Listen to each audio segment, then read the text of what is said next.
hope I learned something. I hope I learned something. I hope I learned something from the stormy seas, from the brightest days,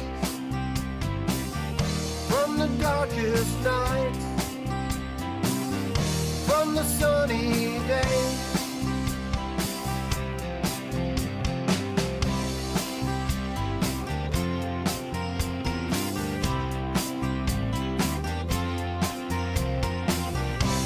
I hope you learned something. I hope you learned something. I hope you learned something from the stormy seas, from the brightest days, from the darkest nights, from the sunny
from the stormy seas,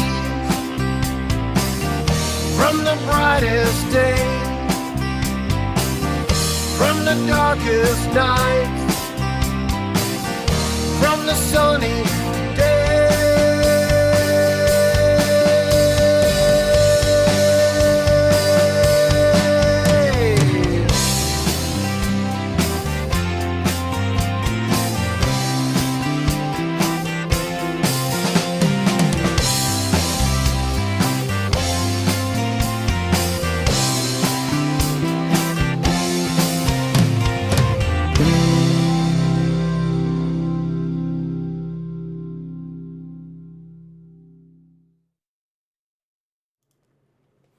Learning Curve, everyone, by my brother-in-law.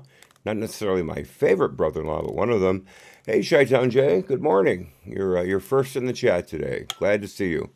In fact, it's been a long time since I've seen you anywhere, so it's wonderful for you to pop up. I hope you enjoy the show today. I certainly plan to having as much fun as possible.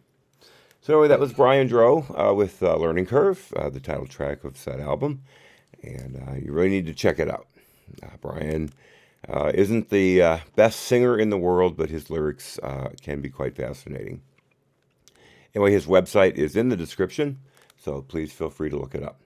So where are we and who are we? You are at All Hat No Cattle, AHNC for short, and I am Hat.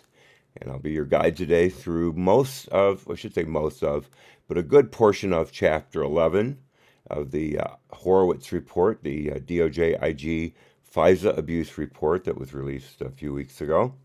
We have been reading it quite steadily, except for a short Christmas / New Year's break. But we are back raring to go. John Hartman, good morning. Lurking is good, Chi-Town Jay. Lurking is good. I've I'm quite the lurker myself most places. And Chi-Town Jay, I believe you've met my executive producer, Picasso Notes, also my most sweet patootie. So glad to have everybody here. So what are we doing today? As I just said, we're going to read most of Chapter 11 of the FISA report as it's known. It's 65 pages long, and I can usually get through about 40 pages in a day before we have to quit. So looks like we should be able to do that okay. The one thing is, though, this is the analysis section, which means there's going to be a lot of things we've gone over before, but that may require some extra commentary. Maybe not even require so much as I feel I need to because I'm a verbose SOB, but we'll get through it. And for those of you who haven't been here before, our Rogues Gallery on the left. In case you are not a watcher of the news shows, we have at the top of the totem pole here the man Carter Page, one who is the victim, I should say main victim of all of this, even though he's the only person the FBI went after during this whole thing who didn't wind up being charged and or served jail time. Below him, and I mean that quite literally, is Smiling James Comey, the cardinal of the FBI, or as Sean Spicer, Sean Hannity likes to call him Super Patriot. And off to the bottom there, the man who helped put all this together, the one, the only, Michael J. Horowitz. So, and with that, let us get into it. Chapter 11, Analysis. Oh, there goes my mouth already. Take a drink.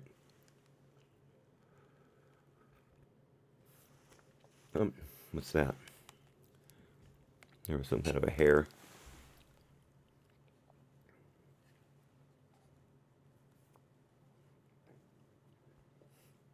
I think I swallowed it. Fair enough. Okay. In this chapter, we provide the OIG's analysis of the events described in chapters 3 through chapters 10. Chapter 3 through chapter 10. We divide our analysis into 5 sections. In Section 1, we discuss whether the opening of the Crossfire Hurricane investigation and 4 related investigations, and whether certain early investigative techniques used by the FBI compiled with the requirements of the Attorney General's Guidelines for Domestic FBI Operations, or AG Guidelines, and the FBI's Domestic Investigations and Operations Guide, DIOG. In Section 2, we analyze the role of Christopher Steele's election reporting in the 4 Carter Page Foreign Intelligence Surveillance Act, or FISA applications, and the numerous instances in which factual representations in those applications were inaccurate, incomplete, or unsupported by appropriate documentation based upon information the FBI had in its possession at the time the applications were filed. In Section 3, we analyze the FBI's handling of Christopher Steele and his election reporting, and whether the FBI's receipt and use of his reporting during the Crossfire Hurricane investigation complied with FBI Confidential Human Source, or CHS, policies and procedures. I have to make a distinction between Christopher Steele and the other quote-unquote CHSs in this scandal. Christopher Steele is technically a CHS because he is a secret source of information, but he is more of someone who does reportage, loosely at that. He collects information from others, mainly willingly, and then passes it on. While the other CHSs in this story I call spies, because that's exactly what they were doing. They were spying on people associated with the Trump campaign and sending the recordings back to the FBI.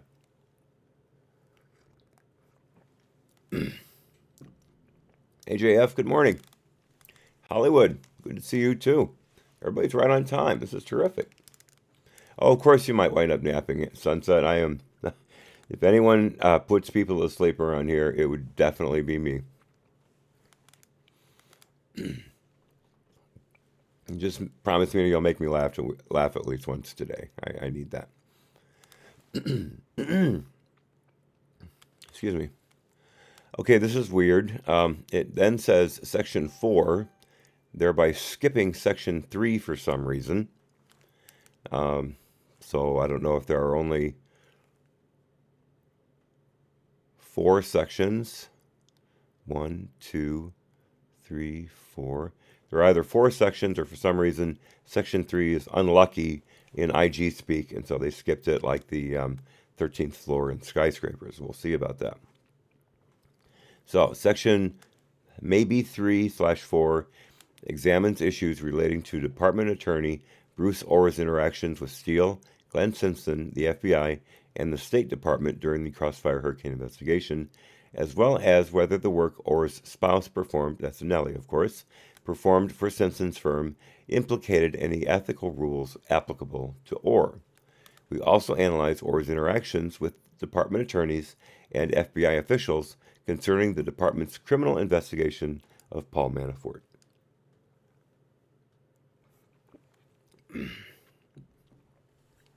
Lastly, in section maybe 4, section 5, we focus on the FBI's use of spies other than Steele and other spies, which is how I refer to undercover employees, in the Crossfire Hurricane investigation and analyze whether the Crossfire Hurricane team's use of such individuals complied with department and FBI policies.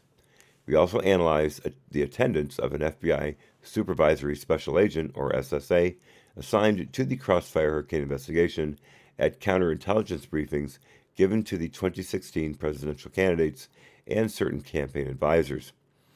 Real quick, a side note. Good morning, Laura. Good morning. Let's see. So we're getting in good here. Everybody's showing up. Wonderful. By the way, I don't remember yesterday when we read chapter 10, which was all about the spies and other spies used against the campaign. A bit of semantics going on there as to whether or not the FBI attached spies to the Trump campaign. I'm going to let it go as what we said yesterday. But I don't remember anything coming up in relation to Azra Turk, as she was called, the honeypot or honey trap, whichever you prefer, who was sent after Papadopoulos while he was in London during the Halper event, the paper that he was in London to write. That never came up, and I would really like to know why, because she was obviously there pumping him for information, trying to lead him on, trying to sex him up in order to drop his guard.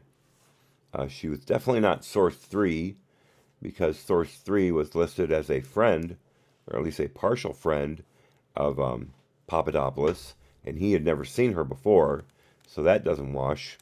I'm at a loss as to what's going on there. One other thing, Sergei Milian was the guy I was trying to think of yesterday, who I initially thought was source 3, until during that description they referred to a Sergei, who obviously, I shouldn't say obviously, but most likely is Sergei Milian, so I was wrong about source 3. Well, it could still be correct that there was another Sergei in the wash, but I think Occam's razor says that I was just wrong. Okay, enough of that. Continuing. As we explained, I just want to make sure here. Yes, as we explained in Chapter 1, we did not analyze all of the decisions in the Crossfire Hurricane investigation. Rather, we reviewed the topics described above. Moreover, our role in this review was not to second-guess discretionary judgments by department personnel about whether to open an investigation or specific judgment calls made during the course of an investigation where those decisions complied with or were authorized by department rules, policies, or procedures. We do not criticize particular decisions merely because we might have recommended a different investigative strategy or tactic based on the facts learned during our investigation. The question we considered was not whether a particular investigative decision was ideal or could have been handled more effectively, but rather whether the Department and FBI complied with applicable legal requirements, policies, and procedures in taking the actions we reviewed, or, alternatively, whether the circumstances surrounding a decision indicated that it was based on inaccurate or incomplete information or considerations other than the merits of the investigation. That was all one sentence, folks. Wow. And basically what Horowitz is saying is if it was legal, if it was within the rules, I didn't care. Or actually I shouldn't say that. He can't make a ruling, which is what was so maddening about the mid-year exam investigation, because it was obviously a setup to make Hillary not guilty at the end. I'm not going to use the word innocent with that woman ever. To at least not adjudicate her charges. But Horowitz couldn't say about the investigative techniques they used, like handing out immunity like candy to people who had obviously committed perjury or other crimes already, unlike anyone associated with Trump. So that was a bit of a downer, as no pun intended, Alexander, but a bit of a downer when it came to reading the final part of that report, which I did, but I read it poorly. I really need to do that again. That was the first report I had ever read, and I really screwed it up. Okay, let's get going. Section 1. The opening of Crossfire Hurricane and 4 related counterintelligence investigations. In this section, we examine the opening of Crossfire Hurricane and 4 related counterintelligence investigations of individuals associated with the Donald J. Trump for President campaign. Specifically, we analyze whether, in opening these investigations, the FBI complied with the requirements set forth in the AG guidelines and the DIOG. The applicable provisions of the AG guidelines and the DIOG require that FBI investigations be undertaken for an quote, authorized purpose, unquote, that is, quote, to detect, obtain information about, or prevent or protect against federal crimes or threats to the national security, or to collect foreign intelligence, close quote. The AG guidelines also require that FBI investigations have adequate factual predication, that is, allegations, reports, facts, or circumstances indicative of possible criminal activity or a national security threat. And remember, I believe back in Chapter 1 we read the exact wording of the policy the FBI follows in opening counterintelligence investigations, the predicate required for such a thing. And it is such a thin requirement of fact in order to launch one of these. It's really pretty pathetic. I'm all for defending our country, don't get me wrong. And I believe that the FISA court, when used properly, is an excellent tool for gathering information about possible foreign attacks or internal attacks. And I would not want to see it go away. But in its current form, it has to go. Has to go. And those requirements for opening counterintelligence investigations, as I just said, they've got to be changed too. Otherwise, this is going to happen again and again.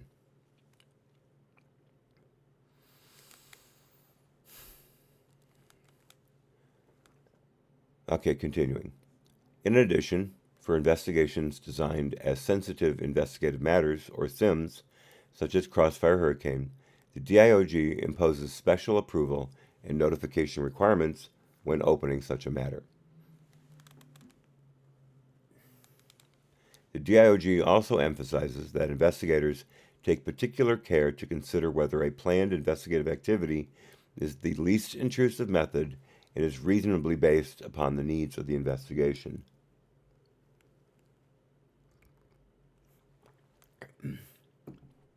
And there's nothing least intrusive than opening up an investigation into someone that allows you to not only read all of their data going forward from that point, but also going backwards several months, and also authorizing physical searches of their property or properties without the subject's knowledge of it.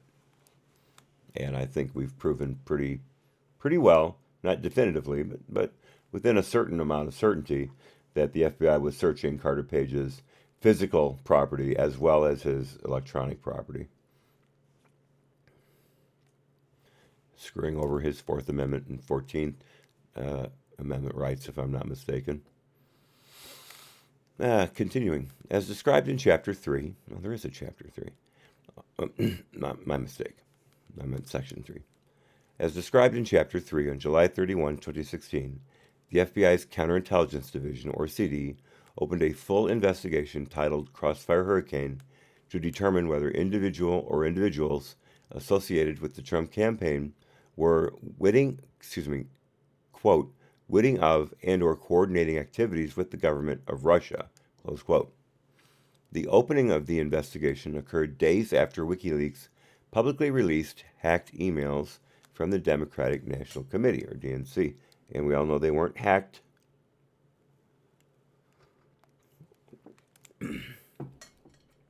They were stolen. And who was it? I believe it was George Papadopoulos, who had said he never believed that those emails were hacked, that they had always been stolen. If not, it was Carter Page, but I believe it was George. Continuing. According to the FBI Electronic Communication, or EC, documenting the decision, the investigation was opened in response to information CD officials received on July 28, 2016, from Alexander Downer, former High Commissioner to Great Britain from Australia, indicating that in a May 2016 meeting with Alexander Downer, George Papadopoulos, an advisor to the Trump campaign, quote, suggested the Trump team had received some kind of a suggestion. Notice that. Hey, Deborah Ellis, good morning, or good afternoon to you. Yes. Let me get back to that. Deborah always garners my attention. Some suggested the Trump team had received some kind of a suggestion. How weasel wordy can you get? That goes to show that Downer actually had nothing in his conversation with Papadopoulos, and then he made it up. Some kind of suggestion, close quote, from Russia, that it could assist in the election process with the anonymous release of information during the campaign that would be damaging to candidate Clinton and President Obama. Of course, here's the thing. If they had all that stuff, why didn't they do it? Why did they allow the election to be so close that Trump basically won by 60,000 votes in 3 or 4 different states combined? Are the Russians so good at counting noses that they were able to tell ahead of time that they had just pulled Trump over the edge for the win? I don't think so. Continuing. We did not find information in FBI or department emails or other documents or through witness testimony indicating that any information other than Alexander Downer's information was relied upon to predicate the opening of the Crossfire Hurricane investigation. However, as noted below, the FBI received Downer's information at a time when it had reason to believe that Russia may have been connected to the WikiLeaks disclosures that occurred earlier in July 2016, and when the U.S. intelligence community, USIC, including the FBI, was aware of Russia's efforts to interfere with the 2016 U.S. elections. Yes, and Obama was doing nothing about any of it, so he wouldn't tarnish Hillary's imminent win for the president. Now they let it all slide until Trump took office, and then suddenly it was all Trump's fault. Gee, go figure that. I should have known you were going to be right on top of it, Laura. You always are, but sometimes the voice is just a little quicker than the keyboard, right? A little quicker. But yeah, so, and that's had reason to believe there was nothing uh, solid in that discussion with Downer that was a full predicate, in my opinion. It's a ridiculous thing to hang an investigation on. And remember, Papadopoulos was never charged with any kind of Russian collusion or conspiracy. Not one charge. It's because every conversation he had with a spy that was recorded after that, he said, there's no way we would ever work with the Russians. That's against the law. It's treason. Which is not true. Not against the law, not treason. But he saw it that way, and he saw it as poison, which is why he never even bothered passing on Misfood's totally false and entrapment style revelation, quote unquote, to Papadopoulos about the emails that Russia supposedly had of Hillary's. Yeah, not a setup at all. Okay, continuing. In the following weeks, the FBI also opened related counterintelligence investigations into four individuals associated with the Trump campaign: Papadopoulos, Carter Page, Michael Flynn, and Paul Manafort, because the FBI identified these individuals as having alleged ties to Russia or a history of travel to Russia, none of which is illegal, all of which are covered by the First Amendment. That was me, of course. Continuing, we concluded that the FBI's decision to open Crossfire Hurricane and the four related individual investigations was, under Department and FBI policy, a discretionary judgment call, and that the FBI's exercise of discretion was in compliance with those policies. Which again goes to show you how incredibly inadequate FBI policies are and have been since the J. Edgar Hoover days. The FBI basically hasn't changed a thing.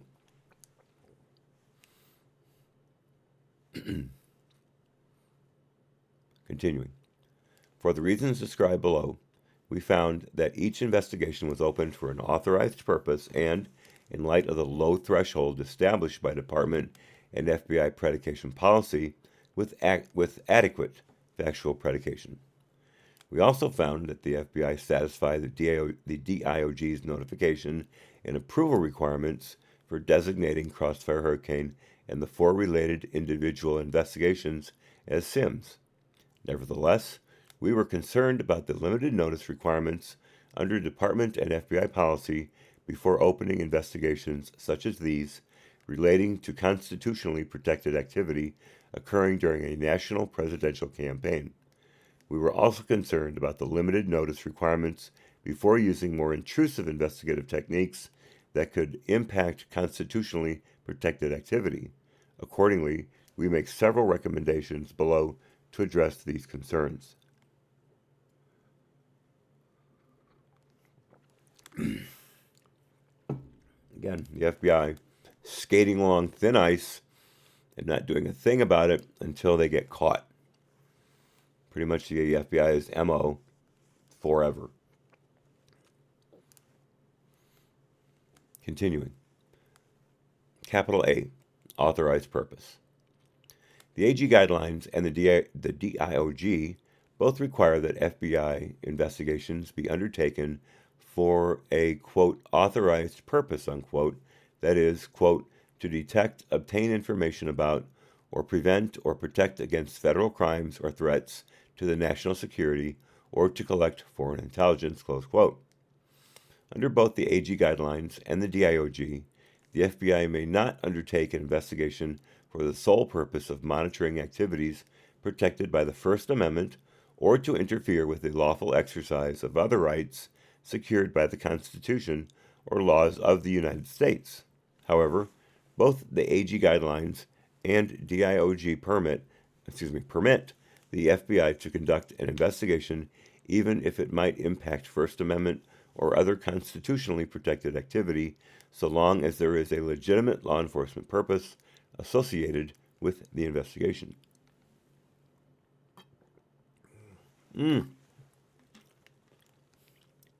Niboopsh. I think I'm pronouncing that right. That's very kind of you. Kisses back to you.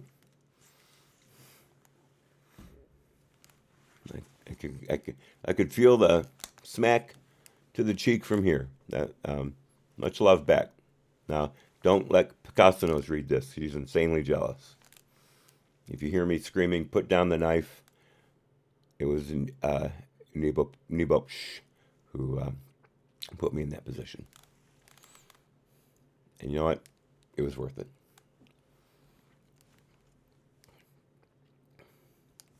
Continuing. However, both the AG guidelines and the DIOJ permit the FBI to conduct an investigation, even if it... Oh, I'm sorry, I read that. Okay, continuing to the next paragraph. We concluded that, under the AG guidelines and the DIOJ, the FBI had an authorized purpose when it opened Crossfire Hurricane to obtain information about or to protect against a national security threat or federal crime, even though the investigation had also had the potential to impact constitutionally protected activity.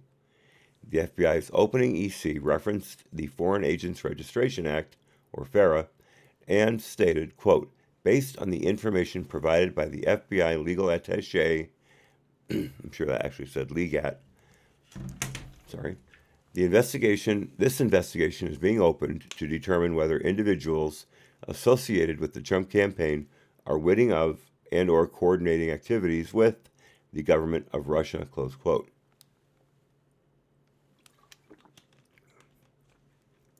Like yesterday, my mouth is exceedingly dry today.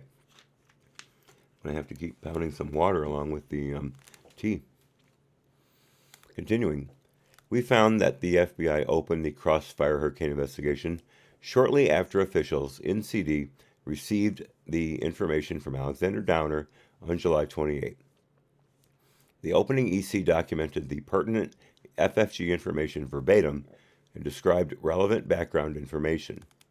All of the senior FBI officials who participated in the discussions about whether to open a case told us the information from Downer warranted investigation. For example, the FBI's then Deputy General Counsel told us that the FBI, quote, would have been derelict in our responsibilities had we not opened the case, close quote. I wonder why you're not still there.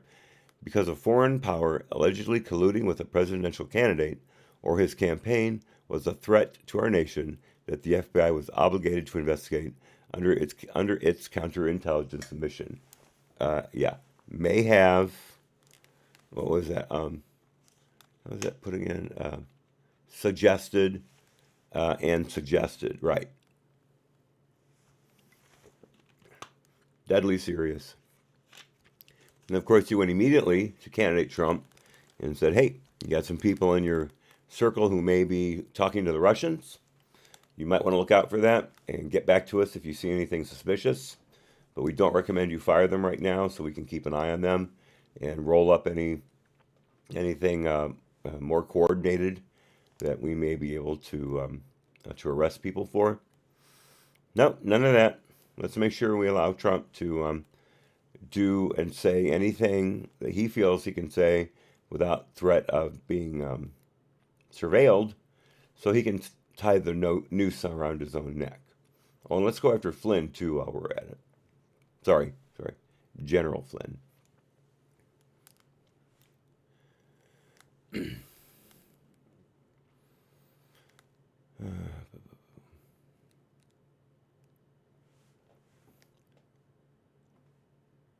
Okay, here we go. Next paragraph.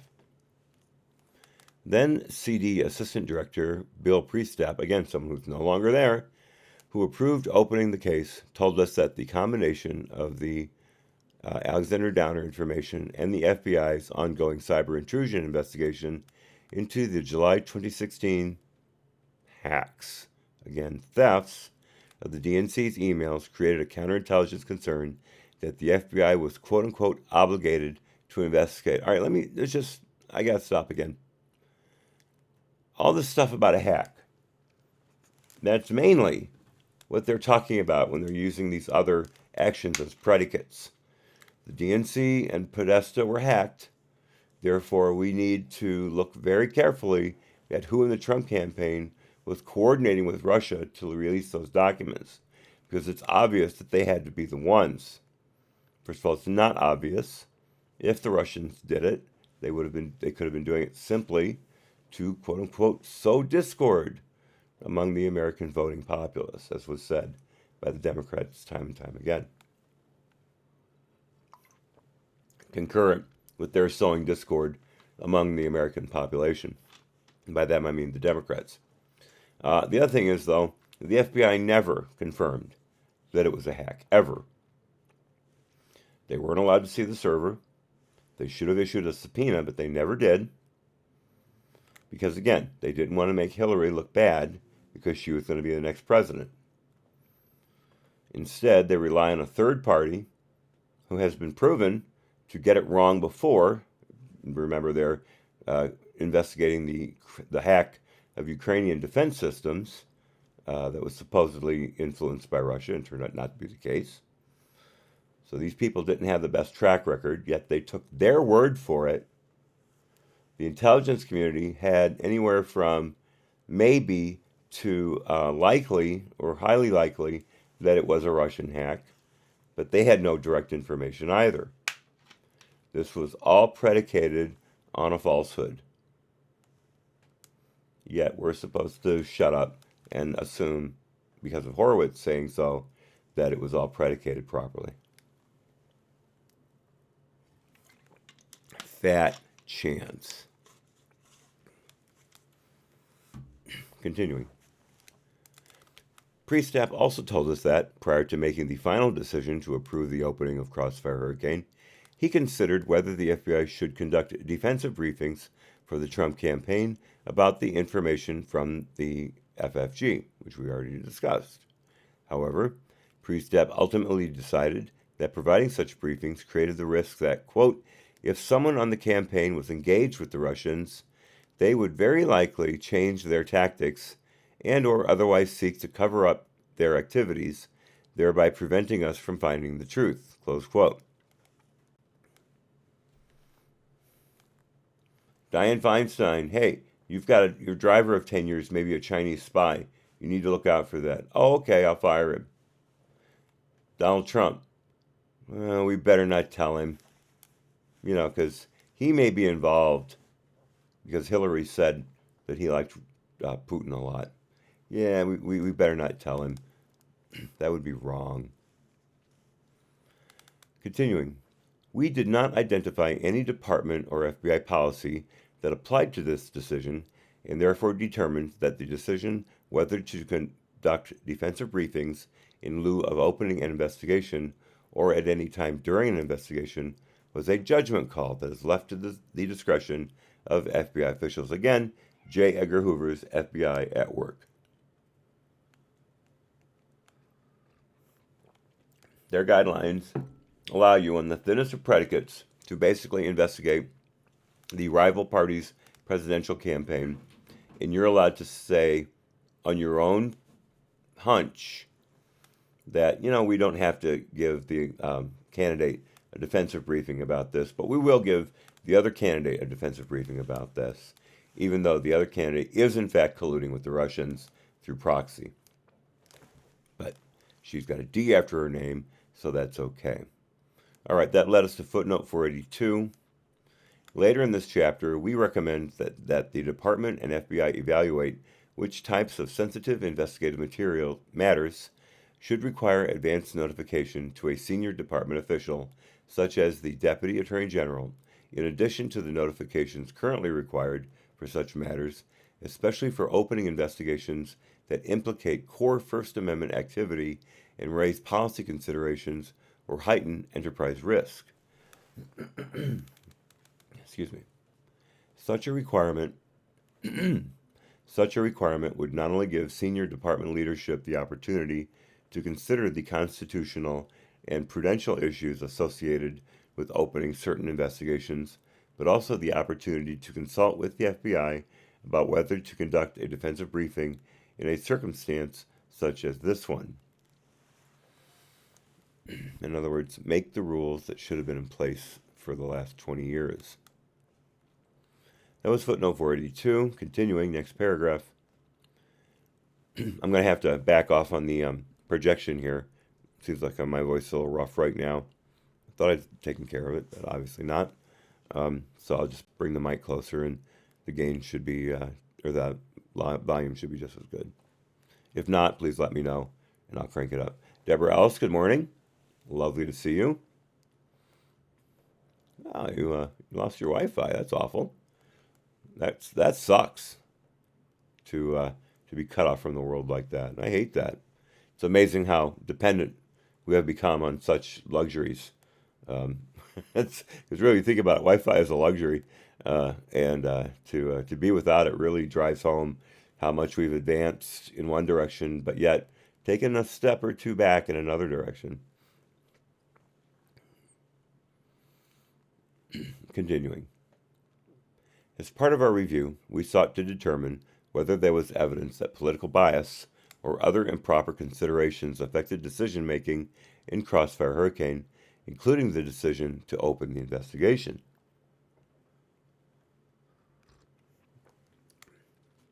Such evidence would raise questions as to whether Crossfire Hurricane was opened for an authorized purpose and serious concerns about whether the decision compromised the constitutional rights of any U.S. persons. We discussed the issue of political bias in a prior OIG report, review of various actions in advance of the 2016 election, where we described text messages between then Special Counsel to the Deputy Director Lisa Page and then Section Chief Peter Strzok, among others. And this, of course, was the mid-year exam investigation FISA report. Continuing, these text messages included statements of hostility toward then-candidate Trump and statements of support for then-candidate Hillary Clinton. These messages, most of which pertained to the Russia investigation, potentially indicated or created the appearance that investigative decisions were impacted by bias or improper considerations. Getting a whistle.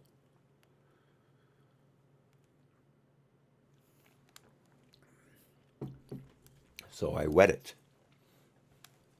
Continuing, our prior review stated that the text messages were, quote, not only indicative of a biased state of mind, but, even more seriously, imply a willingness to take official action to impact Trump's electoral prospects, close quote. For example, on July 31, 2016, in connection with the formal opening of Crossfire Hurricane, Strzok texted Page, quote, and damn, this feels momentous, because this matters. The Clinton email investigation did too, but that was to ensure we didn't F something up. And that's what it said. I'm not censoring. Continuing. This matters because this matters, all caps. So super glad to be on this voyage with you, close quote. Additionally, on August 8, 2016, Page sent a text message to Strzok that stated, the infamous, quote, Trump's not ever going to become president, right? Right? Strzok responded, quote, no, he's not. We'll stop it, close quote.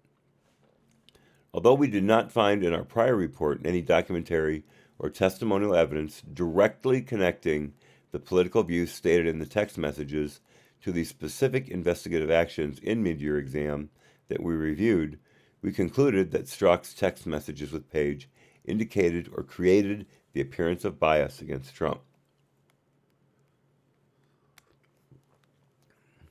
Couldn't prove it.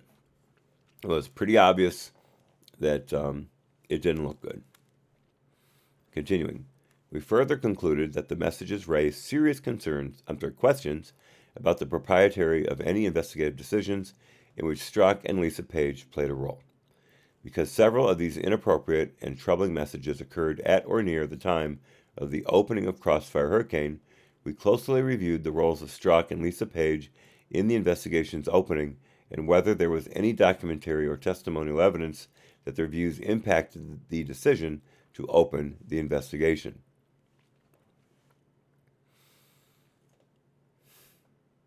Yeah, it's going to go nowhere. We found, continuing, that while she attended some of the discussions, Lisa Page did not play a role in the decision to open Crossfire Hurricane or the 4 individual cases.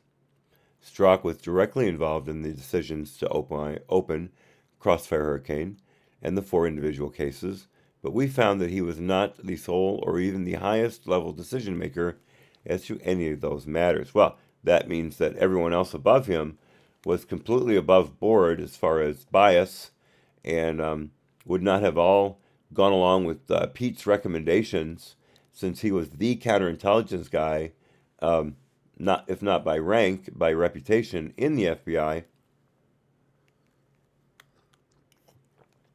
I'm sure he wasn't able to persuade any of them to his line of thinking. Not at all.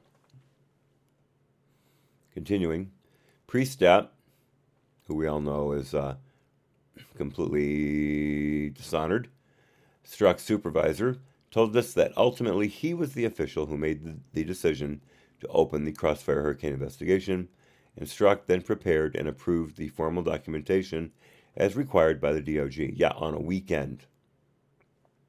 On a weekend. Continuing, evidence reflected that this decision by Priestap was reached by consensus after multiple days of discussions and meetings that included Strzok and other leadership in CD, the FBI Deputy Director, the FBI General Counsel, and the FBI Deputy General Counsel. We similarly found that the decisions to open the 4 individual cases were reached by consensus of Crossfire Hurricane agents and analysts who identified individuals associated with the Trump campaign who had recently traveled to Russia or had other alleged ties to Russia, and that Priestap was involved in those decisions. The formal documentation opening each of these 4 investigations was approved by Strzok as required by the DOJ. Okay, you've got Priestap, a known Trump hater. I believe we read his testimony. Wasn't good.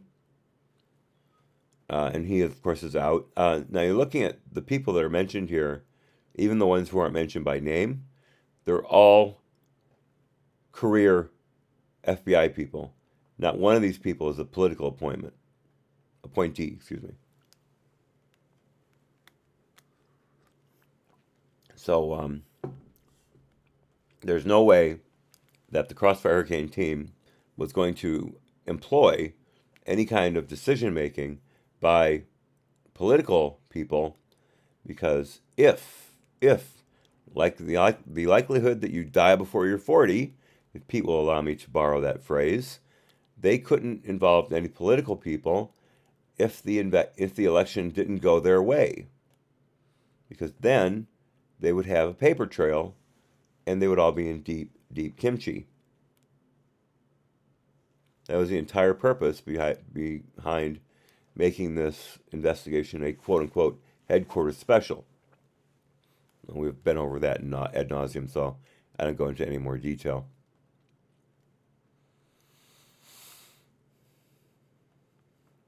Continuing, evidence reflected that this decision by Priestap was reached by consensus after multiple days of discussions and meetings that included Strzok and other leadership in CD, the FBI Deputy Director, the FBI General Counsel, and the FBI Deputy General Counsel.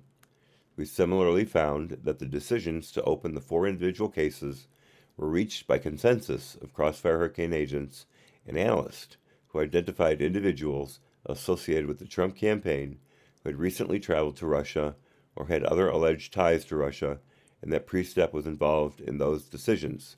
The formal documentation opening each of these 4 investigations was approved by Strzok as required by the DIOJ.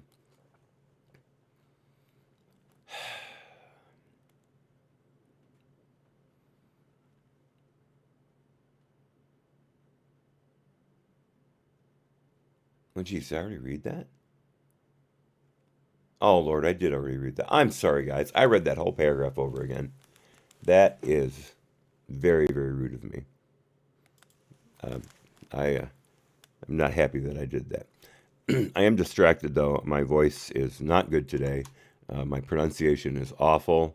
So I'm going to type a request to Picasso Knows here. I'm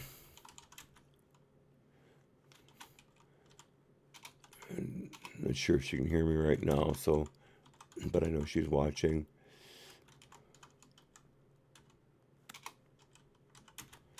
Two pods,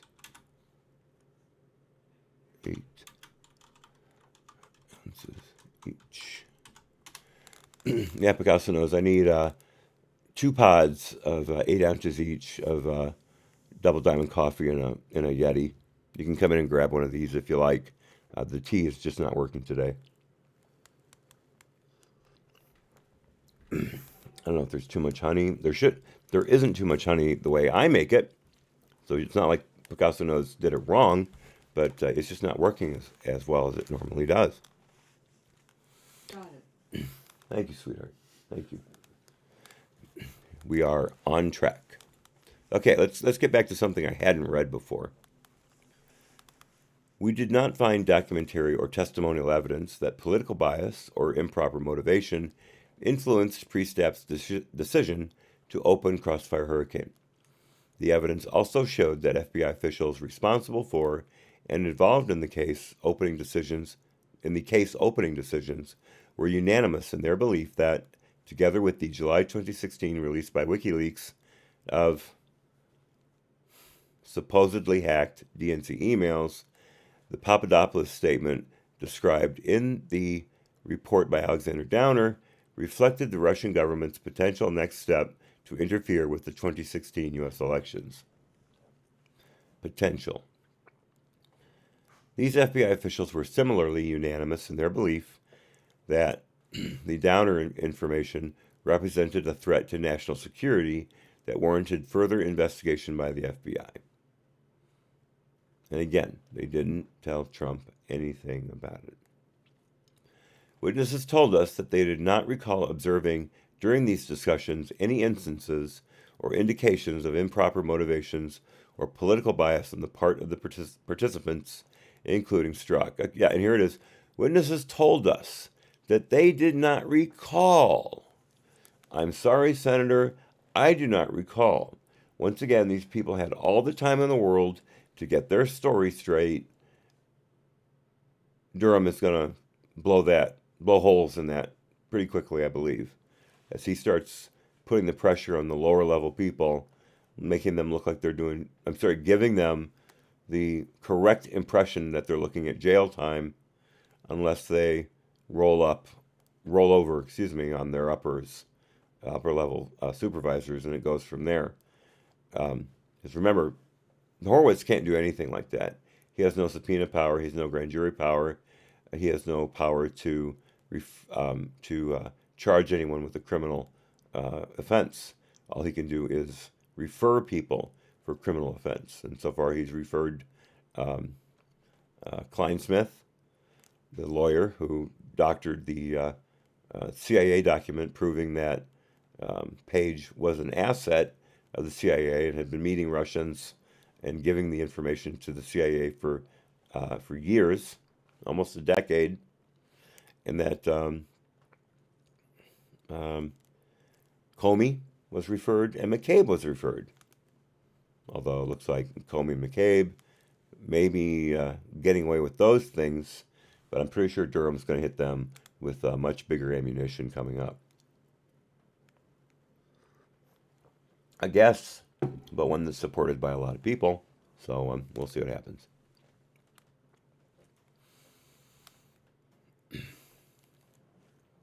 Continuing.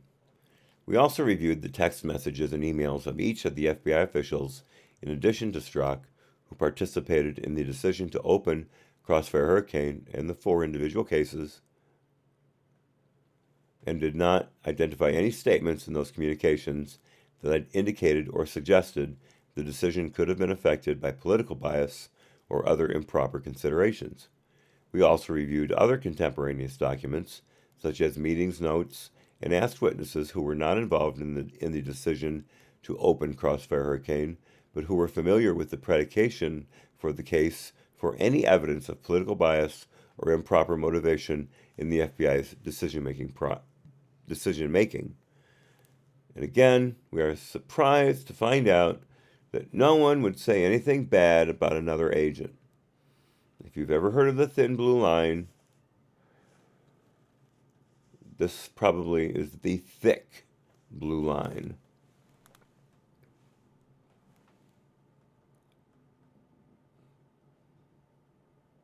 Now, actually, I have to take a tangent right here because I just realized that sometimes that phrase is used incorrectly. Excuse me. Thank you. The t-shirt looks good on you. Thank you. Here, you can take this one. I really don't think I'm going to be drinking any more of it. Thank you. Let's see. All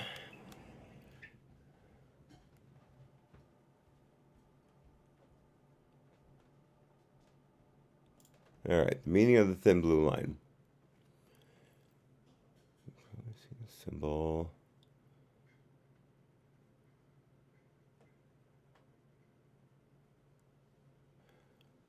Thin blue line. Thin blue line.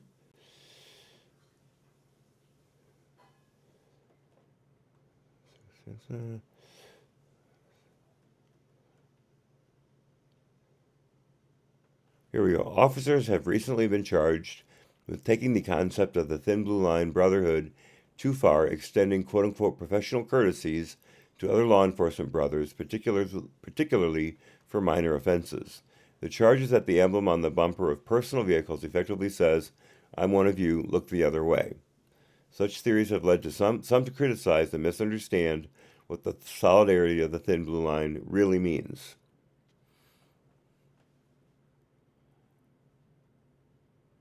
Okay, all right.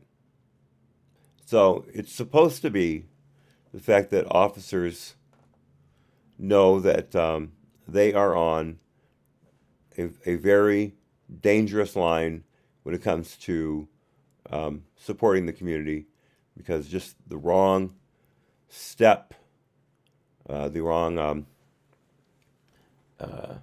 intention by someone can create a disaster,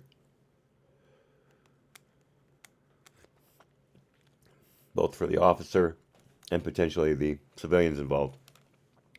I had originally heard it the way it's been promoted lately, but I heard this a long time ago, that the thin blue line meant anyone on the other side of that line is not supposed to know what goes on inside the department itself. That is definitely the more pejorative of the two definitions, and I did not want to go with that, if you will, half-cocked. And I'm glad I looked that up. So please allow me to take back that comment about the thick blue line with the FBI. That was incorrect and rather deleterious.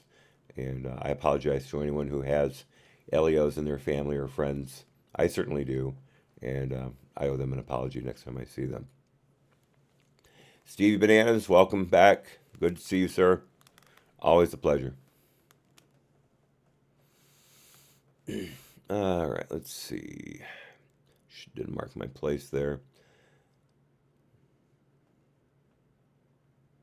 Text messages. Who are familiar. Okay, here we go. Talking about the FBI's decision-making in opening Crossfire Hurricane. Again, we found no such evidence, including from department officials briefed about Crossfire Hurricane subsequent to it being opened. These officials also did not express any concerns about the FBI's decision to open the investigation. By way of example, David Loffman, then chief of the National Security Division's, or NSD, Counterintelligence and Export Control Section, or CES, told us that it would have been, quote, a dereliction of duty and responsibility of the highest order not to commit the appropriate resources as urgently as possible to run these facts to the ground and find out what was going on, close quote. Yeah, but there's the thing. It took you till January 17 to run those facts to the ground, and it turned out there were no facts. Everything that you did find out was exculpatory towards everyone involved, except maybe for Manafort, and that Black Ledger was definitely all lies. So yeah, you never said anything to anybody after that, did you? You let it go on until September of 2017. Yeah, Loftman, you did a great job. Continuing, we therefore concluded the FBI met the requirement in the AG guidelines and the DIOG that Crossfire Hurricane be opened for an, quote, authorized purpose, close quote, namely, quote, to detect, obtain information about, or prevent or protect against federal crimes or threats to the national security, or to collect foreign intelligence, close quote. We also determined that, although the investigation had the potential to impact constitutionally protected activity, the FBI's decision to open the investigation was permissible under both Department and FBI policies because there was a legitimate law enforcement purpose associated with the investigation. And once again, Horowitz giving everyone more than the benefit of the doubt.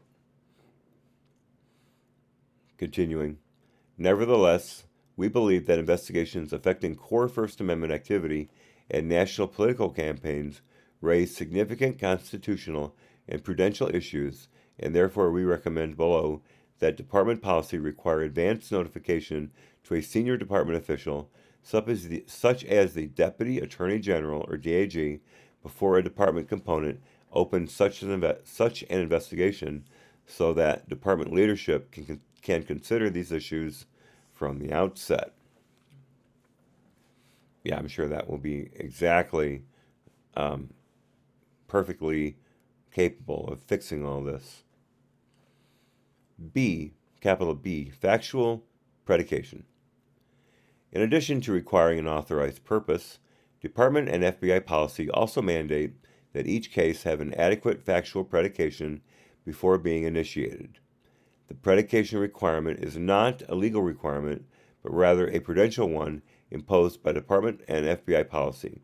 For example, the Supreme Court has held that the Department and FBI can lawfully open a federal criminal grand jury investigation even in the absence of predication. See United States v. Morton Salt, and there's a reference to the code, to the case, and here's the ruling. A grand jury, quote, can investigate merely on suspicion that the law is being violated, or even just because it wants assurance that it is not, close quote. Yeah, that's not dangerous at all. That doesn't sound like a liberal court ruling at all. It sounds like a conservative court ruling. Let's look that up real fast. U.S. versus Morton Salt.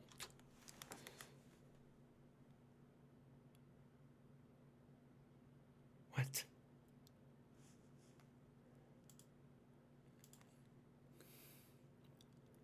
All right, try United States. I probably didn't give it enough information. I want to see which court ruled on this and what the vote was. United States.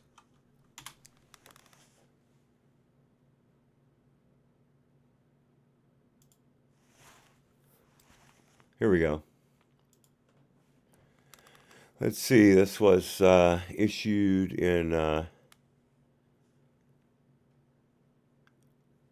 okay, what Court of Appeals? No, okay, I'm sorry. This was a Supreme Court decision. Let's just look down to the...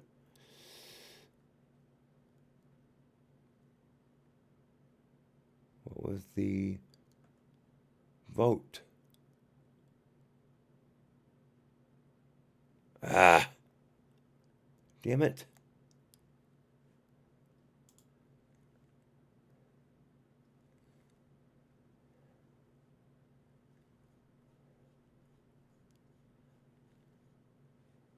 Well, I'm not going to take too much more of your time. Just want to see if I can find the vote here at the bottom. These are the footnotes. Nope, nothing there. If anyone knows and can put it in the chat, I'm sure all of us would greatly appreciate it. I'm obviously not smart enough to be able to figure this kind of stuff out, so I'll have to bail.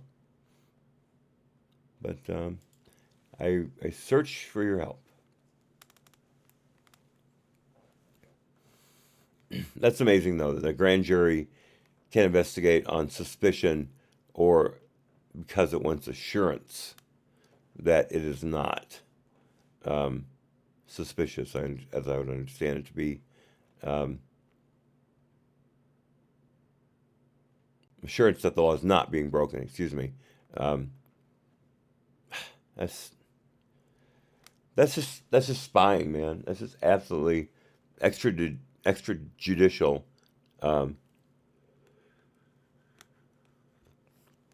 activity within the judicial system.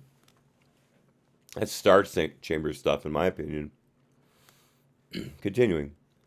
The AG guidelines generally describe predication as allegations, reports, facts, or circumstances indicative of possible criminal activity or a national security threat, or the potential for acquiring information responsive to foreign intelligence collection requirements.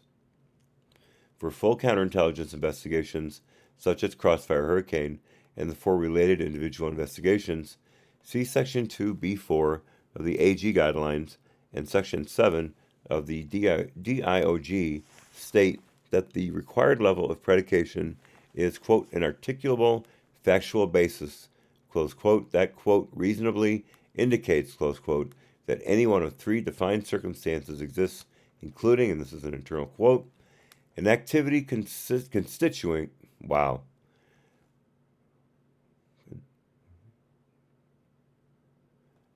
an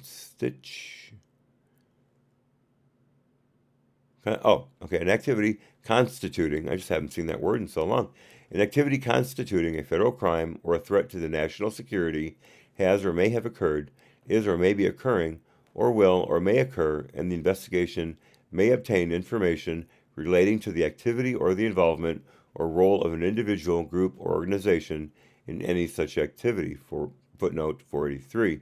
Man, that was a real HB moment for me. Continuing, footnote 483, as detailed in Chapter 2, the DIOG separately provides that a preliminary investigation may be opened based upon, quote, any allegation or information, close quote, indicative of possible criminal activity or threats to the national security. In cases opened as preliminary investigations, the DIOG provides that all lawful investigative methods, including spies and other spies operations, may be used except for mail opening, physical searches requiring a search warrant, which is what they did to Page, electronic surveillance requiring a judicial order or warrant, Title III wiretap or FISA order, or request under Title 7, of FISA.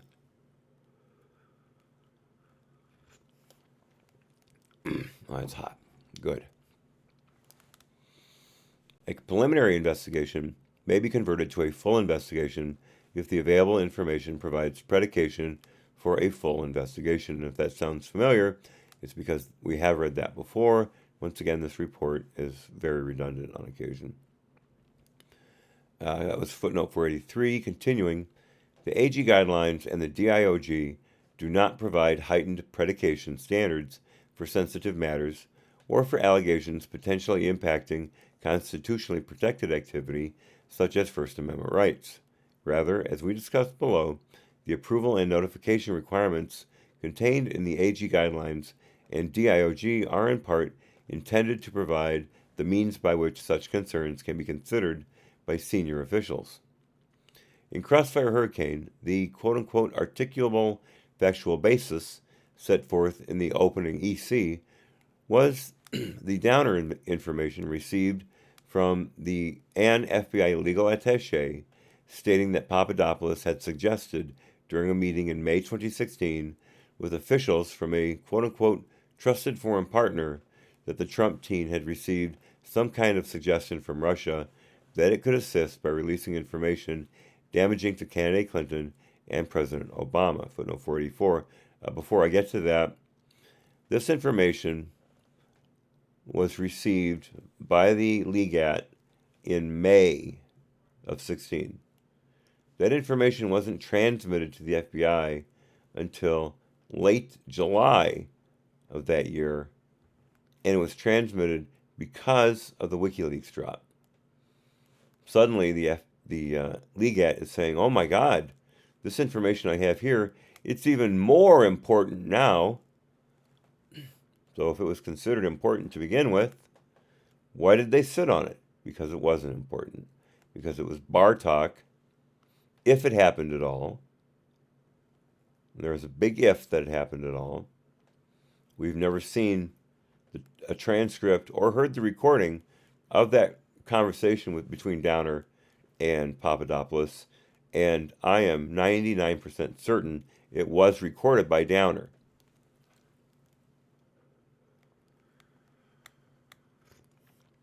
Once again, the FBI needed information to start investigating people in the Trump campaign desperately, and they got it right when they needed it the most.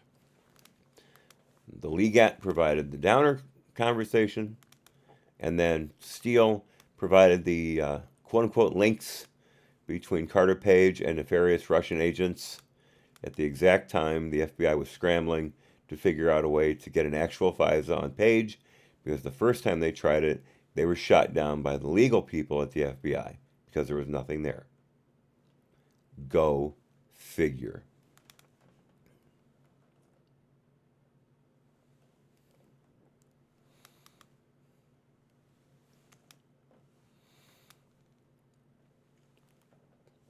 Laura has a good point here.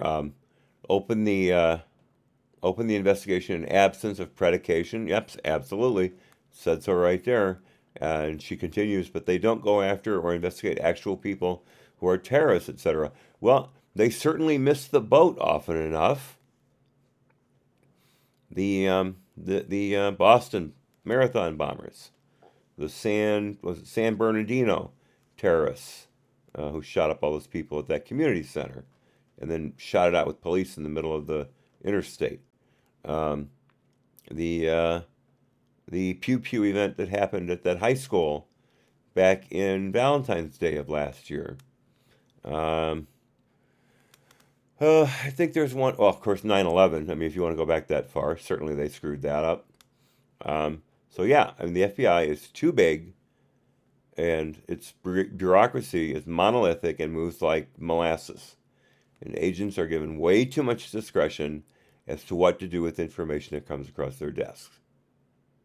Because, according to them, I'm not saying this is wrong, but they get so much, it's hard to triage what's important and what's not. Well, obviously, their triage technique sucks. I haven't heard anyone call out the FBI on that.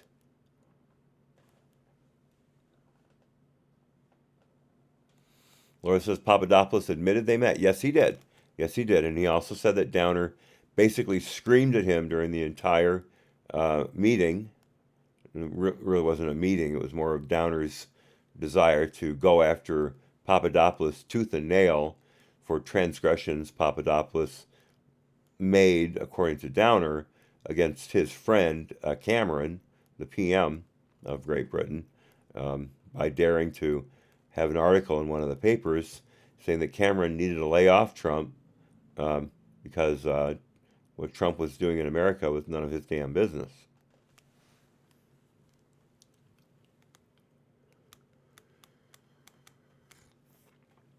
So why would you sit around and have several drinks with a guy who is absolutely, pissed at you and, is very, very upset? This camera changed from yesterday.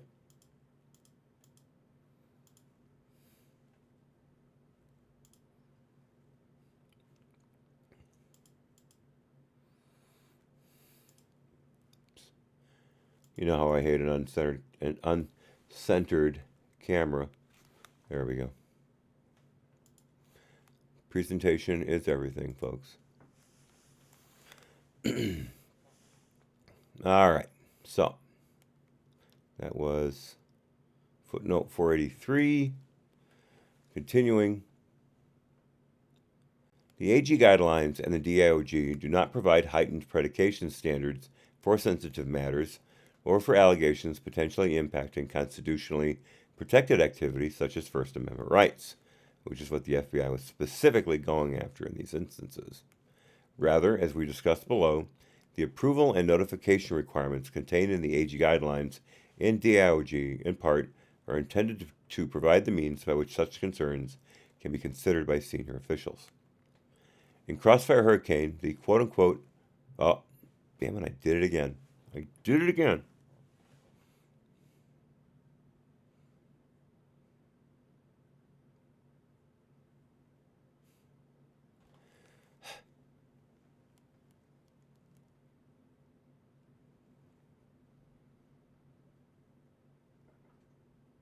So we're actually at footnote 484. I've got to stop doing that to you people. Continuing. Papadopoulos has stated that the source of the information he shared with Downer was a professor from London, Joseph Misford, and has raised the possibility that Misford may have been working with the FBI, although I'm pretty sure, as you all know, listening to Bongino, that Misford's probably CIA. As described in Chapter 10 of this report, the OIG searched the FBI's database of spies and did not find any record indicating that Misford was an FBI spy or that Misford's discussions with Papadopoulos were part of any FBI operation. That means nothing. Remember, Horowitz cannot look at any other agency except the FBI, and above it, the Department of Justice. That's it. That's all he's allowed to look at. Durham, however, is looking at the CIA right now, and I assure you, when he's done with Brennan, he's going to know a lot more about Misford, and it is going to be quite the revelation.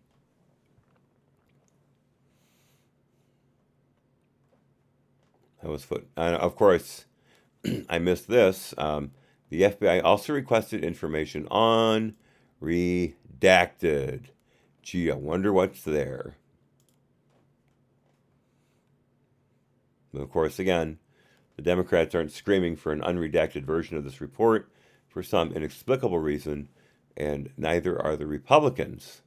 But they probably know that this is actually sensitive material and are looking to support sources and methods, unlike the Democrats, who don't give a damn, as referenced by Adam Schiff's rebuttal. I'm using that word as loosely as possible, of the Nunes memo back in 18, which had many redactions in it.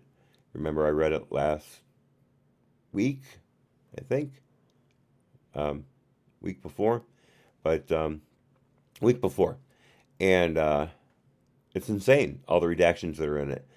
The Nunes memo is either 0 or 1 redaction, which goes to show that Nunes was very cognizant of sources and methods, while Schiff didn't give a damn what he put in it, and it had to be gone over by the DOJ and the intelligence community, and pretty much redacted almost to death, because Schiff is such an idiot. But we all knew that. That was footnote 484, continuing. Additionally, by July 13, 2016, although not specifically mentioned in the EC, the FBI had reason to believe that Russia may have been connected to the WikiLeaks disclosures that occurred earlier in July 2016. They had no real reason to believe it. They only believed it because they had to in order to further their narrative. Continuing.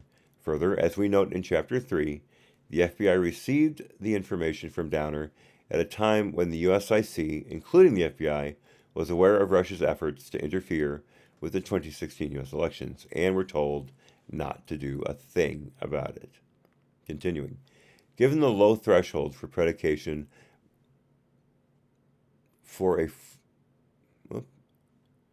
Given the low threshold for predication in the AG guidelines and the DOJ, we concluded that the FFG information, or Downer, provided by a government the USIC deems trustworthy, or Australia, and describing a first-hand account from Alexander Downer, their ambassador to the UK, of the content of a conversation with Papadopoulos was sufficient to predicate the full counterintelligence investigation because it provided the FBI an articulable factual basis that, if true, reasonably indicated activity constituting either a federal crime or a threat to national security may have occurred or may be occurring.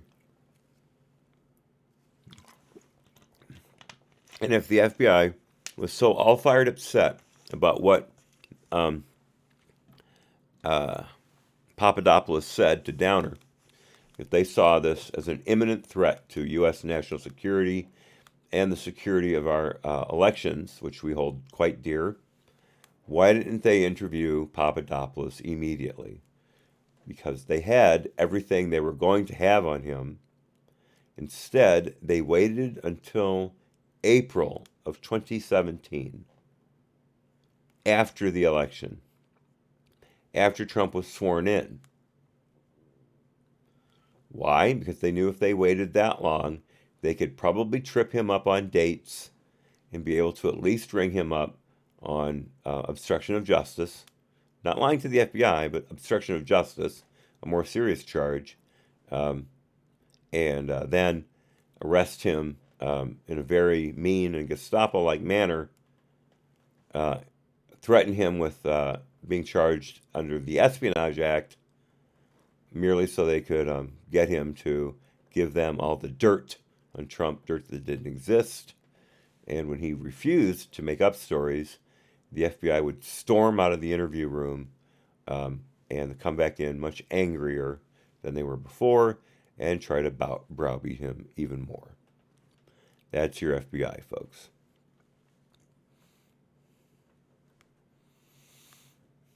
Let's see. That's footnote 485. Continuing. We determined that the election reporting from Christopher Steele played no role in the opening of Crossfire Hurricane. Well, no one said it did. As described in Chapter 4, while some individuals in the FBI, including Steele's handling agent, had received Steele's election reporting as early as July 2016, the CD officials at FBI headquarters and the members of the Crossfire Hurricane team did not receive the first Steele reports until September 19. And how do you know that for a fact, Horowitz? Because they told you so? Continuing, weeks after the Crossfire Hurricane investigation was opened, and were not aware of any of the information in the reports prior to that date. We also found no evidence that the FBI undertook,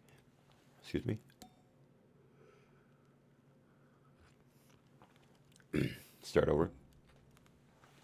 We also found no evidence that the FBI undertook any investigative activities directed at the Trump campaign or members of the Trump campaign before opening Crossfire Hurricane on July 31, 2016.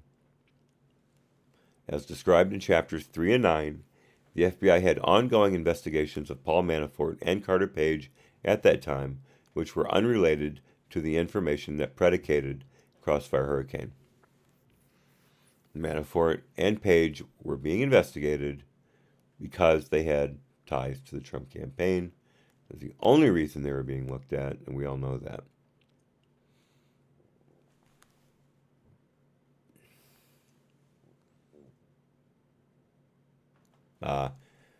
Capital C, sensitive investigative matters. That was footnote 485. Let's go back up. Now I'm trying to skip too much to make up for it. Continuing, we similarly concluded that the FBI had sufficient predication to open full counterintelligence investigations of Papadopoulos, Page, Flynn, and Manafort, General Flynn and Manafort in August 2016.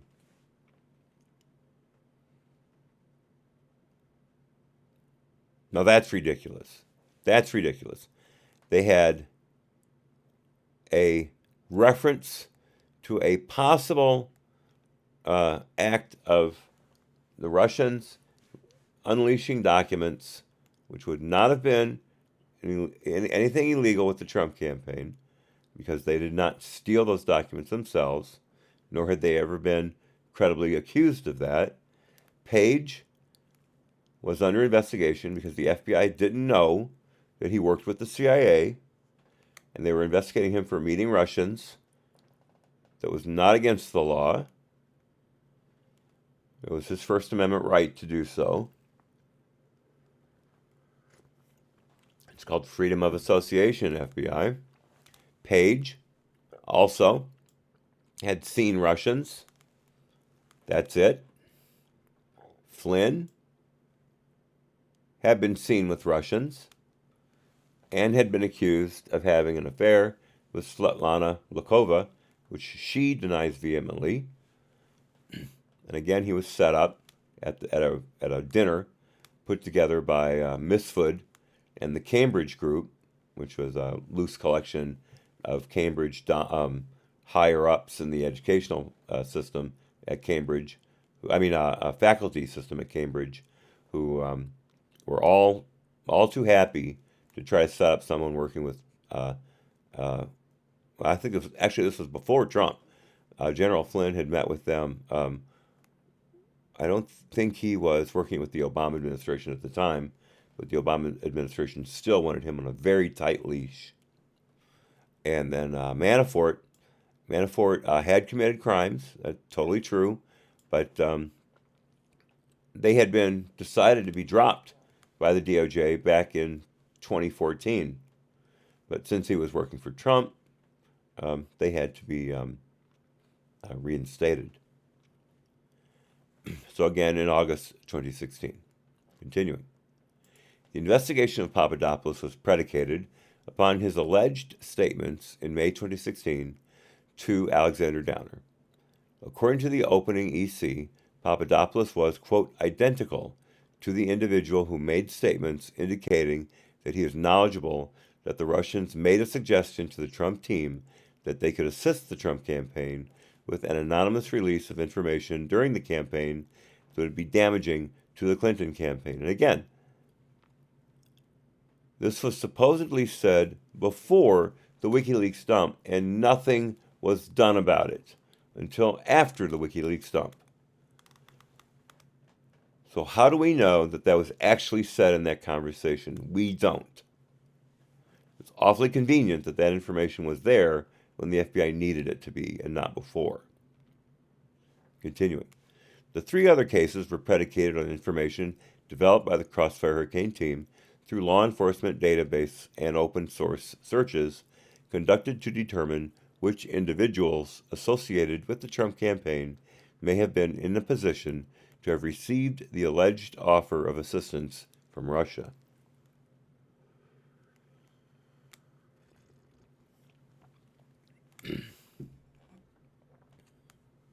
Continuing. As described in Chapter 3, through these efforts, the Crossfire Hurricane team identified three individuals, Page, Manafort, and Flynn, associated with the Trump campaign with either ties to Russia or a history of travels to Russia. Not illegal.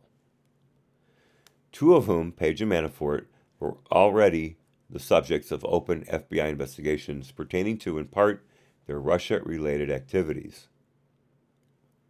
We've gone over that. The FBI determined that this information, taken together with the information from Downer, indicating Russia had made a suggestion, indicating, not stating, indicating, Russia had made a suggestion to the Trump to the Trump team that it could assist by releasing information damaging to candidate Clinton, stated an articulable factual basis reasonably indicating activity may be occurring that may constitute a federal crime or a threat to national security. As with the opening of Crossfire Hurricane, we concluded that the quantum of information articulated by the FBI to open these individual investigations was sufficient to satisfy the low threshold established by Department and FBI predication policy, particularly in the context of the FBI's separate and ongoing investigative efforts to address Russian interference in 2016 U.S. elections.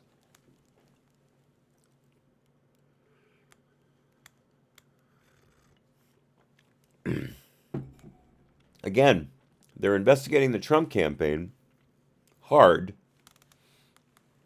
They're not investigating the Clinton campaign, even though they know very quickly on that dossier, that election reporting from Steele, came from her through a British national, through Russian sources. Nothing to see there. There's one other point. To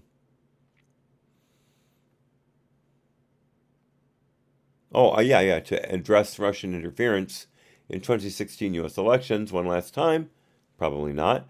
The FBI knew about it. The Obama administration in general knew about it. What did they do about it? You know the answer to that. Capital C, Sensitive Investigative Matters, or SIMS. We concluded that the FBI appropriately designated Crossfire Hurricane in each of the four individual counterintelligence investigations as SIMS, or Sensitive Investigative Matters.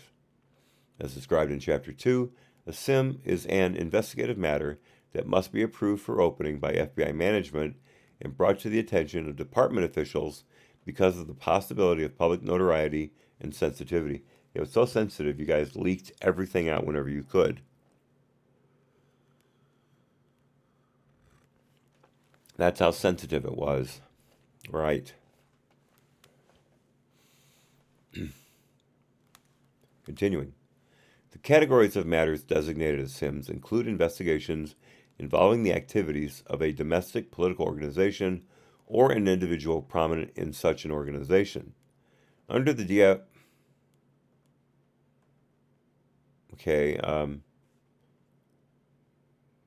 activities of a domestic political organization.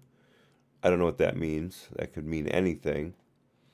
And an individual prominent in such an organization. Page, not prominent. Manafort, not prominent. Flynn, General Flynn, fairly prominent, but the information against him was basically pure hearsay and bad inference by the FBI, which we've talked about extensively. If the FBI can make an inference either for or against you, if you have an R after your name, it's immediately against you. And then Manafort, well, again, he was a crook. We know that. But, again, he wasn't going to be investigated unless he was with the Trump campaign.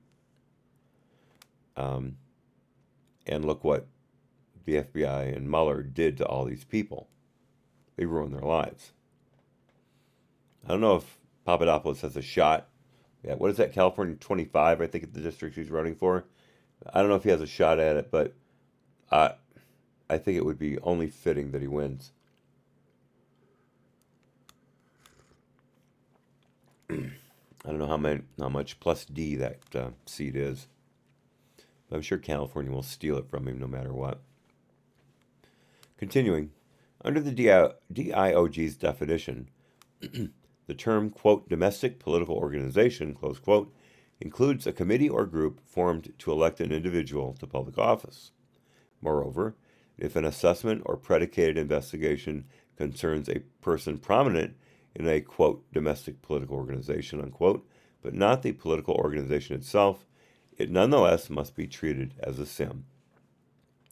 For Crossfire Hurricane, the FBI believed that any potential subjects of the investigation would be, quote-unquote, prominent members of a political campaign.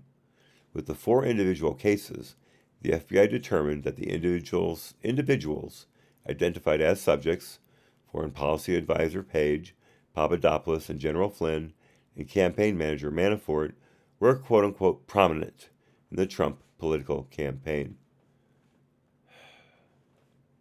Playing fast and loose with the facts, aren't we, FBI? Not at all. We found, continuing, the decision to designate the cases as SIMs to be appropriate. However, as discussed later in this chapter, our interviews with certain FBI agents revealed significant confusion over the meaning of the phrase prominent within a domestic political organization, unquote, in the context of the policies applicable to spies, with some agents interpreting that phrase as limited to a person, quote unquote, running for office, and other agents questioning whether a presidential campaign was a, quote, domestic political organization, close quote. That is an interesting thought.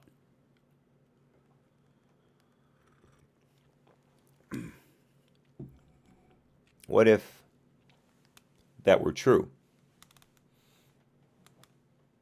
That would be completely against FBI guidelines then to investigate anything having to do with it. I had not heard that mentioned before. That's fascinating. Continuing. We recommend later in this chapter that the FBI establish guidance to better define this phrase with respect to spy use. Because the phrase is also used in FBI policies applicable to SIMs, we recommend that any additional guidance also take into account and be applied to the SIM requirements. All right, I'm going to take a quick break right here. I just realized I don't have my plate in, and that's probably contributing to my whistling / lisp right now because I don't have many teeth to keep my tongue in check. I shall be back in just a few seconds.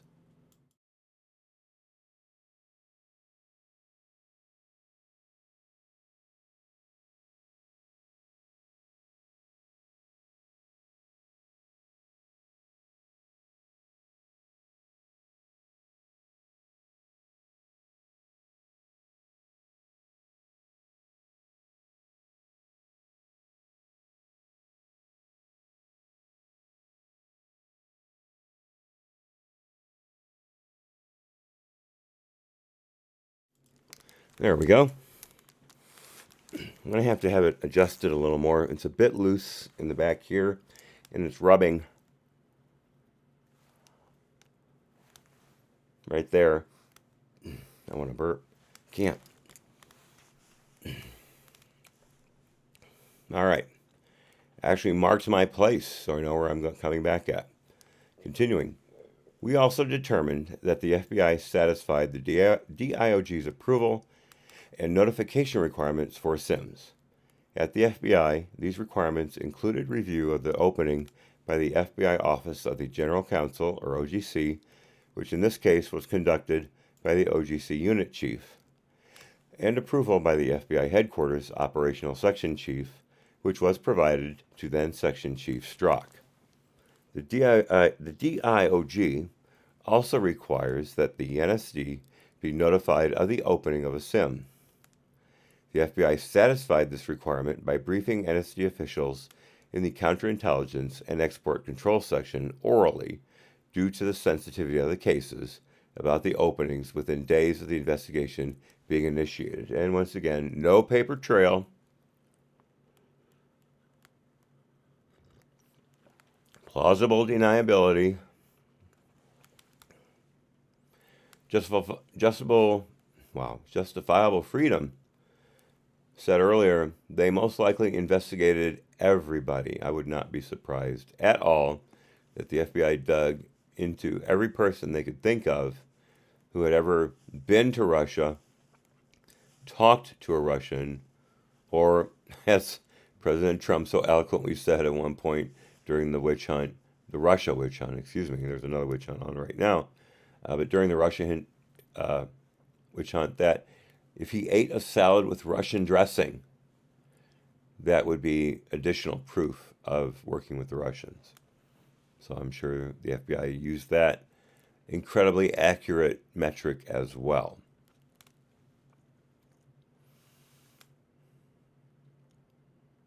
Okay, that leads us to footnote 486. Technically, the DIOG's notice requirement for cases designated as a SIM provides that notice be emailed to a NSD email account within 30 days of the case opening.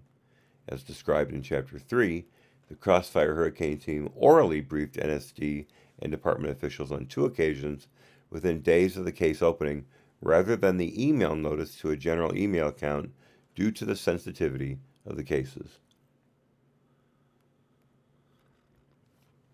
Okay.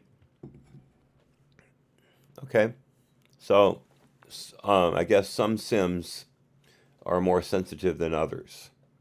So the FBI flouted written policy in order to avoid a paper trail. Perfectly understandable. Continuing, that was footnote 486. So, although the FBI satisfied the approval and notification requirements for SIMs, we believe such sensitive cases should also include advance notice to department senior management officials, especially for case openings such as this one that implicated core First Amendment activity and a national political campaign. Well, that's easily said. Continuing, the FBI did not formally brief anyone in department leadership at the time that Crossfire Hurricane was opened. While the then FBI deputy director was aware of and gave his approval for the investigation prior to its opening, the investigation concerning the actions of individuals associated with a presidential campaign could have been opened, consistent with FBI and department policy, without any notice to FBI or department leadership and based solely on the decision of an FBI headquarters section chief, with review by FBI OGC and notice to a, quote, appropriate NSD official, close quote. As noted in Chapter 2, current department and FBI policies require high-level notice and approval in other circumstances where investigative activity could substantially impact certain civil liberties. So again, some SIMs are more sensitive than others.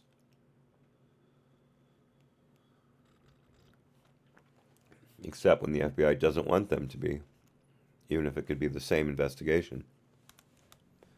Continuing, as noted in Chapter 2, I'm sorry, I already read that. Certain civil liberties. Continuing, the purpose of such notice and approval is to allow senior department officials to consider the potential constitutional and prudential implications of opening certain investigations, even where there is sufficient predication to do so.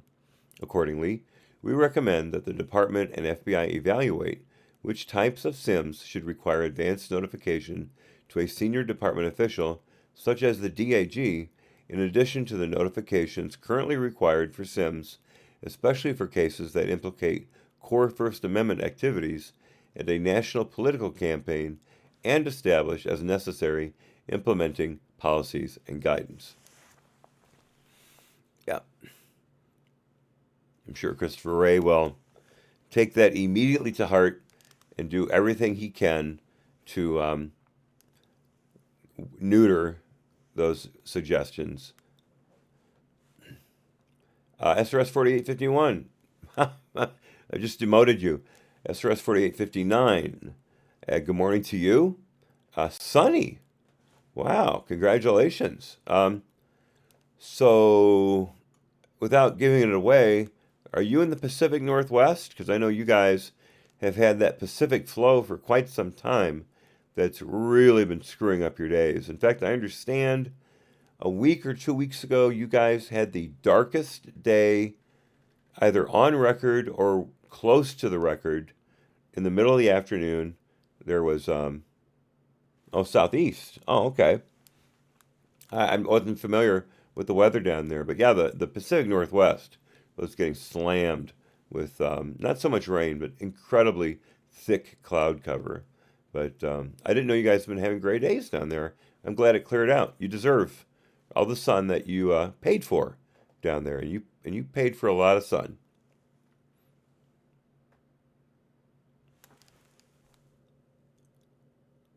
Yes, 58. Oh, okay, all right. I thought I read southeast.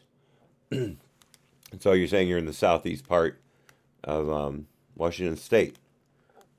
But yeah, you guys have really had a bad time up there. Sorry for all that. One last thing. The last time I Picasso knows, and I visited Seattle. We were there on the day that, if there had been measurable rain, it would have set the record for most days in a row. And we were there around July 4th, right around that time period.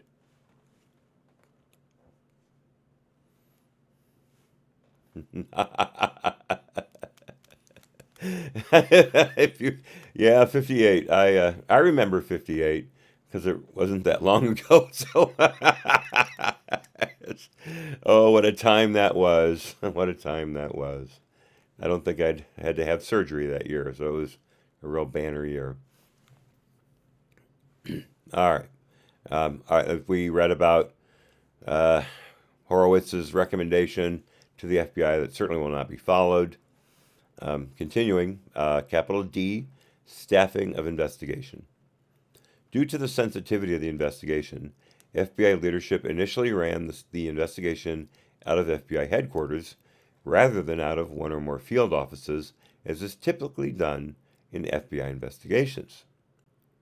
We found that the decision to run the investigation out of FBI headquarters created challenges for the team, which we were told were known risks consciously taken by CD officials, including pre-staff, in order to minimize the potential of an unauthorized public disclosure of the investigation and allow for better coordination with headquarters and interagency partners.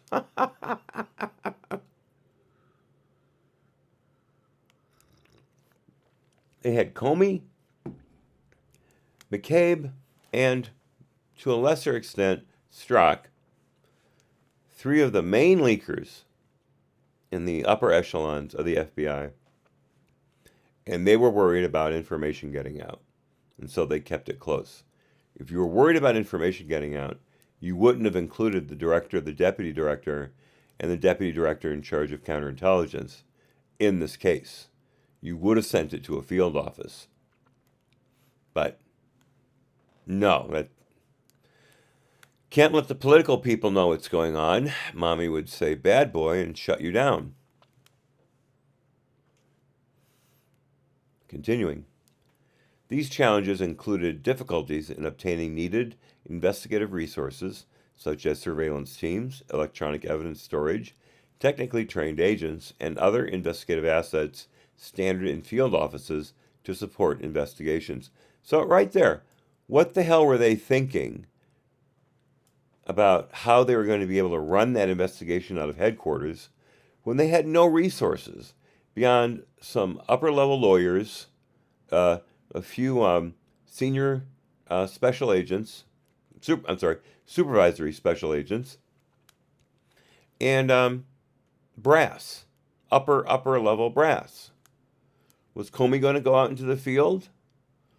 Was McCabe going to start interviewing people and writing up 302s? Give me a break. Give me a break. How stupid can you... I'm sorry, we're talking about the FBI. Never mind. Continuing. Additionally, the FBI had to detail agents to FBI headquarters from field offices for 90-day TDYs. Then, when these 90-day TDY assignments expired, new agents were detailed to FBI headquarters, resulting in 3 iterations of Crossfire Hurricane teams and supervisors from July 31, 2016, to the transfer of the case to the special counsel's office in May 2017. Funny thing about that, they still authorized, let's see, April, May, June. The Carter Page FISA went till September. So we had September to January, January to April. Oh, wait, then April, May, June. So the last one had to have been in June, after Mueller came on board. How convenient.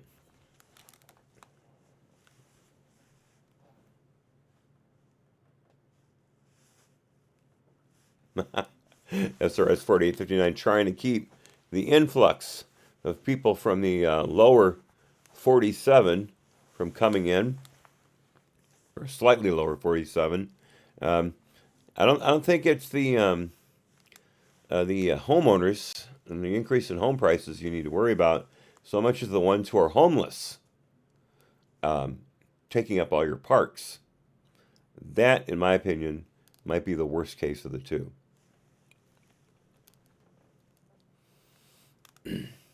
That's just me, though. Continuing.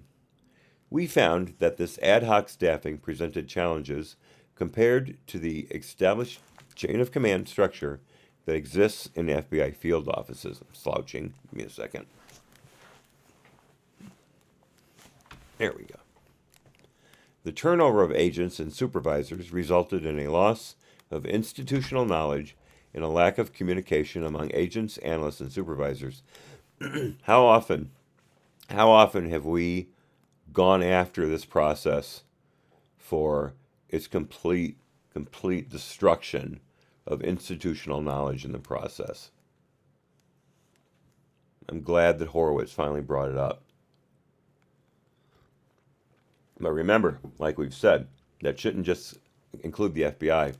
That should also very, very directly include the FISA court, which has been blowing this stuff off for decades. Continuing. While we did not find that conducting the investigation from FBI headquarters was the cause of the problematic issues we identify in this report, witnesses interviewed told us that that investigating Crossfire Hurricane from FBI headquarters created significant challenges. We therefore recommend that the FBI develop specific protocols and guidelines for staffing and running any future SIMs from FBI headquarters. I'm sorry, they should not be allowed to run anything from FBI headquarters at all. That should be delegated to the field offices like their system is designed to do. Again, I mean, you just said running investigations from headquarters is incredibly limiting and very, well, I'll just put it at limiting and leave it at that. It presents challenges that putting it out into field offices would not have to deal with. Come on, Horowitz, give me a break. He's giving the FBI every opportunity here. I understand he's the IG. He's not, there to knock everybody into the dirt. But enough is enough, man. Stop mollycoddling them. Continuing. Capital E, least intrusive investigative techniques. The AG guidelines and the DIOG require that the quote-unquote least intrusive means or method be quote-unquote considered when selecting investigative techniques and, quote, if reasonable, based upon the circumstances of the investigation, close quote, be used to obtain information instead of a more intrusive method.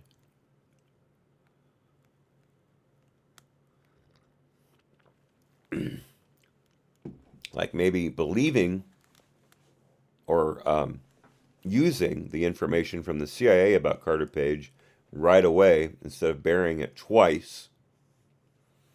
That might have helped things become less intrusive, because it would have negated the FISA warrants to begin with. That might have been at least less intrusive. Continuing, the least intrusive method principle reflects an attempt to balance the FBI's ability to effectively conduct investigations with the potential negative impact an investigation can have on the privacy and civil liberties of individuals encompassed within an investigation. The DIOG emphasizes that in the context of cases designated as SIMs, particular care should be taken when considering whether the planned course of action is the least intrusive method, if reasonable, based upon the circumstances of the investigation. However, DIOG Section 411 states that investigators, quote, must not hesitate to use any lawful method consistent with the AG guidelines when the degree of intrusiveness is warranted in light of the seriousness of the matter concerned." Close quote.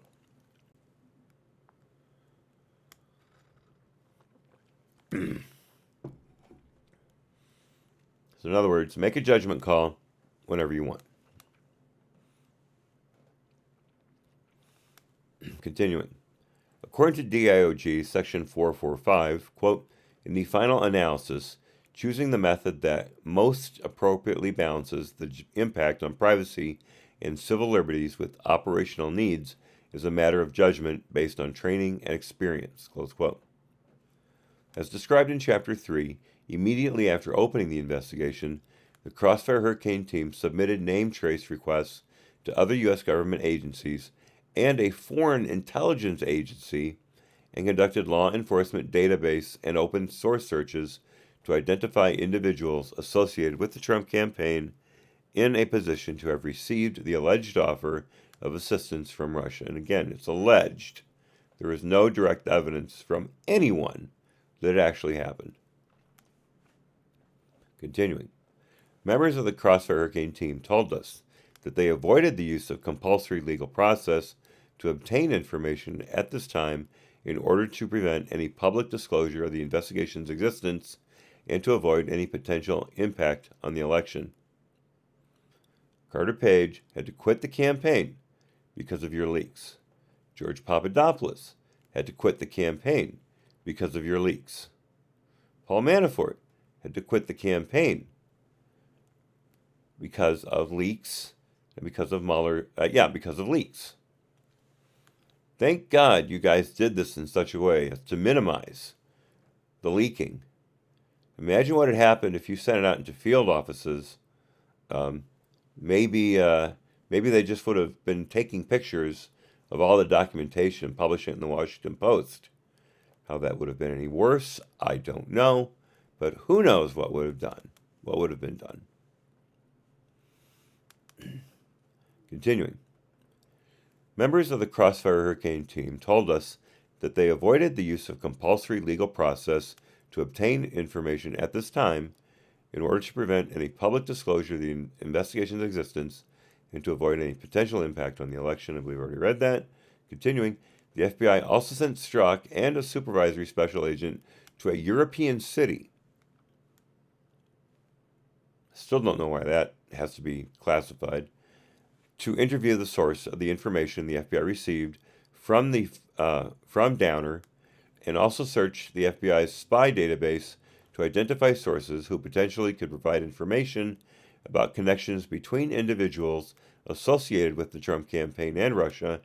Each of these early steps is authorized under the DIOG and was a less intrusive investigative technique. I'll give you that.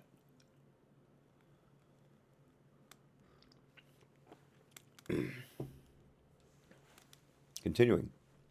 After the FBI opened the 4 individual cases based on information obtained through the above described efforts, and again, using anything they saw that could go either way, they immediately went with the most damning interpretation because these people work for the Trump campaign. Continuing. Above described efforts, the Crossfire Hurricane team used spies to interact and secretly record, consensually, we know better than that, secretly record conversations with 2 of the investigative subjects, Page and Papadopoulos, on multiple occasions in an effort to obtain specific information relevant to the allegations. The FBI also used a spy to secretly record a conversation with Sam Clovis, who was not a subject of the Crossfire Hurricane investigation. Then why was he spied on? Continuing. Use of a spy to conduct a secret recording is a more intrusive investigative technique than the ones used immediately after Crossfire Hurricane was opened, but is also one that FBI witnesses told us is commonly used in FBI counterintelligence investigations. For example, Priestap told the OIG that spies are an, quote, ordinary investigative tool, unquote, that are part and parcel of what FBI agents do in an investigative sense every day. So in other words, the least intrusive guideline is regularly ignored. Footnote 487. As we summarize in Chapter 10, the secret recordings done by the spies did not generate information did not support at all. Continuing, generate information tending to support the allegations that Page and Papadopoulos were, wittingly or unwittingly, providing assistance to Russia. Members of the Crossfire Hurricane team told us that the recordings nevertheless provided important background information about the subjects. Yeah, that they were clean, and that you guys were railroading them. Continuing, as noted above, that was footnote 487, as noted above, FBI policy provides that these decisions are matters of judgment to be made based on an investigator's training and experience. We found that in making these judgments about using spies to interact with investigative subjects, the Crossfire Hurricane team complied with applicable department and FBI policies for these operations and obtained all requisite approvals. Although the spy operations implicated constitutionally protected activity, we found no evidence that they were undertaken solely for the purpose of monitoring constitutionally protected activity, which is prohibited by the DIOJ. Okay, if that's the case, then why was Sam Clovis secretly recorded by Halper?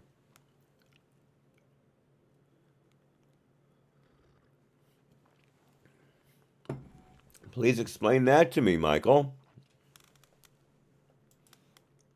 Continuing, we also found no testimonial or documentary evidence that these operations resulted from political bias or other improper considerations. There is the sentence, folks. There it is right there, that the Democrats and the media have been lying about the entire time. According to them, Horowitz said that there was no bias in the investigation. And that's not what he said. And his Senate testimony in front of the Judiciary Committee backs this up. He said it was either gross negligence, which is against the law, if you ask if you ask anyone who knows about Hillary, gross negligence, or it was political bias. Either or. He did not give a spectrum of what that could be. But right here, the media takes the no testimonial or documentary evidence that there was bias, political bias, and says Horowitz found no bias in the FISA activities whatsoever. Complete and utter lie. And we know that. And we know that from what we've read and what we're about to read. Once again, the media is completely untrustworthy with any kind of information that can damage the president or his ability to govern. Unbelievable. The media is like the FISA court. It's constantly being called out for doing things illegally, or at least improperly. I shouldn't say illegally, it's the press. For the most part, not illegally. But they're constantly being called out, just like the FISA court, and they do nothing about it. Nothing.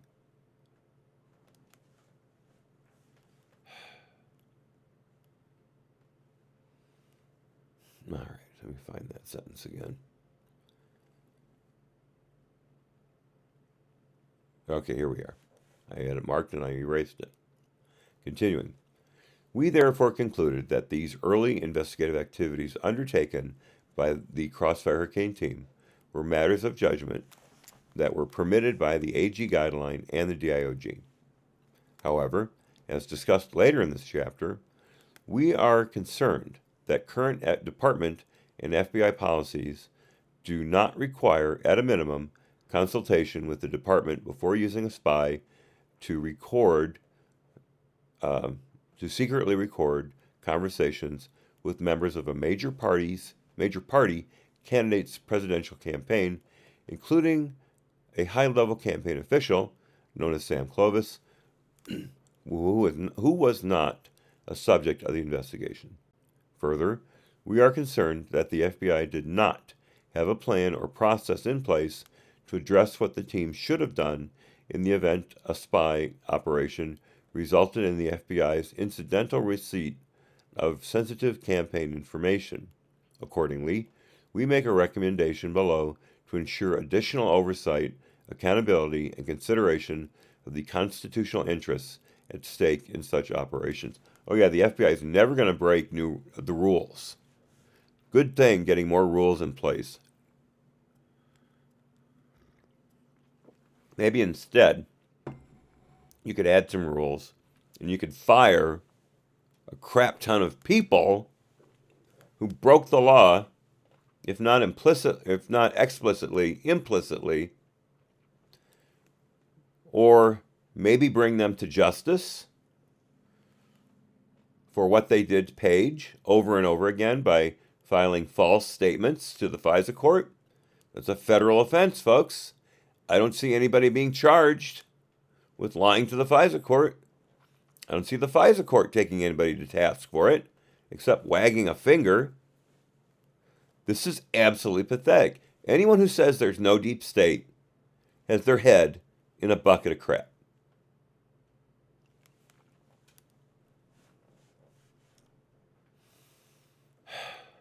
Sorry, that was a bit ranty, wasn't it? Continuing. In addition to these spy operations, the FBI also discussed in August 2016, within days of opening the Carter Page investigation, the possible use of a separate, highly intrusive technique to obtain information. There's a colon here. FISA authorized electronic surveillance, redacted, targeting Carter Page. According to Poor Put Upon Case Agent 1, the Crossfire Hurricane team had hoped that emails and other communications obtained through surveillance would help provide valuable information about what Page did while in Moscow in the previous month and the Russian officials with whom he may have spoken. Okay, let's look at this redaction for a second here. FBI authorized electronic surveillance. I believe that would mean of his phone.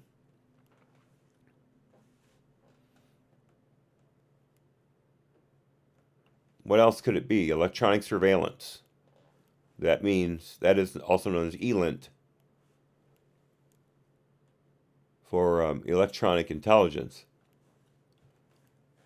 What else would they be electronically surveilling? He doesn't have a ham radio. He doesn't have a telegraph system. He's communicating by phone, by cell phone, and in some instances, encrypted apps. I don't see it could have been anything else. Continuing. As detailed in Chapter 5, the FBI ultimately did not seek a FISA order in August 2016 because OGC, NSD's Office of Intelligence, or OI, or both, determined that more evidence was needed to support a probable cause determination that Page was an agent of a foreign power. Uncle Bobbity, good day, sir. Welcome.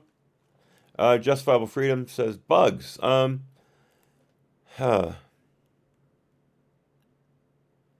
That's a good point, JF. It could also mean authorized surveillance, including wiretaps. Because I believe that's still a term used in describing electronic surveillance. That's a very good point.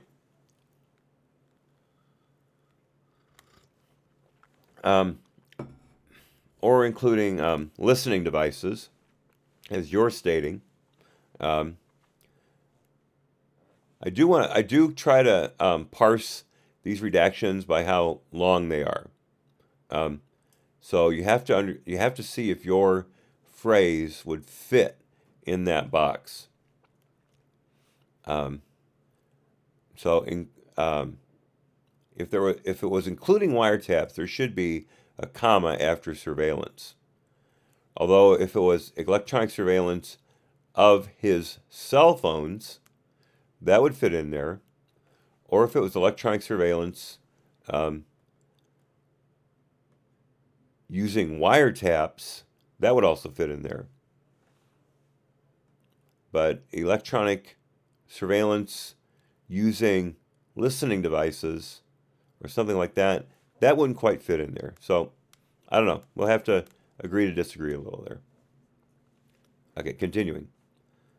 According to Poor Put Upon Case Agent 1, the Crossfire Hurricane team had hoped that emails and other communications obtained through surveillance would help provide valuable information about what Page did while in Moscow in the previous month and the Russian officials with whom he may have spoken. As detailed in Chapter 5, the FBI ultimately did not seek a FISA order. Damn it. I'm really sorry, guys. Really sorry.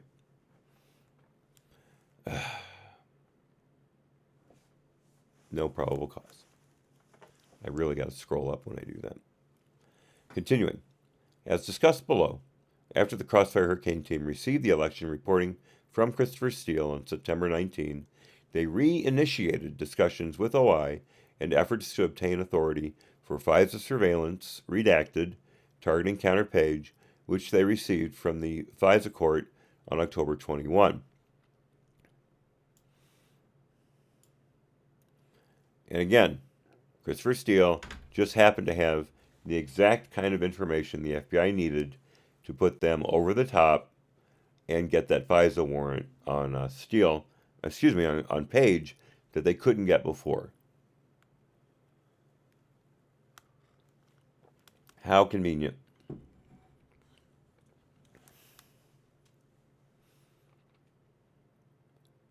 Continuing. Because of the reviews and approvals required before submitting a FISA application to the FISC, the decision to use this highly intrusive investigative technique was reviewed and approved at multiple levels of the department, including by then Deputy Attorney General Sally Yates for the initial FISA application and first renewal, and then by Acting Attorney General Dana Bente, and then DAG Rod Rosenstein for the second and third renewals. Yeah, class acts, all of them. Now, I can't really give a read on Dana Bente. I don't know him well enough professionally through what I've read and what I've heard to give an opinion on him. But we all know that Sally Yates was a complete bad actor from the word go, and was not at all impartial towards the Trump campaign, towards the Trump presidency at all. And Rod Rosenstein also was a complete joke in his position and had it in for Trump hard.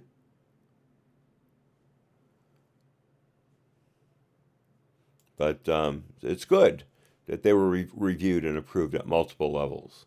That worked out great. Continuing, however, as we explain in the next section, the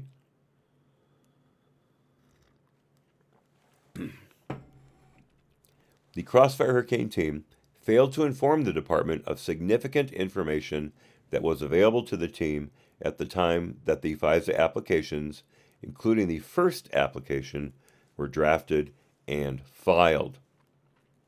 And what did you do about that, Horowitz? Continuing. Much of that information was inconsistent with or undercut the allegations contained in the FISA applications to support probable cause, and in some instances resulted in inaccurate information being included in the application. So we've gone over just about all of that. Continuing. Accordingly, we questioned the judgment and performance of members of the Crossfire Hurricane team involved in the FISA applications and determined that, as a result of their actions, senior department officials authorized the FBI to seek to use this highly intrusive investigative technique targeting Carter Page based on significant omissions and inaccurate information in the initial and renewal FISA applications. While we do not speculate whether senior department officials would have authorized the FBI to seek to use FISA authority, had they been made aware of all relevant information, it was clearly the responsibility of Crossfire Hurricane team members to advise department officials of such critical information so that they could have made a fully informed decision.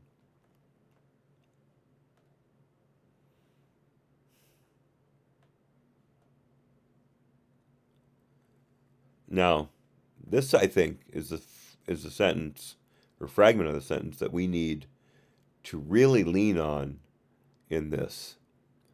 While we do not speculate whether senior department officials would have authorized the FBI to seek FISA authority had they been made aware of all relevant information, that is scary to me, because what Horowitz is saying is they may have authorized it anyway, even with all the exculpatory evidence that the FBI had at the time of that FISA application, second FISA application, against Page. I think if he had done proper interviews, or at least made the proper conclusions from those interviews, he would not have had to say, "We do not speculate." He should have been able to say, according to testimony, they would not have. That, in my opinion, is a real hole that Horowitz should have filled.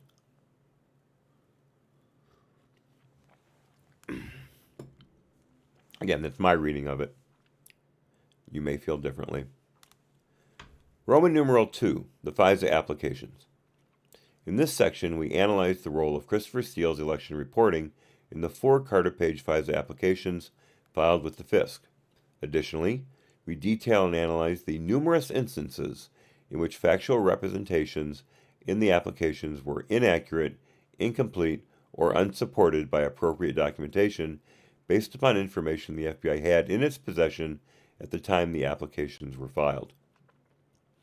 And again, even if you agree that there was a proper predicate present in order to start the counterintelligence investigation and target Page, Papadopoulos, Manafort, and General Flynn, even if you give the FBI that, none of those FISA applications should have been filed or should have been approved by the court. They were all lies.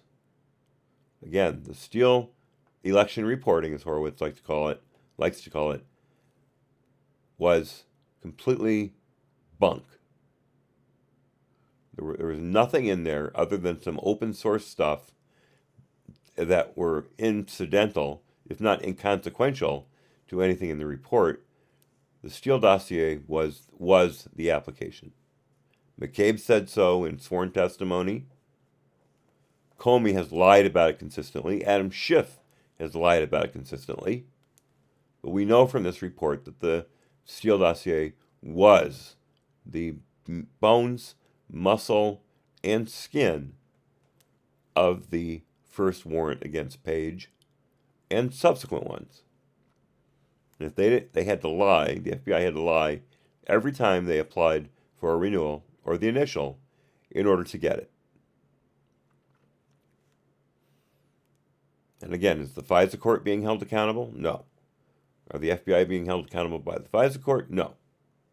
Are the FBI being held fully accountable by the Inspector General, Horowitz?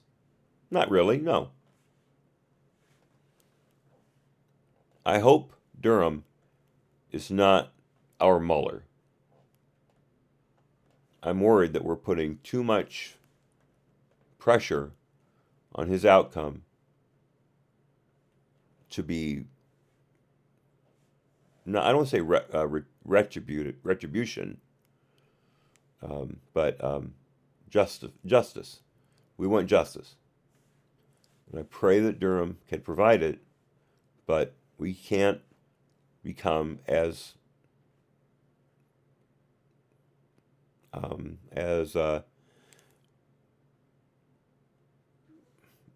wrapped up. It's not the word I want. I'm thinking of something religious. Deifying. That's it. We shouldn't be deifying Durham. because that's what the left did to Mueller, and look what happened to them. They lost all credibility, and they became even more insane. We can't afford to do that. So we have to watch it. Uncle Bobbity comes through in the darkness with, we shouldn't put all our eggs in one basket.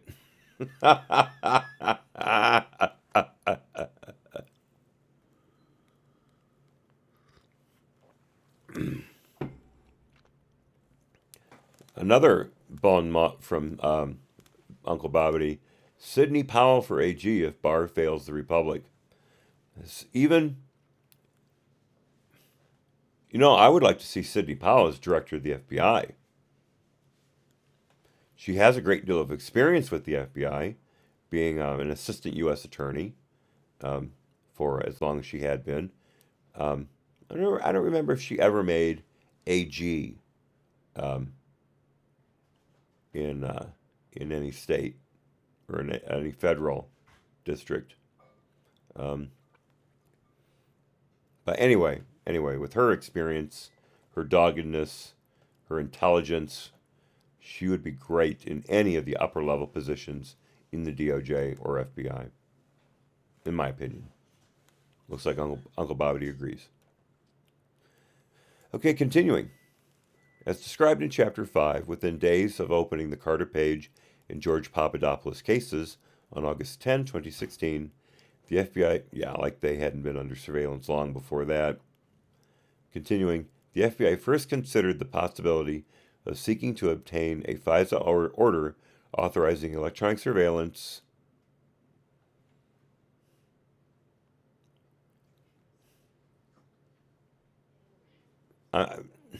see, here's what I said yesterday, and maybe I should have stuck with it. Electronic surveillance and physical searches targeting Carter Page and George Papadopoulos.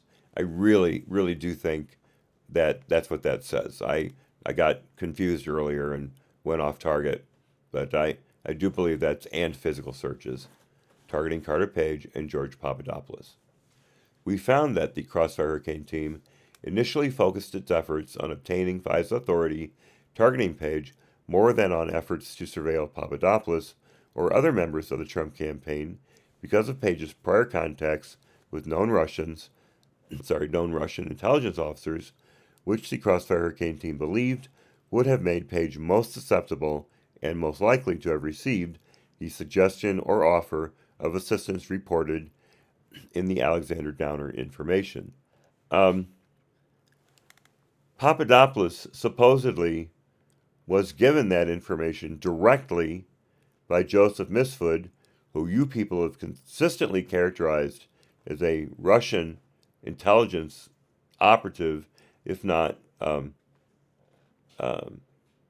privy to Russian intelligence information, who passed it on to Papadopoulos for no reason other than to try to set him up. And then supposedly Papadopoulos told that to the High Commissioner from Australia to Great Britain. Why in hell would you lay off of Papadopoulos when you had nothing but conjecture about meetings that Page had with Russians? None of which you traced down until January of 2017, and then found them to be false. I'll tell you why, because they had no predicate on Papadopoulos, because they only had hearsay. But with Page, they had quote-unquote evidence in the Steele report, which of course was completely bogus.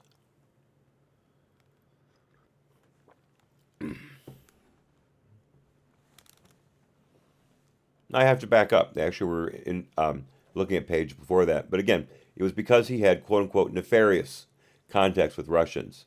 The CIA knew about the ones early in 2016, and the ones in the Steele report were lies. Sorry, I had to back that up. Continuing. Okay. Oh. All right, yeah, here we are at the bottom. Footnote 488. As described in Chapter 5, although the Crossfire Hurricane team was also interested in seeking FISA surveillance targeting Papadopoulos, the FBI OGC attorneys were not supportive because the FBI had no information that Papadopoulos was being directed by the Russians. Yet, that's what you were able to launch the Crossfire Hurricane investigation on. It was Papadopoulos who was the quote-unquote predicate, not Page. But you knew from recordings, secret recordings of Papadopoulos, that he denied all of it. Oh, sorry, Piper. Don't know what was wrong. Let's see. Continuing with the footnote. FBI and NSD officials told us that the Crossfire Hurricane team ultimately did not seek FISA surveillance of Papadopoulos. We were also told that the team also did not seek FISA surveillance of Manafort or Flynn, and we are aware of no information indicating that the Crossfire Hurricane team requested or seriously considered FISA surveillance of Manafort or General Flynn.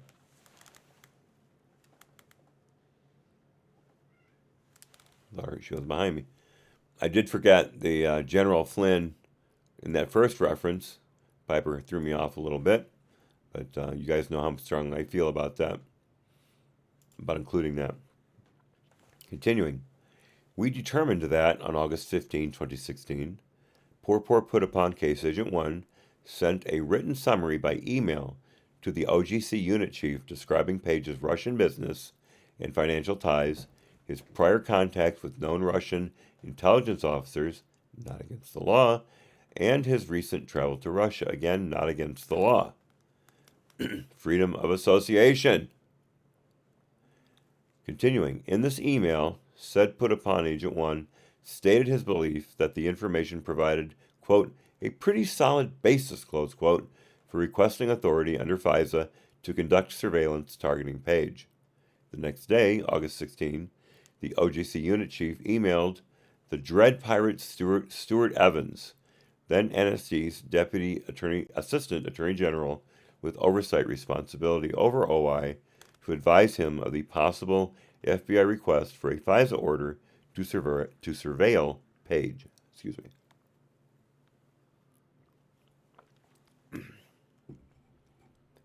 The email from the OGC unit chief stated that, quote, I don't think we are quite there yet, but given the sensitivity and urgency of this matter, I would like to get OI involved as early as possible. See, Picasso knows if you can hear me, I'm going to need another coffee in about 20 minutes. Okay, continuing. Next paragraph. On or about August 17, 2016, in response to the Crossfire Hurricane team's prior Carter Page name trace request, the Crossfire Hurricane team received a memorandum from another U.S. government agency detailing its prior interactions with Page, including that Page had been approved as an, quote, operational contact, close quote, for the other agency from 2008 to 2013, footnote 489. As described in Chapter 5, according to the U.S. government agency, quote, operational contact, close quote, as that term is used in the memorandum about Page, provides, quote, unquote, contact approval, which allows the agency to contact and discuss sensitive information with a U.S. person and to collect information from that person via, quote unquote, passive debriefing, or debriefing a person of information that is within the knowledge of an individual and has been acquired through the normal course of that individual's activities. Excuse me. According to the U.S. government agency, quote, a contact approval, unquote, does not allow for operational use of a U.S. person or tasking of that person.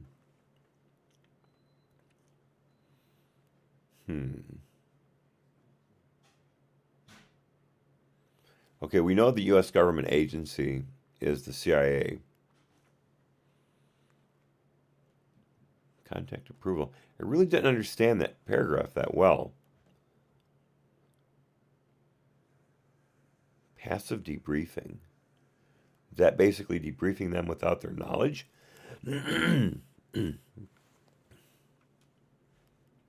Sounds like it. That's kind of confusing. If you guys can figure it out, all the better for you. Let's see, that was footnote 489. Continuing. The memorandum also detailed the information that Page had provided to the other agency, CIA, concerning his prior contacts with certain Russian intelligence officers. As detailed in chapters 5 and 8, the Crossfire Hurricane team did not accurately describe to OI the nature and extent of the information that the FBI received from the CIA, which we found was highly relevant to an evaluation of the FISA request. As Hollywood so accurately puts it, I'm sure it's another euphemism. It can't be anything else. So it's basically a debrief that they're trying to, a debrief technique that they're using to get around activating someone as a spy. In my opinion, Hollywood says getting info from a search or eavesdropping. I think that's more active intelligence gathering than what they're talking about, which is supposed to be more passive. I do see your point, though.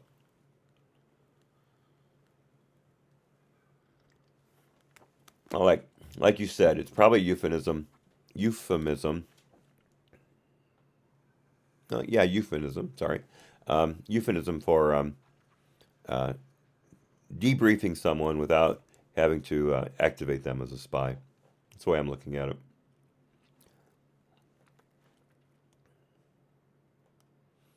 Let's see. That was.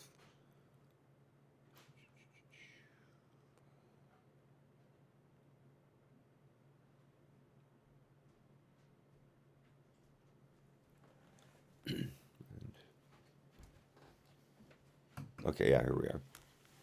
Oh, thank you, Picasso. Really appreciate it. Love you.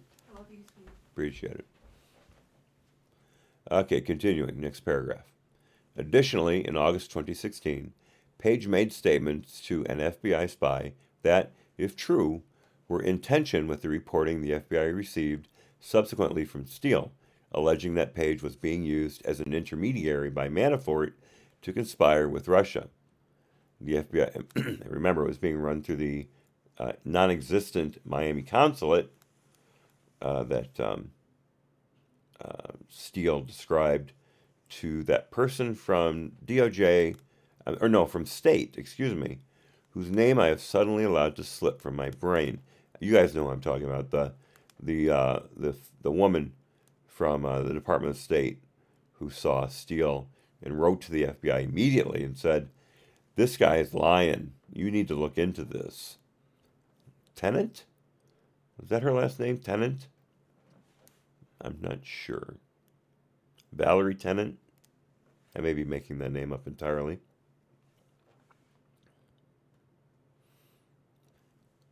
Okay, continuing. The FBI did not inform OI of Page's statements before any of the 4 FISA applications were filed, and did not inform OI of the spy operation until June 2017, shortly before filing the last FISA application. On or about August 22, 2016, a decision was made by the FBI, OGC, OI, or both, that more evidence was needed to support probable cause that Carter Page was an agent of a foreign power.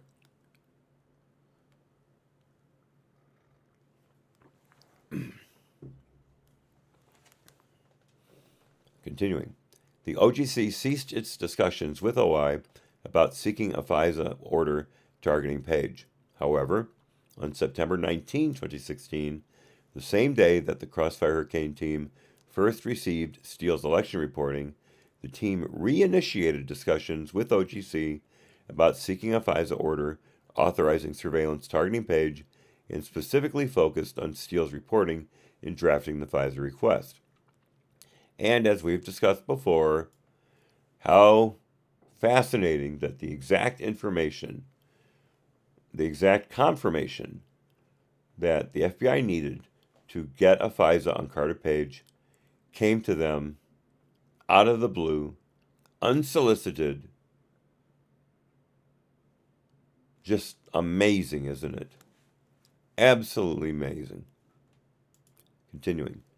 2 days later, on September 21, the OGC unit chief contacted the NSD OI unit chief to advise him that the FBI believed it was ready to submit a formal FISA request to OI relating to Page.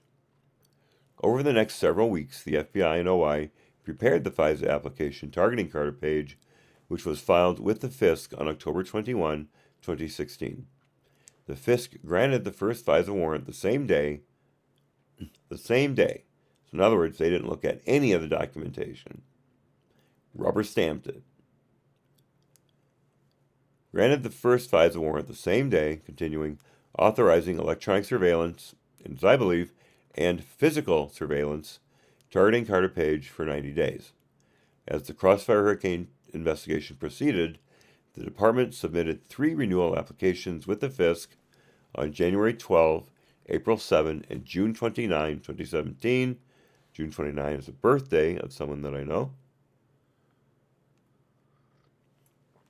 And of course, it's a week after the anniversary of the Operation Barbarossa, when the Nazis invaded the Soviet Union. Insanely. Continuing, June 29, 2017, seeking authority to continue electronic surveillance and physical surveillance, as I see it, targeting Carter Page. A different FISC judge considered each application before issuing the requested orders.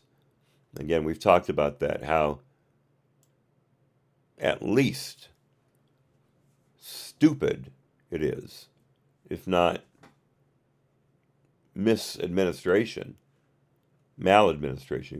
of your resources to allow different judges to hear subsequent applications for a prior FISA application. Well, I just described it.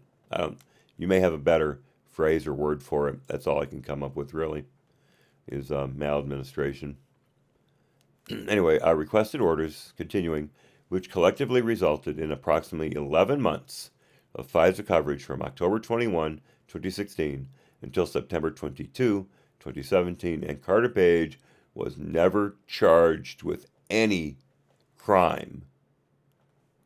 His life was just ruined by leaks from the FBI and incredibly savage media reporting.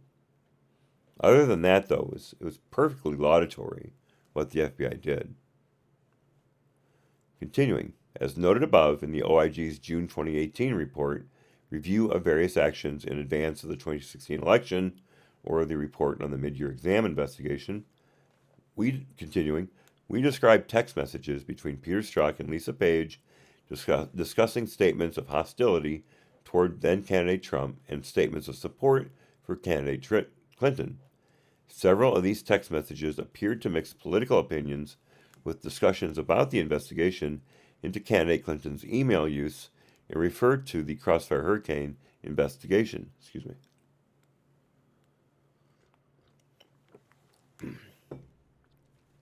As part of our review of the Carter Page FISA applications, we sought to determine whether there was evidence that Strzok or Page affected the preparation of or decision to file any of the applications. As described in Chapter 5, Strzok approved the request to expedite the FISA application proposed by the Crossfire Hurricane team, and he and Lisa Page communicated with department officials, as did other FBI officials, in an effort to move the first application forward. But unlike the impeachment trial of Trump, the impeachment inquiry of Trump, trial comes in the Senate,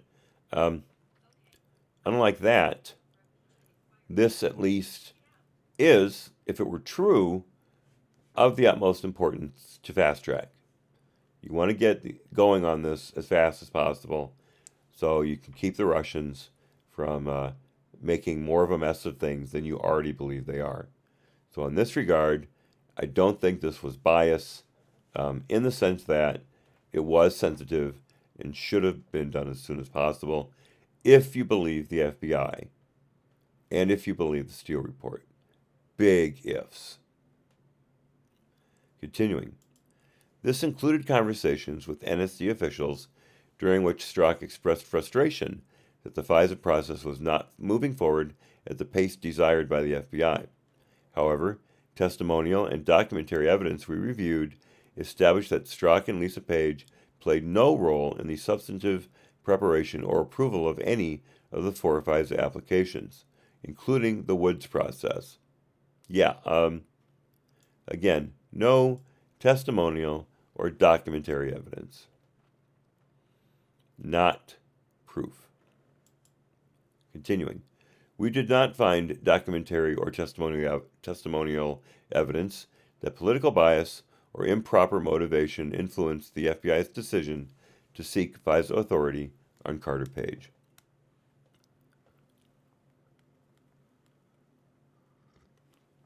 And again, lying media. He did not find there was no bias. He just found there was no actual data supporting bias. But you can infer it from here to Sunday. Section A. The role of the Steele election reporting in the applications. We concluded that the Crossfire Hurricane team's receipt of Steele's election reporting on September 19, 2016, played a central and essential role in the decision by FBI OGC to support the request for FISA surveillance targeting Carter Page, as well as the department's ultimate decision to seek the FISA order.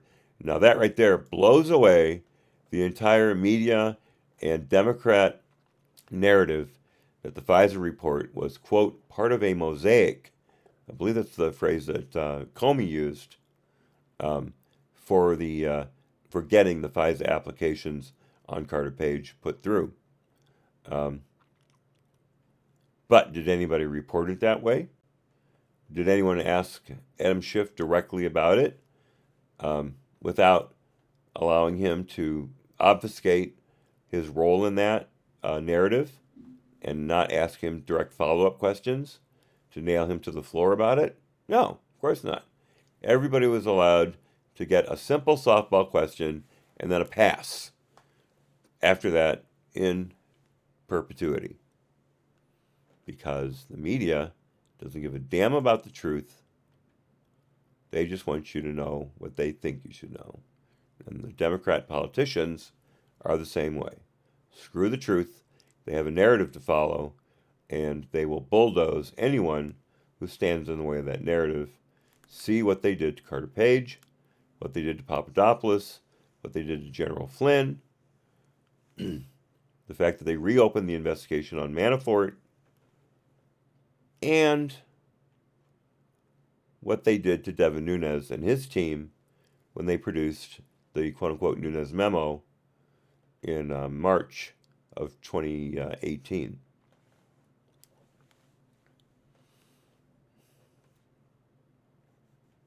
Unbelievable.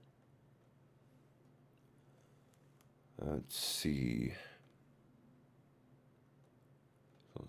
Okay, continuing. In particular, the OGC unit chief told us that she thought probable cause was a, quote, close call, close quote, when the team first proposed seeking a FISA in mid-August, and separately when she discussed the idea with OI around the same time. Excuse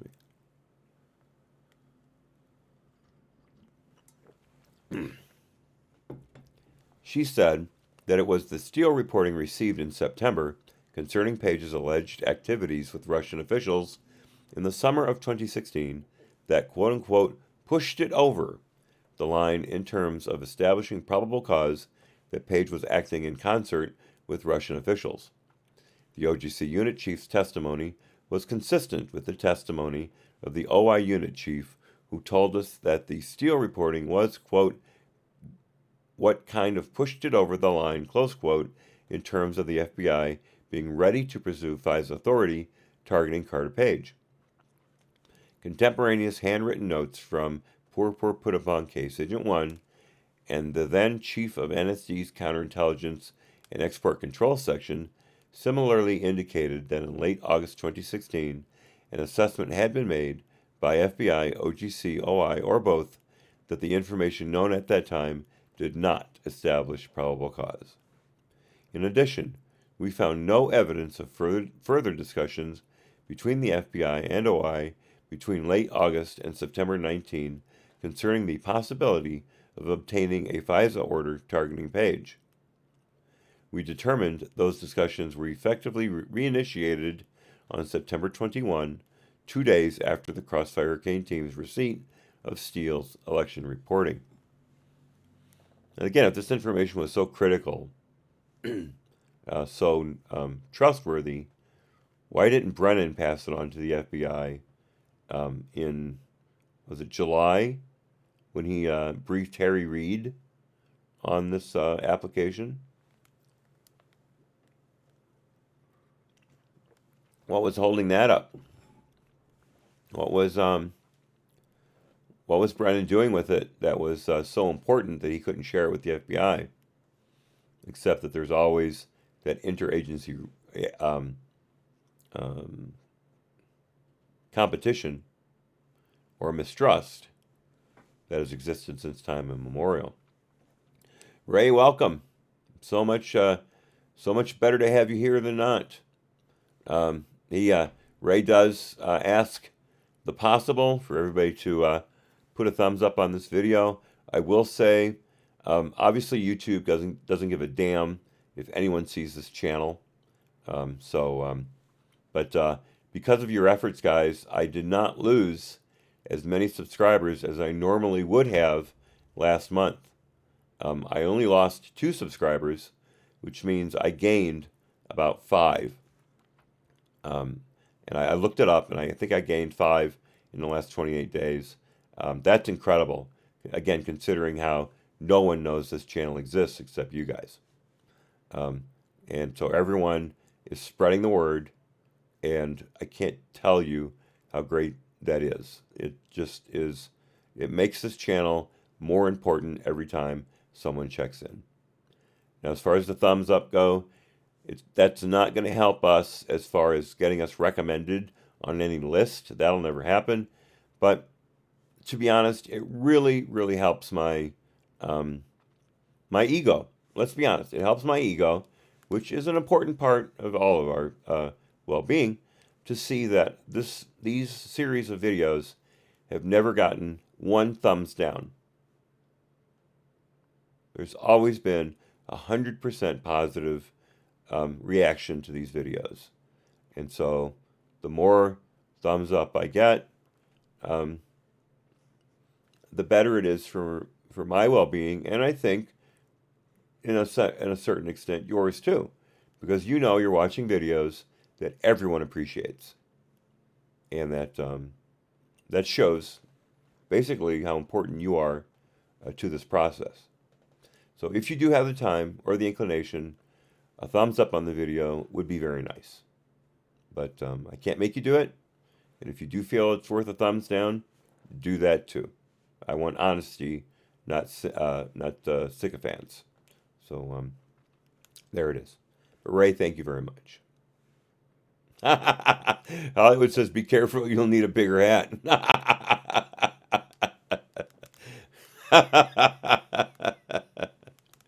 Very I knew you'd make me laugh, Hollywood. I knew you would make me laugh. You always hit me right in the funny bone. Oh, that was delicious. That was delicious. Thank you so much, Hollywood. Oh, my goodness. I'm going to need a drink before I get started. Yes, Picasso knows. We're having fun, but, you know, she has to crack the whip. Moving right along. Let's see.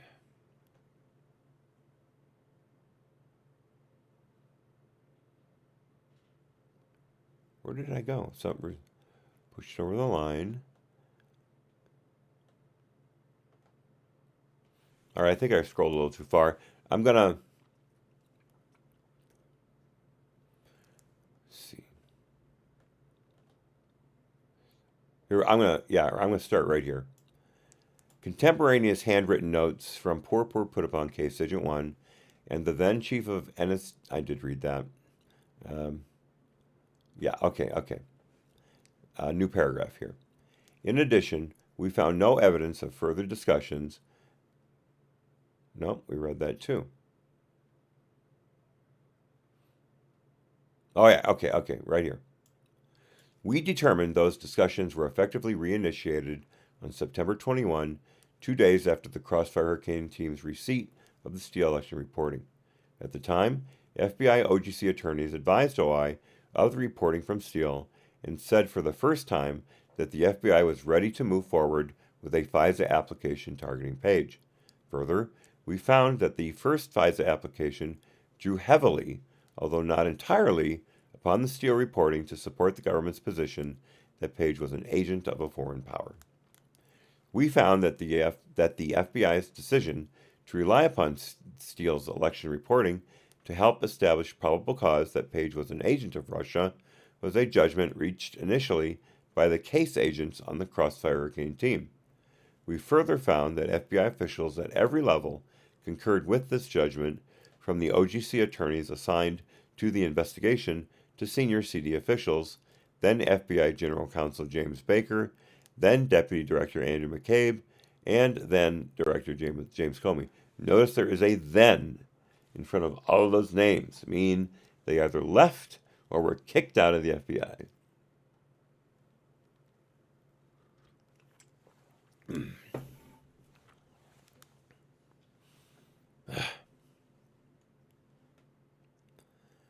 Continuing.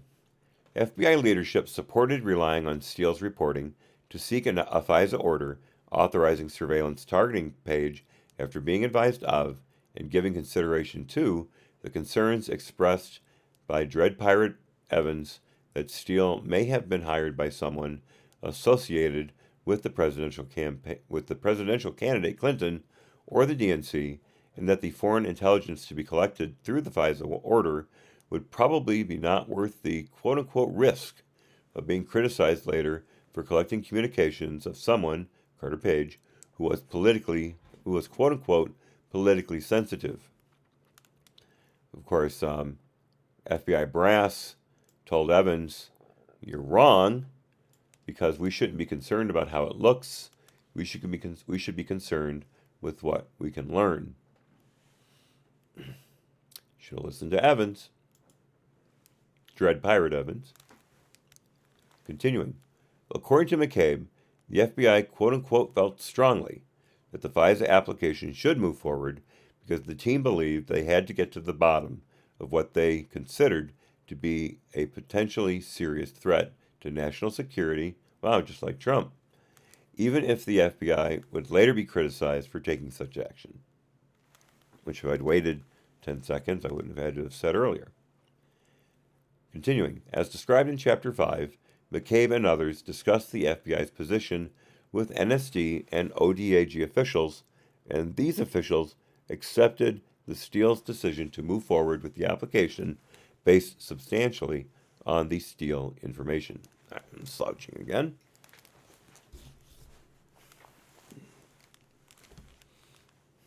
Hard to keep your posture proper when you're such a slacker like I am. Continuing. The FISA statute and FISC rules of procedure, or FISC rules, do not establish requirements specific to the use of spy information, such as Steele's, not technically a spy, to support probable cause in a FISA application. Now that is pathetic. I'm going to read that again, just so it'll sink in. The FISA statute and FISC or FISA court rules of procedures do not establish requirements specific to the use of confidential source information, such as steals, to support probable cause in a FISA application.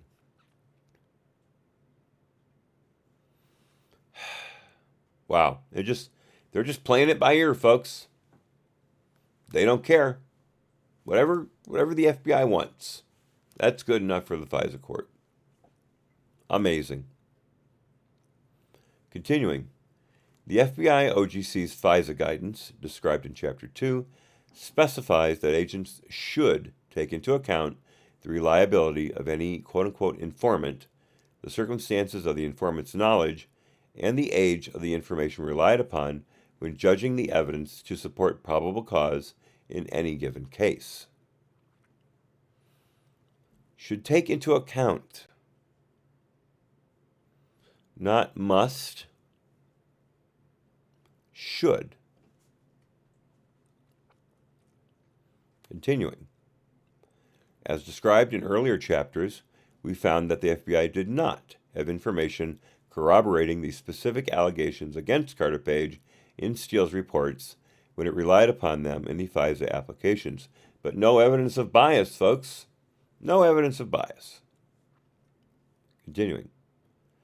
FBI, OGC, and NSC officials told us that the verification process set forth in the FBI's Woods procedures does not require that the FBI have corroboration for the confidential human source information presented in an application. Remember, the Woods procedures were created because when Mueller was the head of the FBI, the FISA court found 75 instances of the FBI lying to get FISA warrants and then taking the information from those warrants in some instances and passing that along to prosecuting attorneys and law enforcement officers.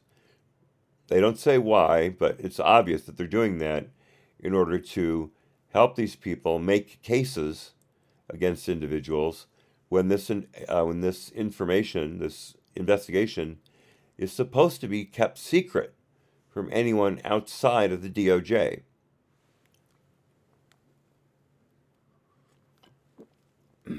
Did the FISA court take any of those agents to task? Were any of them demoted or fired? No.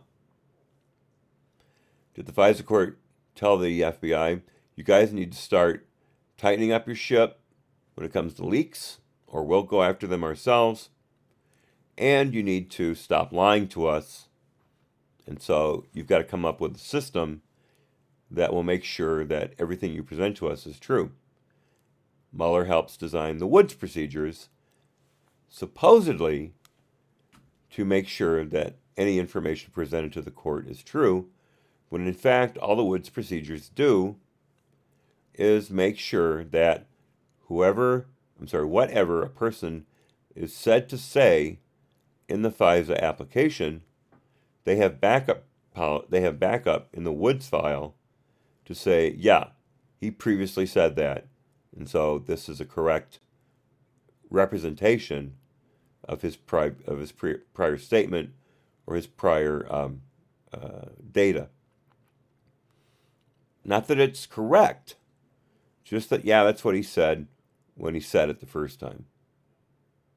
That is what the FISA court accepted as a proper procedure for keeping the FBI in check and not allowing it to lie to the court anymore.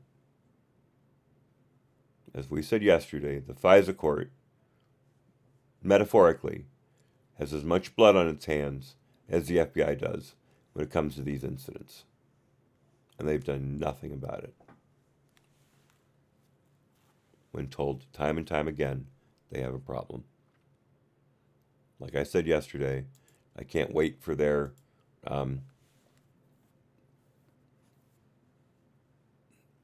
hearing in March for their new funding. It ought to be good. And as I said yesterday, we have got to cover it if at all possible. We have got to be on top of that. Continuing.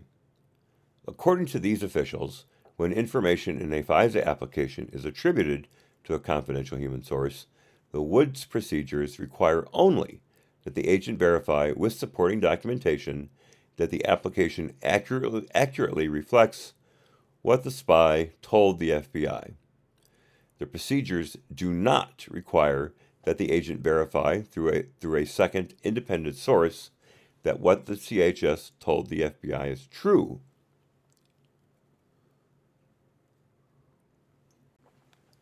Excuse me. We did not identify anything in the Woods procedures that is inconsistent with these officials' description of the procedures. According to Evans, Dread Pirate Evans, the FISC is aware of how the FBI quote-unquote verifies information in a FISA application under the Woods procedures, including information attributed to a confidential human source like Steele or a spy in general. Okay, all right, I had to read this sentence again. We did not identify anything in the Woods procedures that is inconsistent with these officials' description of the procedures. That's well and good, but he found the IG found that the procedures were not followed by the people in charge of them, and I'm sure we'll get to that in a little bit. Continuing, according to the I already read that. Okay, next paragraph. However, without corroboration, it was particularly important for the FISA applications to articulate to the court the FBI's knowledge of Steele's background and its assessment of his reliability. And we know the lies that they told the court. Continuing, on these points, the applications advised the court that Steele was believed to be a reliable source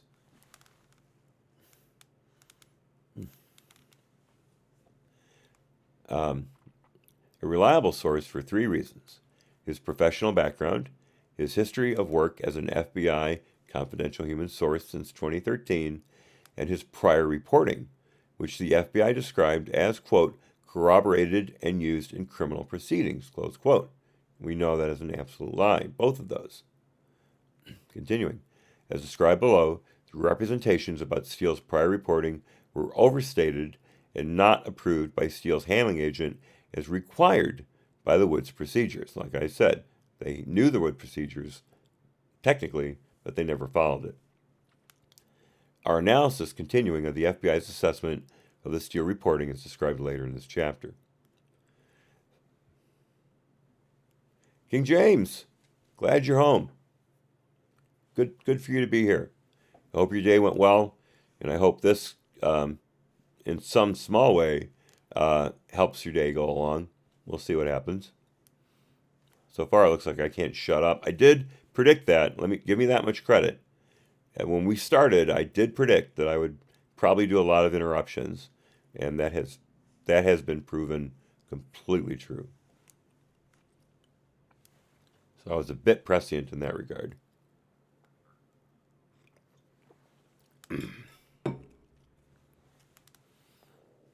All right. Let's see. Continuing.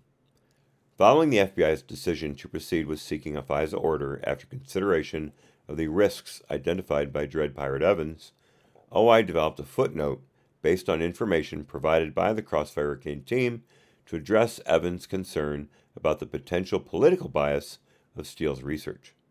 The footnote, and again, this is a footnote, not anything in the body of the document, just tucked down to the bottom of a page, and find me a judge who reads all the footnotes. Seriously, they don't even read the documentation for the most part.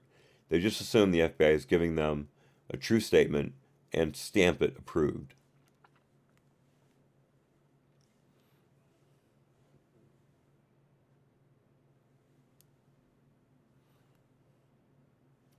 It's very kind of you, King James. That's very kind of you. It is nice to be with people you're very comfortable with. Although I don't know if you meant to call us fiends. Thank you, Picasso Nose, for doing the math. As Han Solo said most eloquently, "Never tell me the odds."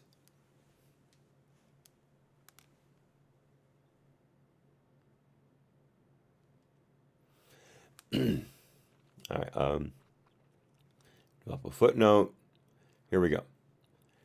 The footnote stated that Steele was hired by an identified U.S. person, known to us as Glenn Simpson, to conduct research regarding, quote, candidate one's, unquote, which we know to be Donald Trump, his ties to Russia, and that the FBI, quote unquote, speculates, not knows, not is certain of, not has proof of, but speculates that this U.S. person was likely looking for information that could be used to discredit the Trump campaign.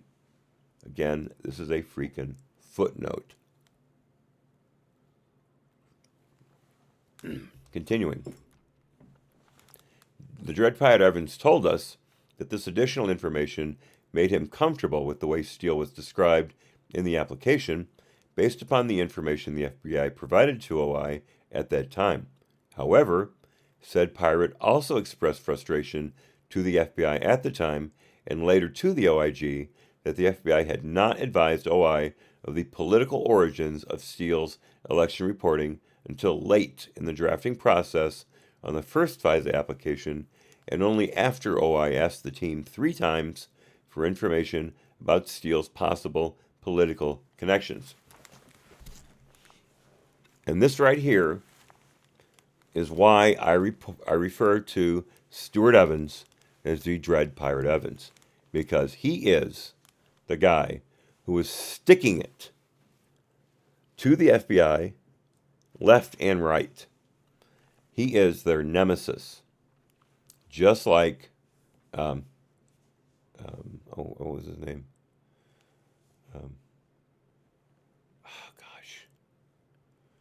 The male love interest in Princess Bride. What was his first name?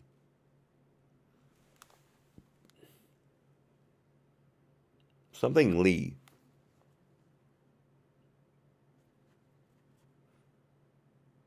Can't remember. Anyway, he became the Dread Pirate Rogers after the one before him passed along the mantle, and he was the nemesis of the Wesley. There you go, Uncle Bobbity. Wesley. Very good. Thank you. But Wesley was the nemesis of the man with 6 fingers and of the king. And he took care of both of them. I'm sorry. Oh, no. Inigo Montoya took care of the man with 6 fingers. I apologize. But Wesley did take care of the king quite nicely and very astutely. So that's why I call Stuart Evans the Dread Pirate Evans, because he is the one who is the nemesis of the team at the FBI who was illegally constructing these FISA applications. Hey, Ray! Woohoo! It's a party, it's a party, it's a party. I think that's the song. Continuing. Capital B. Inaccurate, incomplete, or undocumented information in the FISA applications. This is going to be a long section, folks. I will try very hard to keep the commentary to a minimum here, because I'm sure Horowitz explains all this fully, and you don't need me to expound on it. So I'm going to try to read this straight through. Continuing. The FBI's FISA and Standard Minimization Procedures Policy Guide, or FISA SMPPG, states that the U.S. government's, quote, ability to obtain FISA authority depends on the accuracy of applications submitted to the FISC. Because FISA proceedings are ex parte, the FISC relies on the U.S. government's full and accurate presentation of the facts to make its probable cause determinations, close quote. And just as an aside, for those of you who don't remember, ex parte means the one party in the proceeding, meaning the defendant, if you will, is not participating in the proceeding.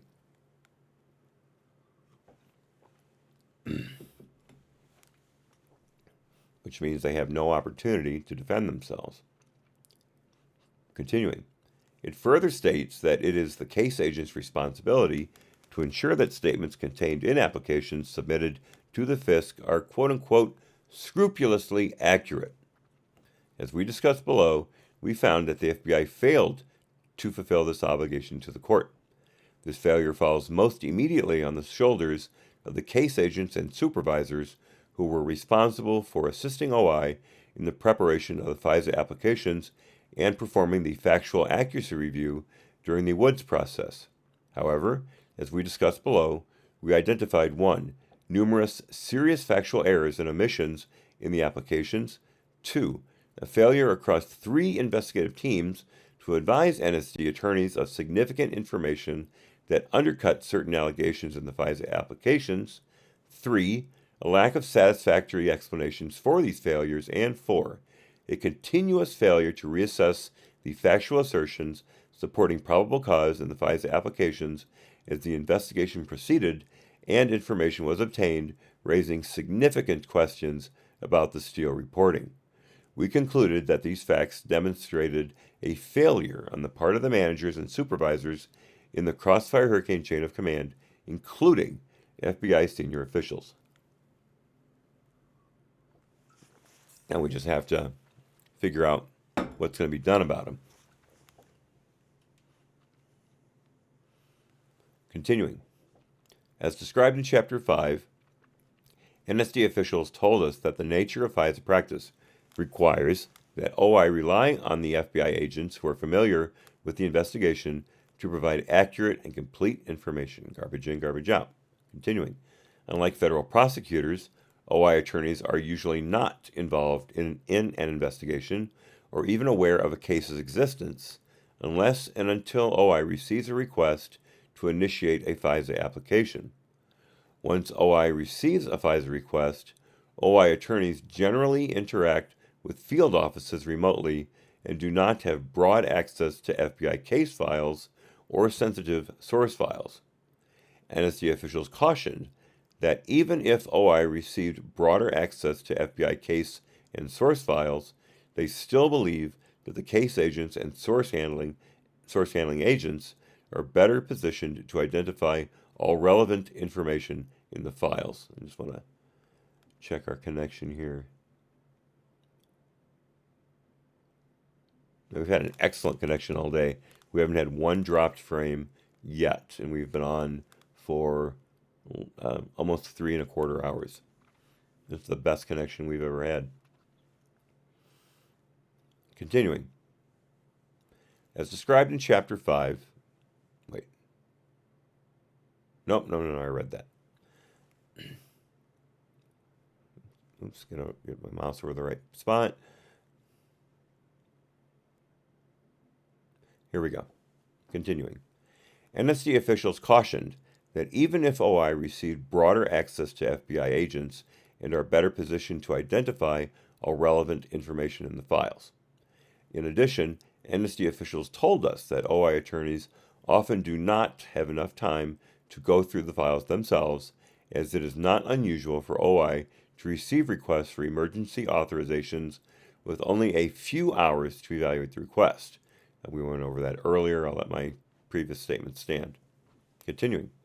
Despite the necessity that OI receive complete and accurate information from the FBI, our review identified numerous instances in which the FBI did not provide information relevant to the probable cause determination to OI, and therefore that information was not shared with either the decision makers in the department who ultimately approved the applications or with the court, which ultimately found probable cause to believe that Carter Page was an agent of a foreign power and authorized FISA surveillance of him on 4 separate occasions. Excuse me.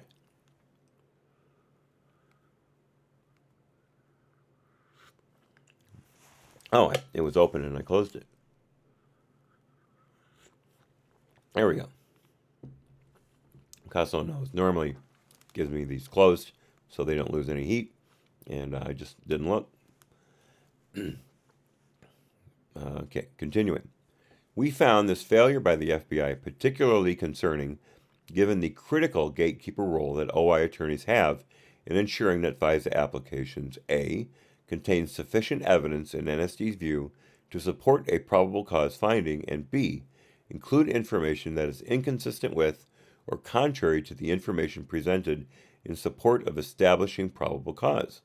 We conclude that OI attorneys were unable to fulfill this responsibility because members of the Crossfire Hurricane team repeatedly failed to provide OI with all relevant information. Again, garbage in, garbage out. As a consequence, the factual representations in the initial and renewal FISA applications filed with the FISC contained information that was inaccurate, incomplete, or unsupported by appropriate documentation based upon information the FBI had in its possession at the time the applications were filed. So in other words, lies, half-truths, and suppositions. Continuing. In addition, we identified significant errors with the Crossfire Hurricane team's compliance with the FBI's Woods procedures, which were adopted by the FBI in 2001 after errors were identified in numerous FISA applications and FBI counterterrorism investigations. The Woods procedures are intended to ensure the accuracy of every piece of information asserted in a FISA application by requiring that both an agent and a supervisory agent verify with supporting documentation that must be maintained in the Woods file that each factual assertion is accurately stated. We determined that these requirements were not met with regard to any of the 4 Carter Page FISA applications. Great job, Mueller. You really put a lot of teeth into making sure the FISA process was complete and true. Yep, you're a really well-respected government employee, former Marine, and a Republican. Sorry. Excuse me. Give me your, do you want to know? I'll get you fresh coffee. Sorry. Could I have another water too, please? Yeah. Thanks. Picasso knows doing that executive producer role oh so well. Gotta love her. Well, I've got to. I'm married to her, but you all really should love her, just in a general sense. Continuing. Below, we highlight the significant instances of inaccurate, incomplete, or undocumented information identified during our review, beginning with the first application. After the first application, we highlight significant additional errors and omissions in the renewal applications, including the agent's failures to update factual assertions repeated in the renewal applications. Disclose new relevant information, and reassess the evidence supporting probable cause as the investigation progressed. Finally, we described the failures in the performance of the Woods procedures that could have prevented some, but not all, of the errors and omissions we identified. And that brings us to footnote 490. Chapters 5 and 8 more fully describe the most significant instances of inaccurate, incomplete, and undocumented information we identified during our review, and Appendix 1 provides a complete list of the failures we identified in the Woods procedures. I can't wait till the appendices. They're not long, but they're full of information. I peeked earlier. All right. Number 1, the first FISA application. As with all applications, the FISC rules and FBI procedures required that the Carter Page FISA applications contain all material facts. Although the FISC rules do not define or otherwise explain what constitutes a quote-unquote material fact, the FISA SMP PG states that a fact is material if it is relevant to the court's probable cause determination. Excuse me.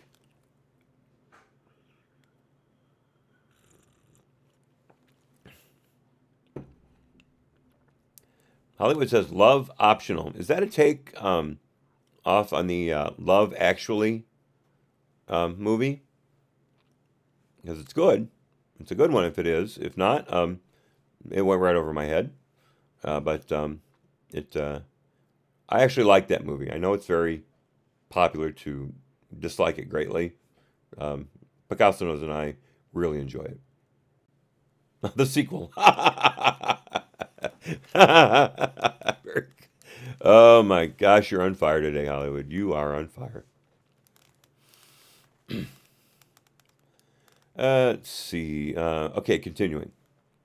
In all four applications, the factual basis supporting probable cause relied upon Page's historical, pre-2016, contacts with known Russian intelligence officers, as well as information from four Steele reports, reports 80, 94, 95, and 102. Remember, if you want to see all of the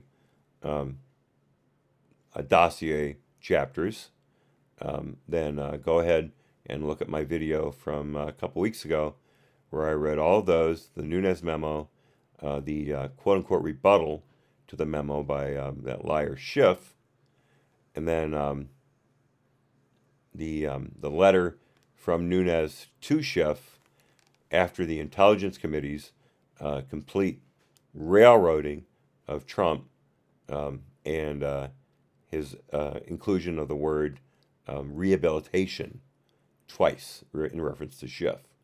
That's one of my. I like that video. I'm kind of proud of it actually. Continuing, the most prominent of the Steele reports were Report 94 concerning alleged secret meetings between Carter Page and two Russian nationals, Igor Sechin and Igor Devyekin, in July 2016, and Report 95 concerning the alleged role of Page as an intermediary between the Trump campaign and Russia.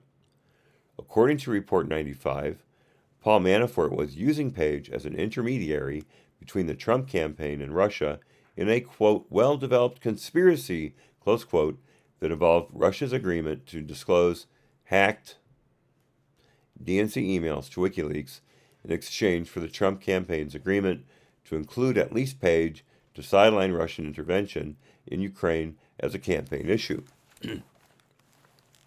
And you all know how I feel about the word hacked. Continuing, Steele told us that the allegations in Report 95 came from one person, person one, and were provided to Steele by Steele's primary subsource. The allegation in Report 102, that Russia released the DNC emails to WikiLeaks in an attempt to swing voters to Trump, an objective allegedly conceived and promoted by Page and others, also came from person one and was provided to Steele by Steele's primary subsource. Footnote 491. Take a drink here. Oh, thank you, Picasso knows. Get some coffee here. Ouch. A bit too much of a drink. A little hot. So, footnote 491. Person 1 was also one of two sources for the allegation in Report 80 that derogatory information about Hillary Clinton had been compiled for many years, was controlled by the Kremlin, and had been fed by the Kremlin to the Trump campaign for an extended period of time. And yet somehow the Trump campaign never used any of it. Sorry, editorializing. Continuing, however, as more fully described in Chapter 5, based upon the information known to the FBI in October 2016, the first application, 1, omitted information from another U.S. government agency, or the CIA, detailing its prior relationship with Page, including that Page had been approved as an operational contact for the CIA from 2008 to 2013, and that Page had provided information to the CIA concerning his prior contacts with certain Russian intelligence officers, one of which overlapped with facts asserted in the FISA application. Indeed, I looked at the chat, screwed it up. 2, included a source characterization statement asserting that Steele's prior reporting had been, quote-unquote, corroborated and used in criminal proceedings, which overstated the significance of Steele's past reporting. It was not approved by Steele's handling agent as required by the Woods procedures. 3, omitted information relevant to the reliability of Person 1, a key Steele subsource, who, as previously noted, was attributed with providing the information in Report 95 and some of the information in reports 80 and 102 relied upon in the application, namely that 1. Steele himself told members of the Crossfire Hurricane team that Person 1 was a quote-unquote boaster, and this is all quotes, a boaster, an egoist, and may engage in some embellishment, close quotes, and 2. The FBI had opened a counterintelligence investigation on Person 1 a few days before the FISA application was filed. 4. Asserted that the FBI had assessed that Steele did not directly provide to the press information in the September 23 Yahoo News article based on the premise that Steele had told the FBI that he only shared his election-related research with the FBI and Simpson. This premise was factually incorrect. Steele had provided direct information to Yahoo News, and also contradicted by documentation in the Woods file. Steele had told the FBI that he also gave his information to the State Department. Again, that's who I was trying to remember the name earlier.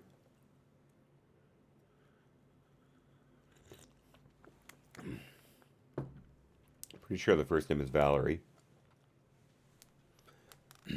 Sorry, Duncan Bobbity. You're going to have to deal with it. Continuing. Number 5.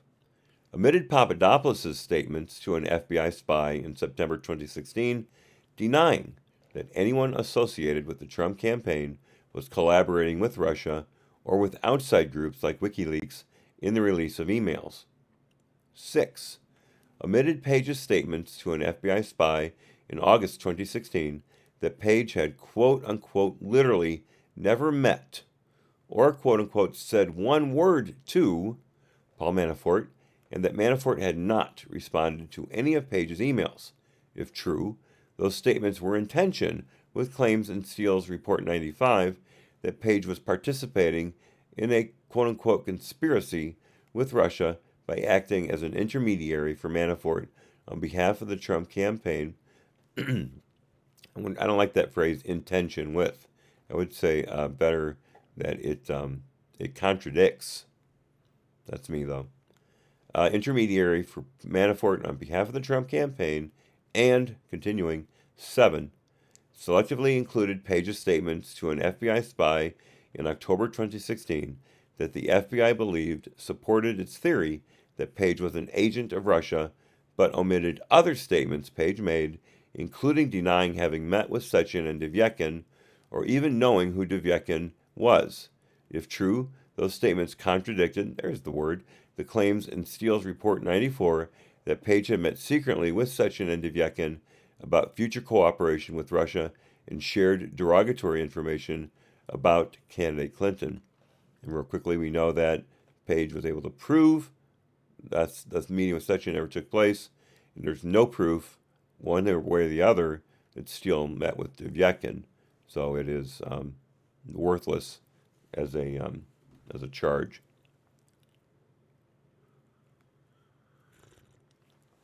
Continuing, we found no indication that NSC officials were aware of these issues at the time they prepared or reviewed the first FISA application. Regarding the third item listed above, the OI attorney who drafted the application had received an email from poor put-upon case agent 1 before the first application was filed, containing the information about Steele's quote-unquote boaster and quote-unquote embellishment characterization of Person 1, whom the FBI believed to be Source E in Report 95 and the source of other allegations in the application derived from Reports 80 and 102. This information was part of a lengthy email that included descriptions of various individuals in Steele's source network and other information Steele provided to the Crossfire Hurricane team in early October 2016. The OI attorney told us that he did not recall, Senator, I do not recall, the Crossfire Hurricane team flagging this issue for him, or that he independently made the connection between this subsource and Steele's characterization of Person 1 as an embellisher. We believe, said put upon Agent 1, should have specifically discussed with the OI attorney the FBI's assessment that this subsource was Person 1, that Steele had provided derogatory information regarding Person 1, and that redacted so that the OI could have assessed how these facts might impact the FISA application. As described in Chapter 5, the Dread Pirate Evans and the OI attorney told us that they would have wanted to discuss this information internally within NSD and with the FBI, and likely would have, at a minimum, disclosed the information to the court.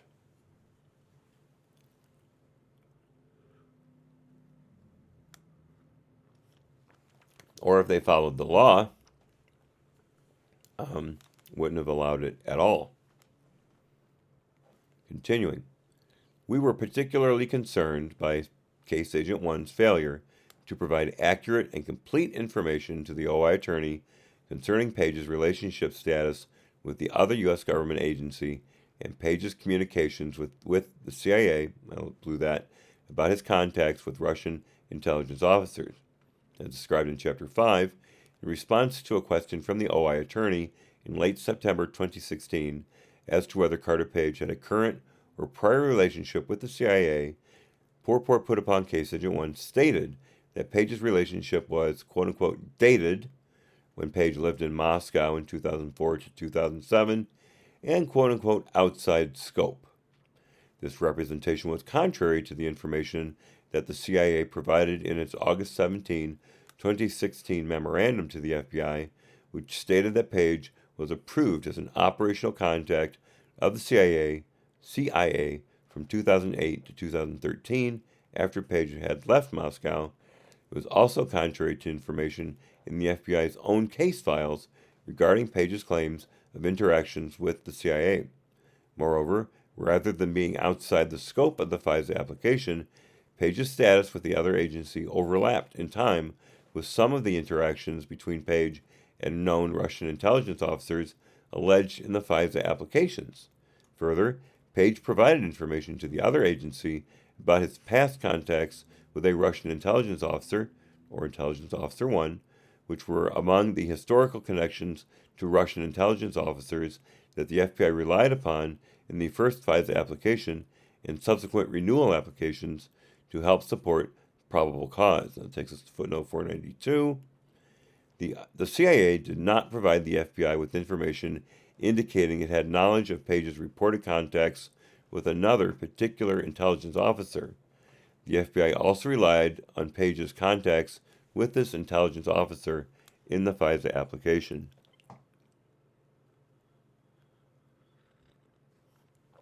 I think you all can draw a pretty solid conclusion from that description.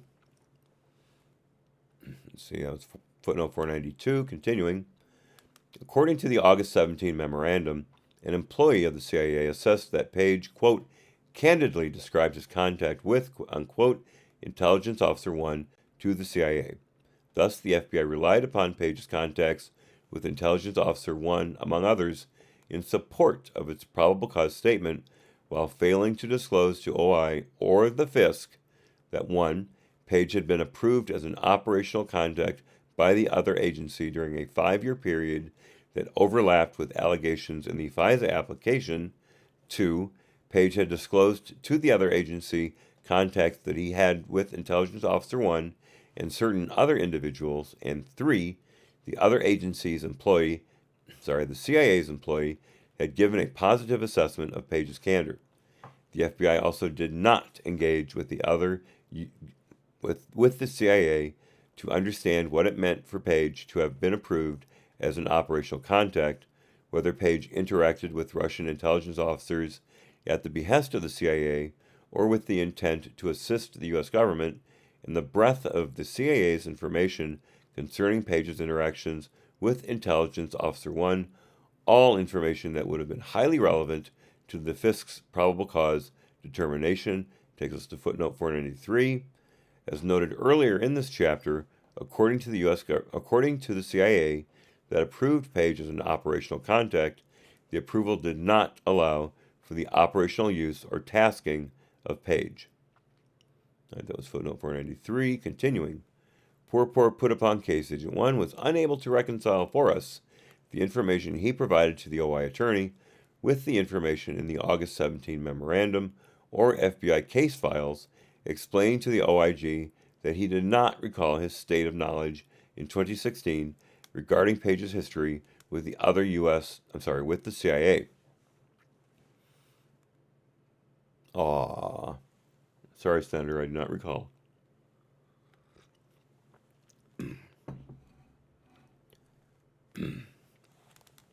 Continuing.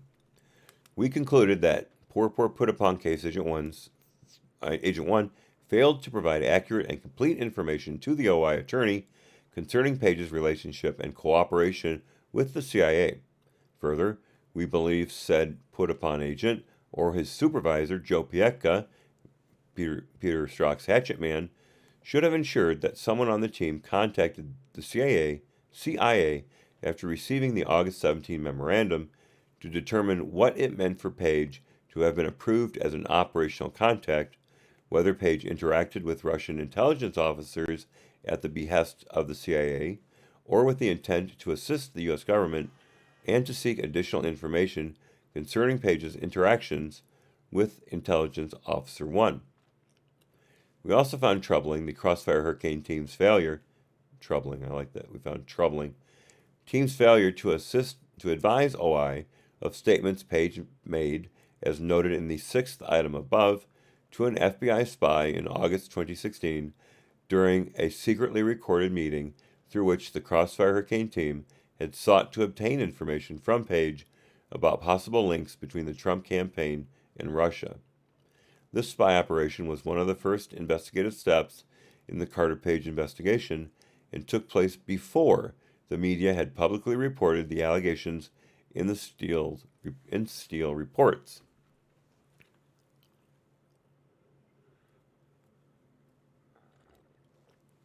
Excuse me. Continuing.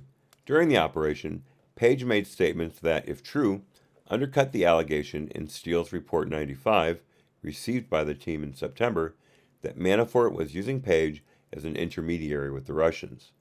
According to the transcript of the operation, Page told the spy he had, quotes we've seen before, literally never met or said one word to Manafort, and that Manafort had not responded to any of Page's emails. Again, a lot of repetition here. Page's statements concerning Manafort, which Page made before he had reason to know about Steele's reporting connecting him to Manafort in a conspiracy with Russia, were not provided to OI prior to the filing of the first FISA application. We agree with the OI attorney who told us that the FBI should have flagged these statements for inclusion in the FISA application because they were relevant to the court's assessment of the allegations in Report 95 concerning Manafort using Page as an intermediary with Russia. We also believe that, as the case proceeded and the FBI gathered substantial evidence of Page's past electronic communications, the lack of evidence showing substantive communications between Page and Manafort bolstered the need to, at a minimum, include Page's statements regarding Manafort in the renewal applications, or more properly, stop the process, in my humble opinion. Continuing. Further, we were concerned by the Crossfire Hurricane team's assertion, without approval from Steele's handling agent, or handling agent 1, that Steele's prior reporting had been, quote-unquote, corroborated and used in criminal proceedings, close quote, second item noted above, which we were told was primarily a reference to Steele's role in the International Federation of Association Football, or FIFA, corruption investigation. According to handling agent 1, he would not have approved the representation in the application because only, quote, some, unquote, of Steele's prior reporting had been corroborated, most of it had not, and because Steele's information was never used in a criminal proceeding.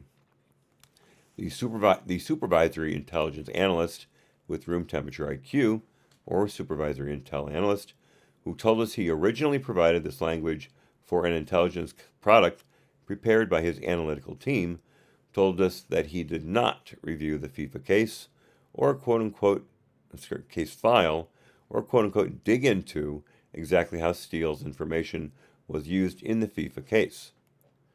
Joe Piecka, Peter Strzok's hatchet man, told us that the team had quote-unquote speculated that Steele's prior reporting had been corroborated and used in criminal proceedings because they knew Steele had been, quote, a part of, if not predicated, the FIFA investigation, close quote, and was known to have an extensive source network into Russian organized crime.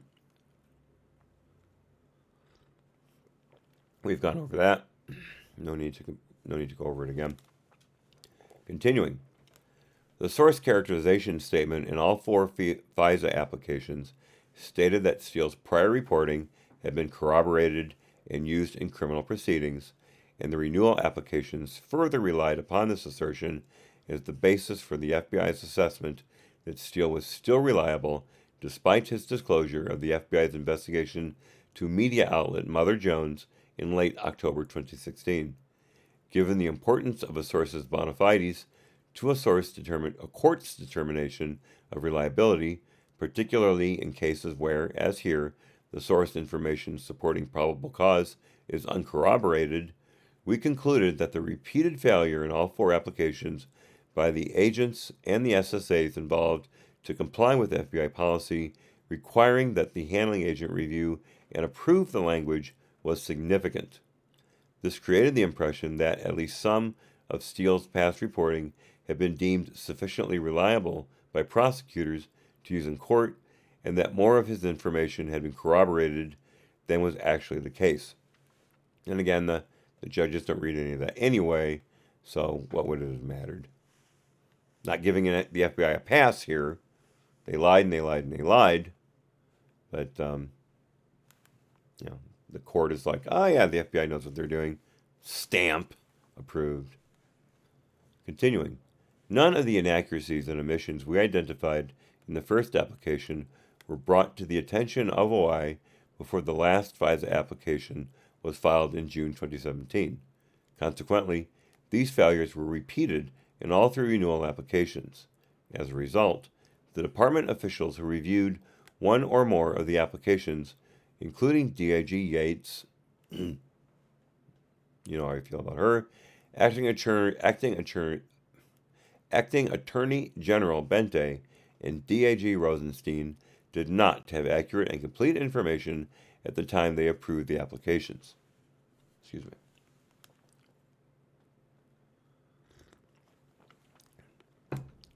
We do not speculate as to whether or how this additional information might have influenced the decisions of senior leaders who supported the applications if they had known all of the relevant information. Nevertheless, we believe it was the obligation of the agents who were aware of the information to ensure that OI and the decision makers had the opportunity to consider it, both to decide whether to proceed with the applications and, if so, how to present this information to the court. We also do not speculate as to whether this additional information would have influenced the court's decision on probable cause if the court had accurate and complete information at the time of the first application. However, it was the department's and FBI's obligation to ensure that the applications were, quote-unquote, scrupulously accurate, and FBI's obligation to ensure that the applications, and that the court was provided with a complete and accurate recitation of the relevant facts, which we found did not occur. 2. The three renewal applications. In addition to repeating the errors contained in the first FISA application, we identified other similarly significant errors in the three renewal applications, based upon information known to the FBI after the first application was filed and before one or more of the renewals was filed. As more fully described in Chapter 8, the renewal applications, got a drink here, this is going to be long.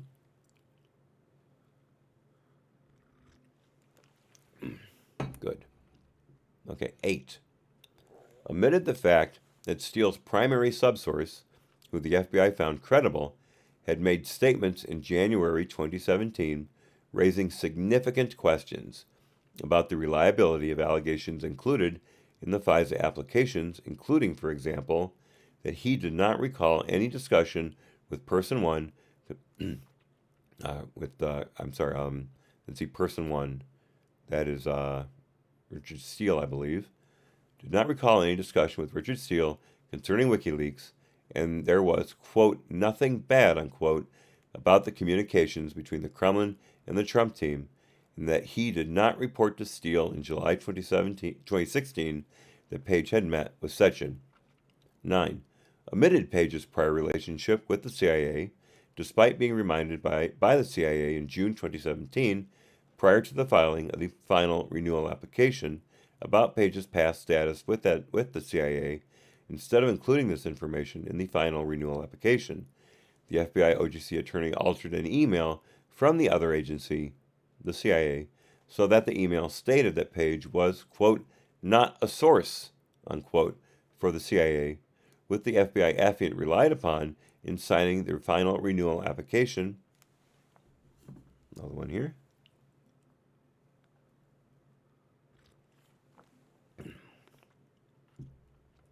Ten.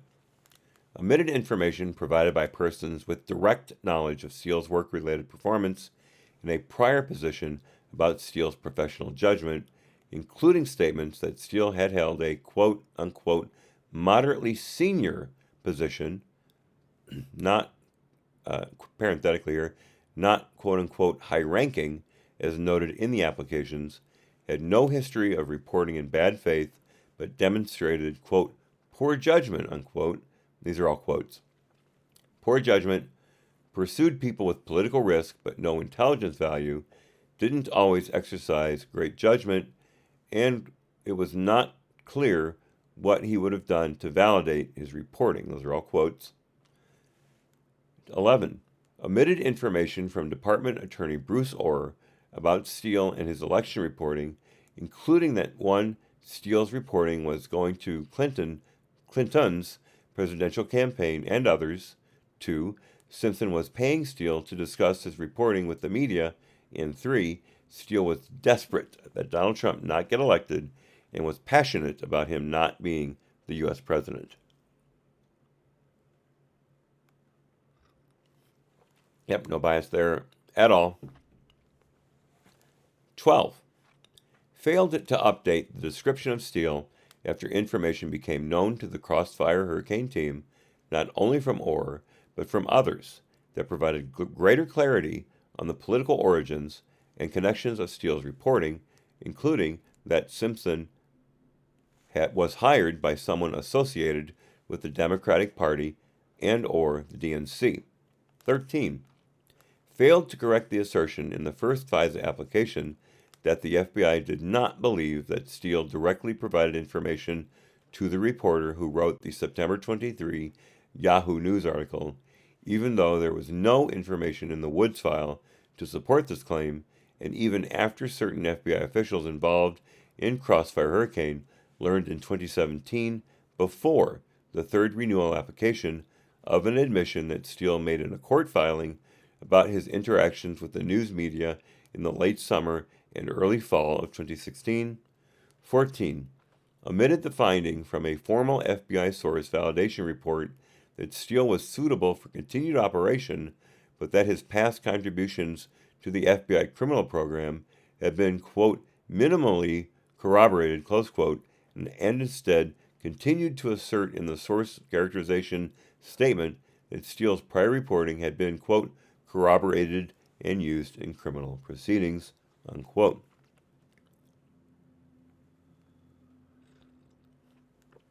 Almost there. 15. Omitted Papadopoulos' statements to an FBI spy in late October 2016, after the first application was filed, denying that the Trump campaign was involved in the circumstances of the DNC email hack, which we know to be a theft. 16.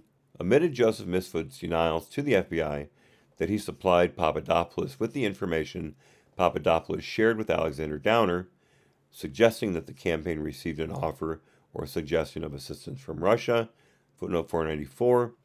According to the special counsel's report, Misfud made inaccurate statements during this FBI interview about his interactions with Papadopoulos. But of course, he was not charged with lying to the FBI or obstruction of justice.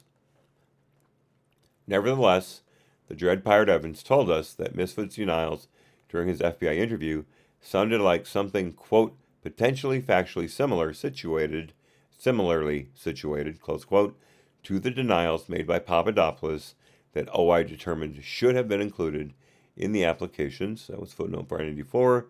And the last one, 17, omitted evidence indicating that Page played no role in the Republican platform change on Russia's annexation of Ukraine as alleged in Steele Report 95, which was inconsistent with a factual assertion relied upon to support probable cause in all 4 FISA applications.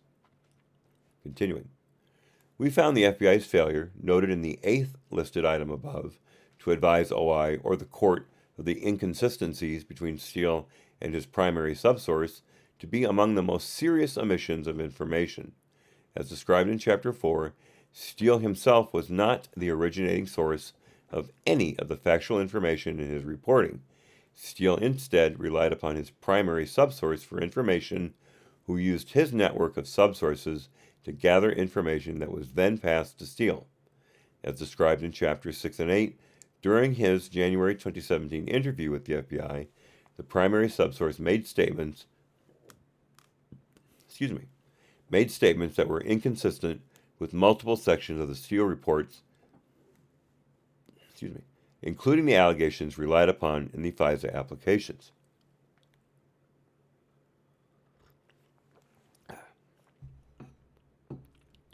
These inconsistencies should have resulted in serious discussions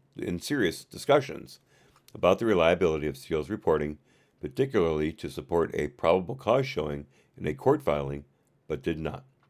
For example, regarding the allegations in Report 95 that came from Person 1, known as Source E, the primary subsource said, among other things, that he had only one 10 to 15 minute phone call with someone he believed was Richard Steele and did not recall any discussion or mention of WikiLeaks. Further, the primary subsource told the FBI that there was quote-unquote nothing bad about communications between the Kremlin and the Trump team. The primary subsource's account of these communications, if true, was not consistent with the allegations of a quote-unquote well-developed conspiracy in Reports 95 and 102 attributed to Source E, Person 1. Further, his statement that he did not recall any discussions or mentions of WikiLeaks during the telephone call was inconsistent with those allegations. However, the FBI did not share this information with OI. The FBI also failed to share other inconsistencies with OI, including the primary subsource's account of the alleged meeting between Page and Sechin in Steele's Report 94 and his descriptions of the source network.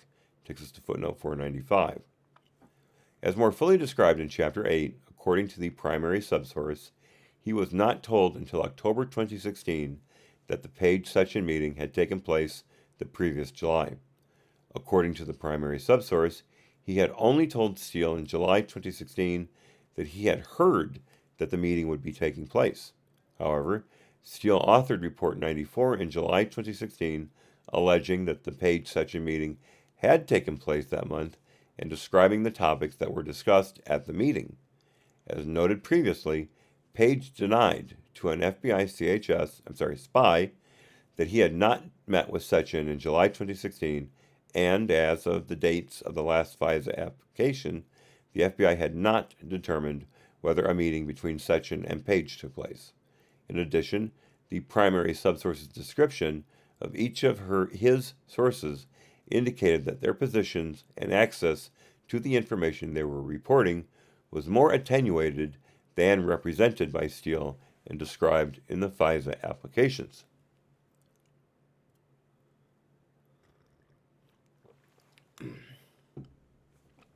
Good use of the word attenuated.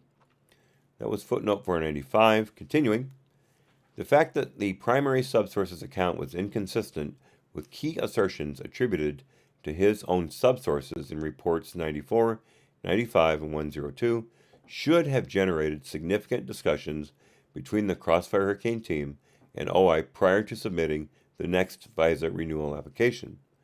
According to the Dread Pirate Evans, had OI been made aware of the information, such discussions might have included the possibility of foregoing the renewal request altogether, at least until the FBI reconciled the differences between Steele's account and the primary subsource's account to the satisfaction of OI.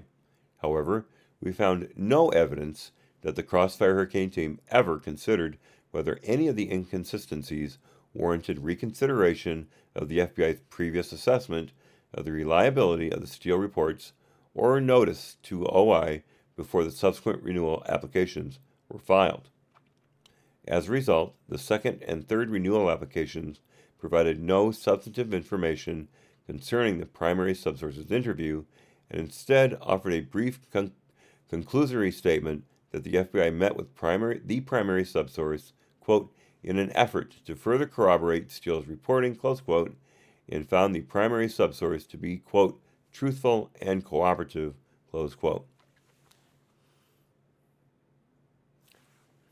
Real quickly, I think between that and the Kleinsmith's altering of the CIA memorandum from is to not, Page being previously run, helping the CIA,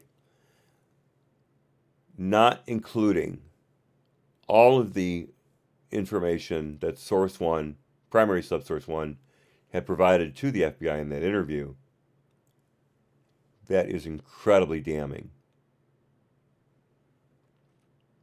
That is one that really upsets me the most. Kleinsmith was egregious as well, but it may not have been the tipping point for that application. But this interview should have ended all renewals, second and third.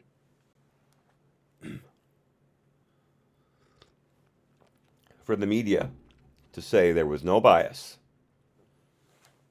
Remember, it wasn't that some of them actually didn't say that Horowitz found no bias.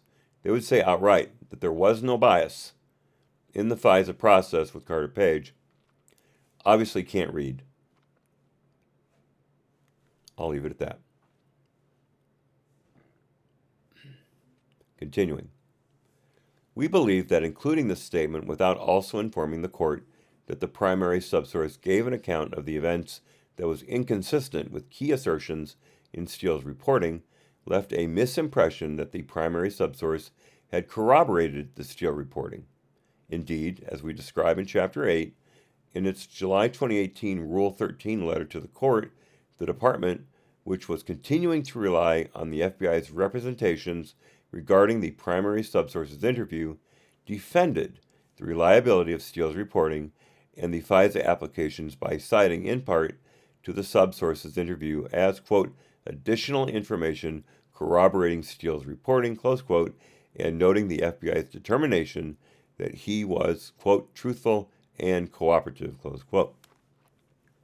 When we asked the case agents and supervisory agents who participated in the preparation or Woods review of the second and third renewal applications, they either told us that they were not aware of the inconsistencies, I'm sorry, Senator, I don't recall, or if they were aware, they did not make the connection that the inconsistencies affected aspects of the FISA applications.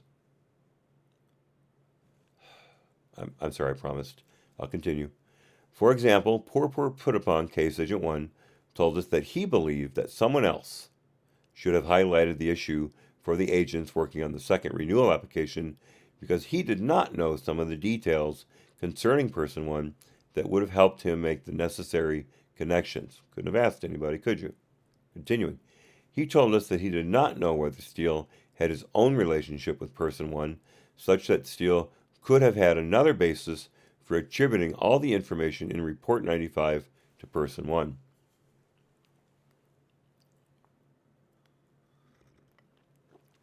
I keep getting Person 1 mixed up.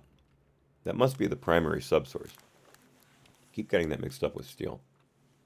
Continuing. However, Given purport put upon Case Agent 1's central role in the Page investigation, the primary subsource interview, and the preparation of the first two FISA applications and factual accuracy review on the third, we believe he should have been one of the first to notice and advise others about the problems the primary subsources accounts created for the FISA applications.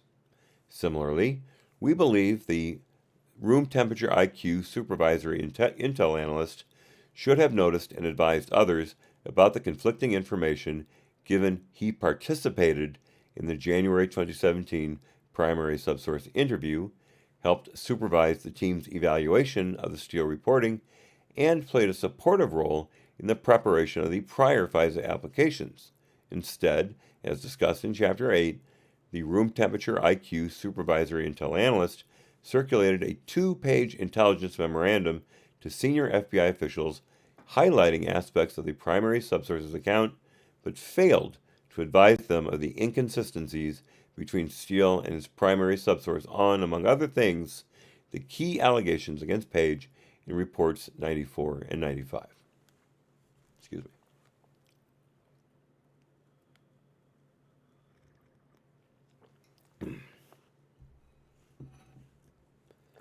Continuing. In addition to the primary subsource's interview, we found other information in the FBI's possession that raised questions about the accuracy of the Steele reporting concerning Carter Page, but that was not included in the renewal applications. As described in Chapter 5, to support the allegations in Report 95 that Page worked to sideline Ukraine as a campaign issue, the first FISA application described 2 news articles from July and August 2016 reporting that the Trump campaign had worked behind the scenes to change the Republican Party's platform on providing weapons to Ukraine. And we've already been over that in detail.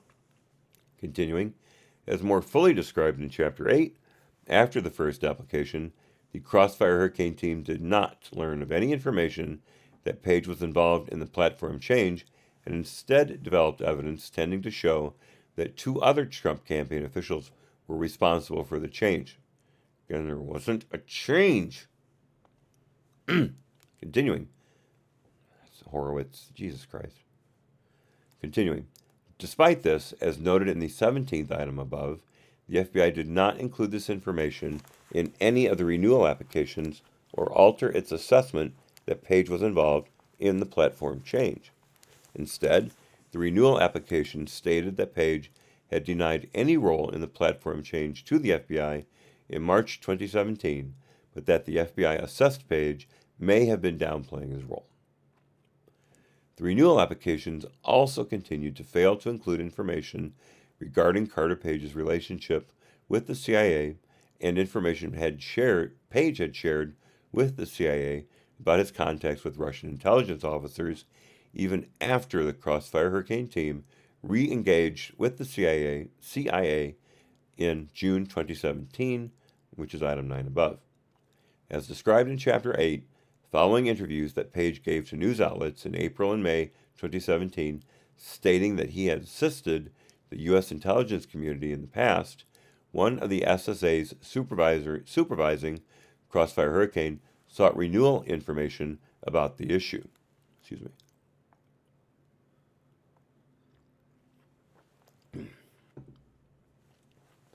SSA-2, who was to be the first affiant for renewal application number 3 and had been the affiant for the first 2 renewals, told us that he wanted a definitive answer as to whether Page had ever been a source for the CIA before he signed the final renewal application, because he was concerned that Page could claim that he had been acting on behalf of the U.S. government when engaging with certain Russians.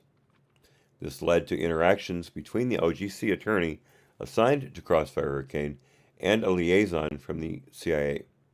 In an email from the liaison to the OGC attorney, the liaison provided written guidance, including that it was the liaison's recollection that Page had a relationship with the CIA, and directed the OGC attorney to review the information that the CIA had provided to the FBI in August 2016.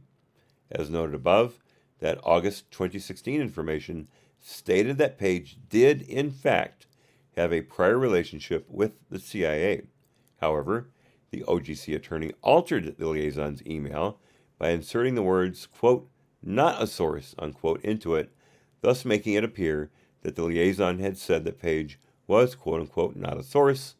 The OGC attorney then sent the altered email to SSA2. Relying upon this altered email, SSA2 signed the third renewal applications.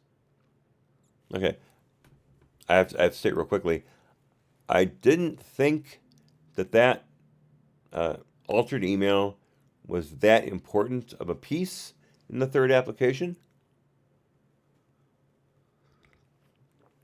It's obvious I was wrong. Glad that was cleared up. Let's see. Continuing. Relying upon this altered email, SSA2 signed the third renewal application that again failed to disclose Page's past relationship with the CIA. Consistent with the Inspector General Act of 1978, following the OIG's discovery that the OGC attorney had altered and sent the email to SSA2, who thereafter relied on it to swear out the final FISA application, the OIG promptly informed the Attorney General and the FBI Director and provided them with the relevant information about the OGC attorney's actions. In other words, he referred him for Kleinsmith. I should have been using the Kleinsmith name throughout instead of saying OGC attorney. Excuse me, that just got by me. But, yep, Kleinsmith was referred for criminal prosecution. Parenthetically, I don't think Barr is going to take action against him right now. I think Durham is going to use that as leverage in helping Kleinsmith make up his mind to roll over on other people involved in this process very definitively and very expansively to make this a serious case. Continuing.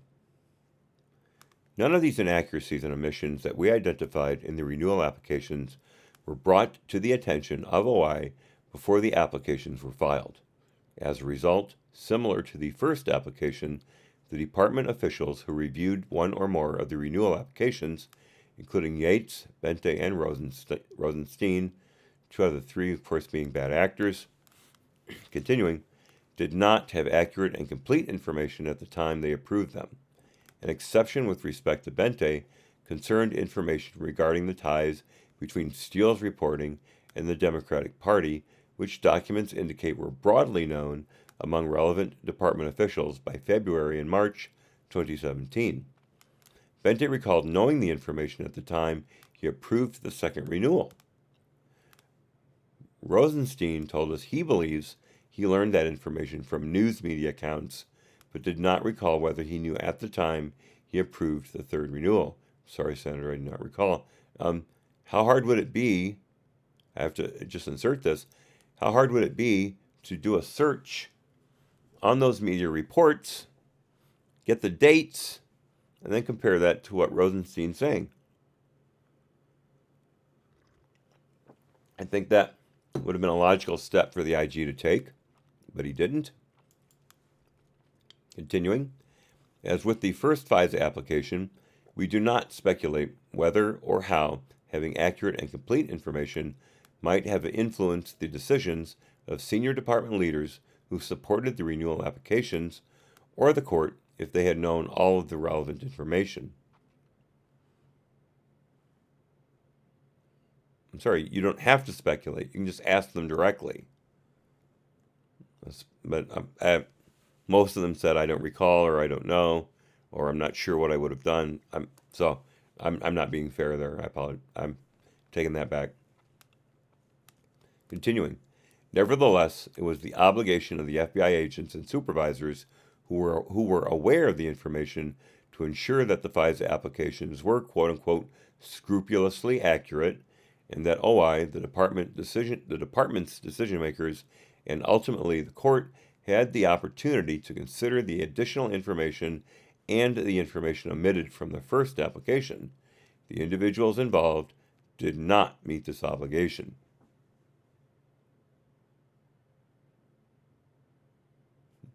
Ray Kimbrell says, I do not try to listen to Hat and try to get some sleep. It just happens not.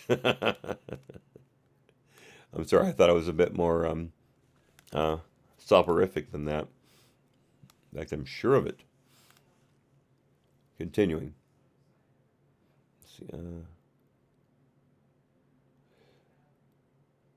the individuals involved did not meet this obligation. Next paragraph. Multiple factors made it difficult for us to assess the extent of FBI leadership's knowledge as to each fact stated incorrectly or omitted from the FISA applications. As described in prior chapters, Comey certified the first 3 applications as the FBI director, and McCabe certified the final renewal application as the acting FBI director. Both liars and leakers.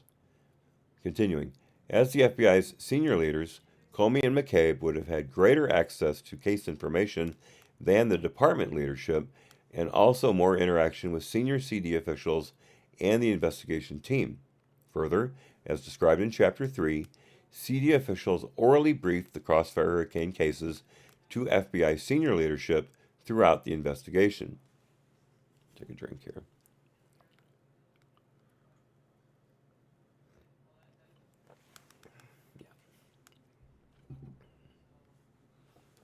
Continuing. McCabe received more briefings than Comey, but both received oral briefings of the team's investigative activities. During one such briefing, McCabe listened to parts of the recording of the conversation between Carter Page and an FBI spy in August 2016. In addition, in her capacity as the Deputy Director's Counsel, Lisa Page attended meetings with Strzok and the Crossfire Hurricane team and reported information back to McCabe. However, limited resource recollections and the absence of detailed documentation of meetings made it impracticable for us to determine, beyond the more general investigative updates that we know were provided, what specific information was described during these leadership briefings and the precise nature of FBI leadership awareness of critical facts. Footnote 496. Plausible deniability again. Footnote. In addition, Comey's decision not to reinstate his security clearance for his OIG interview made the OIG unable to question him or refresh his recollection with relevant classified documentation. Again, a brilliant tactical move on Comey's part. So he can just say, I can't look at that, I can't refresh my memory. Continuing. Moreover, we identified instances in which senior FBI officials were not provided with complete information. For example, although we found that Comey and McCabe had been informed that the FBI had interviewed Steele's primary subsource, the 2-page intelligence memorandum that they were sent highlighting the aspects of the primary subsource's account failed to advise them of inconsistencies between Steele's reporting and the primary subsource on key allegations.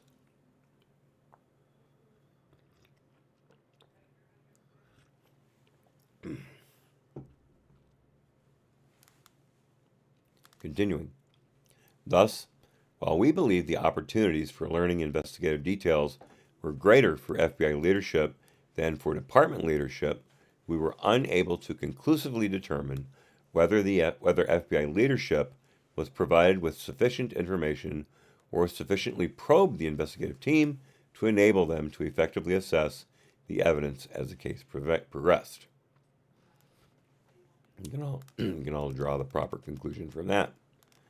3. Failures in the Woods process. This is going to be good.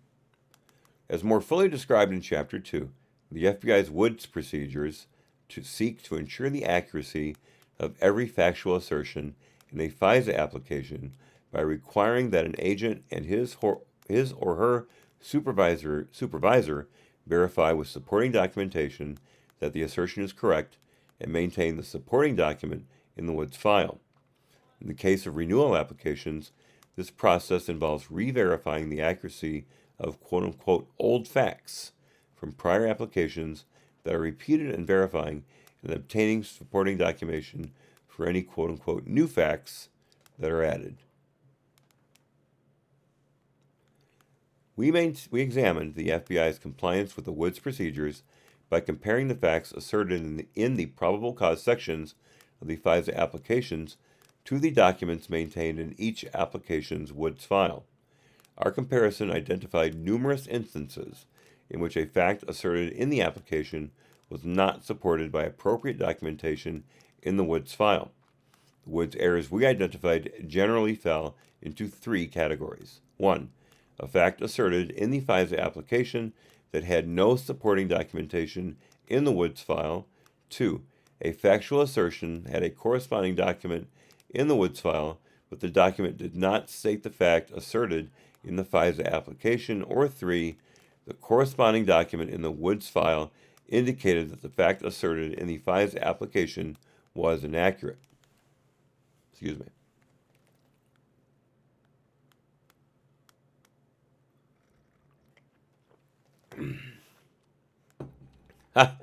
That's that's very good, Hollywood. I had to look. Every time you say "Call Me McCabe," I hear the song like Bogey and McCall, or Bacall. Sorry, Bogey and Bacall. McCall. Who the hell is that? That's a pretty good song, Key Largo. I like it. Now, the Pina Colada song, I just assume put a drill in both ears than to have to listen to that song. Can't stand it. Just an aside. Okay. Right here. Continuing. We examined the FBI's compliance with the Woods procedures by comparing the facts asserted in the probable cause sections of the FISA applications to the documents maintained in each application's Woods file. Our comparison identified numerous instances in which a fact asserted in the application was not supported by appropriate documentation in the Woods file. The Woods errors we identified generally fell into three categories. 1. A fact asserted in the FISA application that had no supporting documentation in the Woods file. 2. A factual assertion had a corresponding document in the Woods file, but the document did not state the fact asserted in the FISA application. Or 3. The corresponding document in the Woods file indicated that the fact asserted in the FISA application was inaccurate.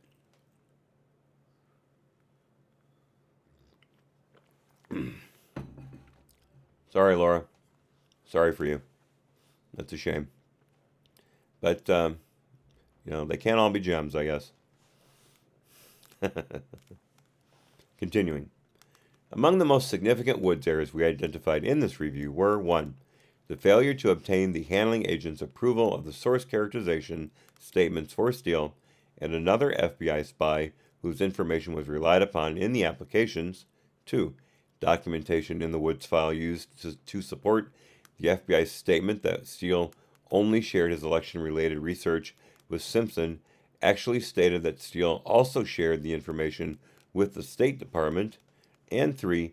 Documentation in the Woods file to support the FBI's assertion that Page did not refute his alleged contacts with Sechin and Devyekin to an FBI spy actually stated that Page specifically denied meeting with Sechin and Devyekin to the spy.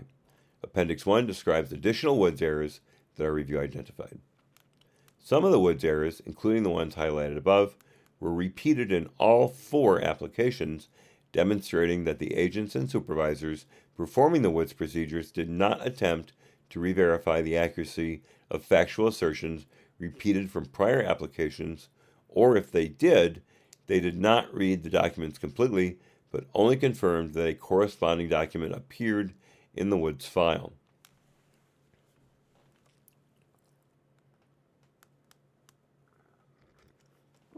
They've all got to go to jail, or at least have their pensions removed. Is that too vindictive? I don't know. Continuing. As described in Chapter 2, the Woods procedures were adopted in 2001 following errors in numerous FISA applications in counterterrorism investigations. When properly followed, the Woods procedures help reduce errors in the information supporting a FISA application by requiring an agent to identify and maintain a source document for every fact asserted in the application and complete a list of database searches on the FISA target and any spies relied upon in the application. In complete agreement with you, Laura. Continuing, we observed that the Woods process focuses on the facts actually asserted in an application and will not necessarily identify relevant facts that are missing from an application. For this reason, performance of the Woods procedures alone would have caught some, but not all of the many problems we identified. We believe these problems nevertheless would have been caught or never would have existed in the first place had the Crossfire Hurricane team adequately performed its duty of sharing all relevant information with the OI. C. Conclusions regarding the FISA applications. 1. Excuse me. 1. The failure to share relevant factual information with OI, the department's decision makers, and the court, and other FISA-related errors. As described in chapters 5 and 7, all 4 FISA applications received the necessary department approvals and certifications.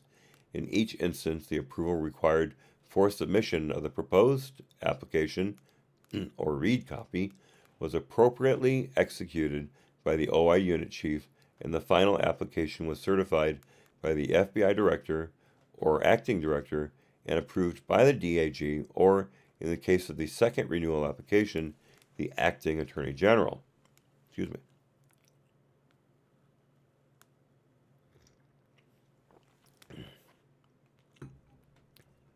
Further, we found that all 4 applications received more attention and scrutiny than a typical FISA application in terms of the additional layers of review and number of high-level officials who read the application. This was particularly true of the first application, which underwent a lengthy review and editing process within NSD, the FBI OGC, and ODAG. However, as discussed above, relevant information was not shared with and consequently not considered by the decision makers who ultimately decided to support the applications. The failure to update OI with accurate and complete information resulted in FISA applications that made it appear that the evidence supporting probable cause was stronger than was actually the case. Based upon the information in the application, Yates told us that when she approved and signed the first application, she did not believe it presented a close call from a legal sufficiency standpoint, and she was comfortable that the request for FISA authority sought by the FBI was an appropriate investigative step to take. Check something here. Okay, we're doing good on time. And once again, it's been a perfect connection today. Awesome. Just awesome. Continuing. Similarly, Rosenstein told us that by the time he signed renewal application number 3, probable cause was not, quote-unquote, a great stretch, and seemed obvious to him given that the prior applications relied upon the same information that had been approved and granted 3 times by federal judges. You might remember, by the way, that the higher level people in the application process didn't have access to things like the Woods file, so they couldn't even check that on their own. They were completely relying on the accuracy of reporting of the case agent and the supervisory agent for things to be accurate. Let's see if that changes.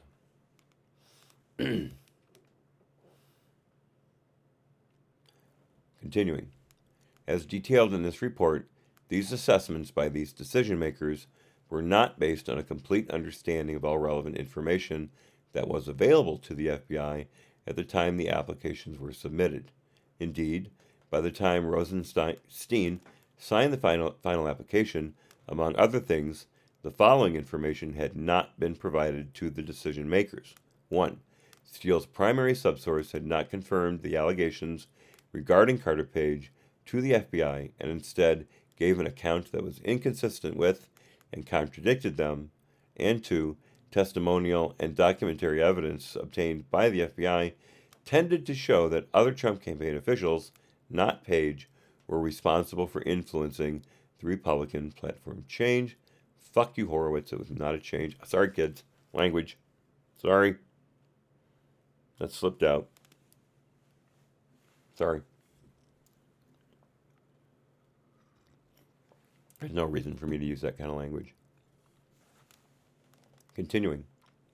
Some factual misstatements and omissions were arguably more significant than others, but we concluded that the case agent's failures to share all relevant information with OI made OI unable to perform its gatekeeper function and deprived the decision makers the opportunity to make fully informed decisions. While we found isolated instances where a case agent forwarded documentation to the OI attorney that included, among other things, information omitted from the FISA applications, we noted that in those instances, the Crossfire Hurricane team did not alert the OI attorney to the information. For example, when Case Agent 6 provided the OI attorney in June 2017 with the 163-page document detailing Page's meeting with the FBI spy in August 2016, bit of a gap in time there, he directed the OI attorney's attention to statements that Page made that the FBI believed furthered the FISA application, but did not identify for the OI attorney relevant information that tended to undercut the probable cause analysis. Footnote 497. As described in Chapter 5, Case Agent 6 told us that he did not know that Page made the statement about Manafort because the August 2016 meeting took place before he was assigned to the investigation. He said that the reason he knew about the quote-unquote October surprise statements in the 163-page document was that he had heard about them from Case Agent 1, the poor put-upon agent, and did a word search to find the specific discussion of that topic. A footnote we've seen at least once before. That was footnote 497. Continuing. Although we agreed with the OI attorney that he should have examined material that the FBI provided to him more carefully, we concluded that the responsibility to raise relevant issues for OI fell squarely on the case agents who were most familiar with the case information. Excuse me.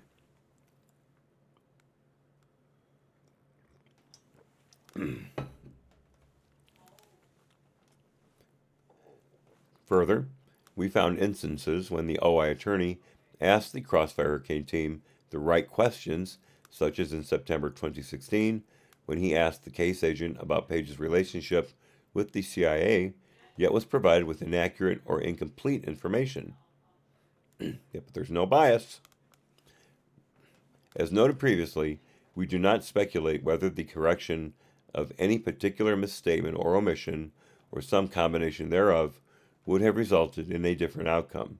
Nevertheless, the decision makers should have been given complete and accurate information so that they could have meaningfully performed their duty to evaluate probable cause.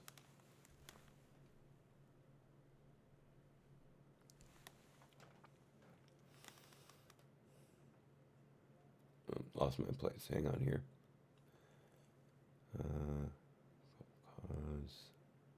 That's the end of the paragraph. Continuing. The failure to update OI on all significant case developments relevant to the FISA applications led us to conclude that the agents did not give equal attention or treatment to the relevant facts that did not support probable cause or reassess the evidence supporting probable cause as the investigation progressed.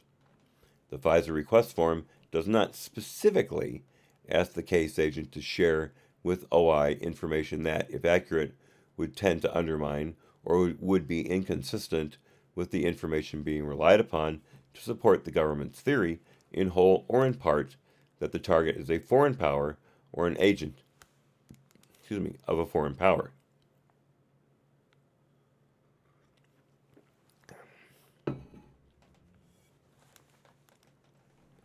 You know my thoughts on that. Continuing. We believe sworn law enforcement officers should already understand this basic obligation based on their training and experience. Nevertheless, we recommend that the FBI and the department take additional steps to reemphasize this obligation in the FISA context and help ensure that agents focus their attention equally on their obligation to share information with OI that might detract from a probable cause finding, regardless of whether they believe it to be true. FBI procedures should also ensure that OI receives all information that bears on the reliability of every spy whose information the FBI intends to rely upon in the FISA application. This should include all information from the derogatory information subfile recommended later in our analysis of the FBI's relationship with Steele and its assessment of Steele's election reporting. A more robust questionnaire in the FISA request form could also help ensure that all relevant information is shared with OI so that its attorneys can do their job and that case agents are not leaving to themselves the determination that is also probably OI's of what information might be significant or relevant to probable cause or should be disclosed to the court.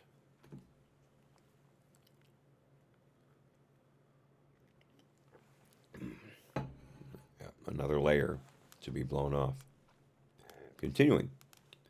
We also found the quantity of omissions and inaccuracies in the applications and the obvious errors in the Woods procedures deeply concerning. Although we did not find documentary or testimonial evidence of intentional misconduct on the part of the case agents who assisted OI in preparing the applications, or the agents and supervisors who performed the Woods procedures, we also did not receive satisfactory explanations for the errors or missing information. In most instances, witnesses told us that they either did not know or recall why the information was not shared with OI, that the failure to do so may have been an oversight, that they did not recognize at the time the relevance of the information to the FISA application, or that they did not believe the missing information to be significant. Unbelievable. On this last point, we believe that case agents may have improperly substituted their own judgments in place of the judgment of OI to consider the potential materiality of the information, or in place of the court to weigh the probative value of the information. As described above, given that certain factual misstatements were repeated in all 4 applications across three different investigative teams, we also concluded that agents and supervisors failed to appropriately perform the Woods procedures on the renewal applications by not giving much, if any, attention to re-verifying quote-unquote old facts. We recommend that the Woods form be revised to emphasize to agents and their supervisors this obligation and to have them certify that they re-verified factual assertions repeated from prior applications.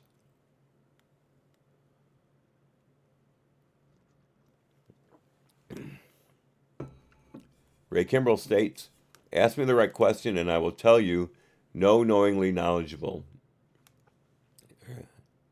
No knowingly knowledgeable. Oh, a knowingly knowledgeable lie. Oh, I'm sorry, I read that wrong. One more time. Again, I misread the chat. It's my specialty. Ask me the right question and I will tell you no knowingly knowledgeable lie. Very good. Very good, Ray. Well put. Well put. Bit of the logic of these liars.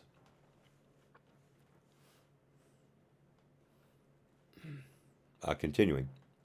As noted throughout this report, poor put upon Case Agent 1 was primarily responsible for some of the most significant errors and omissions in the FISA applications, including 1. The mischaracterization of Steele's prior reporting resulting from his failure to seek review and approval of the statement from the handling agent as the Woods procedures required. 2. The failure to advise OI of Papadopoulos' statements to FBI spies that were inconsistent with the Steele reporting relied upon in the FISA applications, that there was a quote-unquote well-developed conspiracy of cooperation, close quote, between individuals associated with the Trump campaign in Russia. 3. The failure to advise OI of Page's statements to an FBI spy regarding him having no communications with Manafort and denying the alleged meetings with Sechin and Devyekin. 4. Providing inaccurate and incomplete information to OI about the information provided by another U.S. government, by the CIA, regarding its past relationship with Page that was highly relevant to the applications. 5. The failure to advise OI of the information from Bruce Orr about Steele and his election reporting. Couldn't finish it without a drink. And 6. The failure to advise OI of the inconsistencies between Steele and his primary subsource.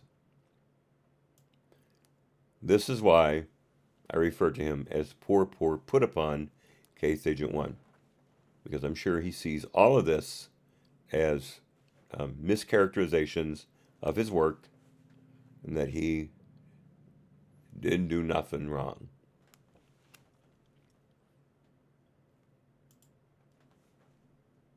If that was too racist, let me know. Maybe I shouldn't have said it that way. Continuing. The explanations that poor put upon Case Agent 1 provided for these errors and omissions are summarized in Chapter 5 and Chapter 8 of this report. While we found no documentary or testimonial evidence that this pattern of errors by Case Agent 1 was intentional, we also did not find his explanations for so many significant and repeated failures to be satisfactory. We therefore concluded that these explanations did not excuse his failure to meet his responsibility to ensure that the initial FISA application, the first renewal application, and the third renewal application were quote-unquote scrupulously accurate. We similarly found errors by supervisory FBI employees with responsibility for the accuracy of the FBI applications. For example, Joe Pieka, Peter Strzok's hatchet man, performed the supervisory accuracy review for the first application required under the Woods procedures and did not correct the errors we identified before the application was filed. We found that the team quote-unquote speculated that Steele's prior reporting had been corroborated and used in criminal proceedings, but did not take reasonable steps to ensure the accuracy of the statement and did not confirm that Handling Agent 1 had reviewed and approved its content as required by the Woods procedures. Separately, SSA 3 and SSA 5 failed to correct all of the errors we identified in the renewal applications, as did poor put upon Case Agent 1 and Case Agent 7 when they performed the accuracy review under the Woods procedures for one or more of the renewals. Again, no institutional memory whatsoever. Footnote 498. Case Agent 7 was a relatively new FBI special agent who was recently assigned to assist Case Agent 6 with the Carter Page investigation when he conducted the Woods procedures on renewal application number 3. During the Woods process, Case Agent 7 and Case Agent 6 identified and added some documents missing from the Woods file to provide support for the factual assertions in renewal application number 3. In addition, SSA 5 said that on numerous occasions, poor put upon Case Agent 1 and Case Agent 6 told him that the OI attorney preparing the Carter Page FISA applications had, quote, already seen all of the supporting documentation, close quote. It's almost as if that's another lie by Case Agent 1. That was footnote 498 up top here. Continuing. These failures by supervisory and non-supervisory agents represent serious performance failures, footnote 499. After reading a draft of our report, Joe Pieka, Peter Strzok's hatchet man, and other members of the Crossfire Hurricane team told us that their performance should be assessed in light of the full scope of responsibilities they had in 2016 in connection with the FBI's Russian and counterintelligence investigation, and that the Carter Page FISA was a narrow aspect of their overall responsibilities.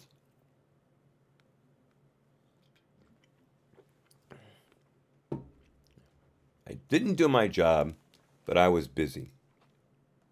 That's the way I read it. Continuing. However, as we next discuss, the breadth and significance of these and other errors raised broader concerns as well. 2. Failure of managers and supervisors, including senior officials, in the chain of command. As this chapter summarizes, we identified at least 17 significant errors and omissions in the Carter-Page FISA applications and many additional Woods-related errors. These errors and omissions resulted from case agents providing wrong or incomplete information to OI and failing to flag important issues for discussion without any satisfactory explanations. Moreover, case agents and SSAs did not give equal attention or treatment to the relevant facts that did not support probable cause or reassess the evidence supporting probable cause as the investigation progressed and the information gathered undercut the assertions in the FISA applications. Excuse me a moment.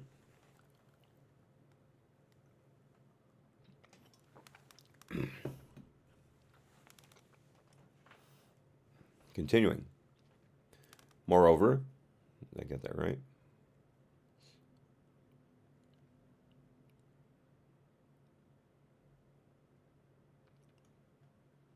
Yeah, okay. Moreover, case agents... No. Here we go. Further, the agents and SSAs did not follow or appear to even know the requirements in the Woods procedures to re-verify the factual assertions from previous applications that are repeated in the renewal applications and verify source characterization statements with the CHS handling agent and document the verification in the Woods file.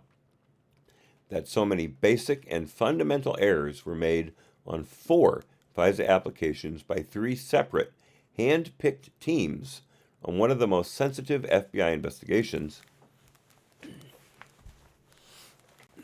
I'll agree with most sensitive, and I would also interject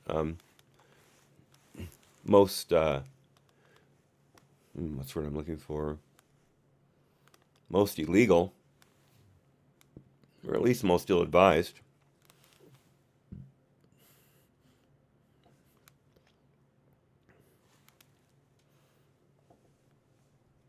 Let's see, 4 applications, continuing, by 3 separate hand-picked teams on one of the most sensitive FBI investigations that was briefed to the highest levels within the FBI and that FBI officials expected would eventually be subjected to close scrutiny, raised significant questions regarding the FBI chain of commands, management, and supervision of the FISA process.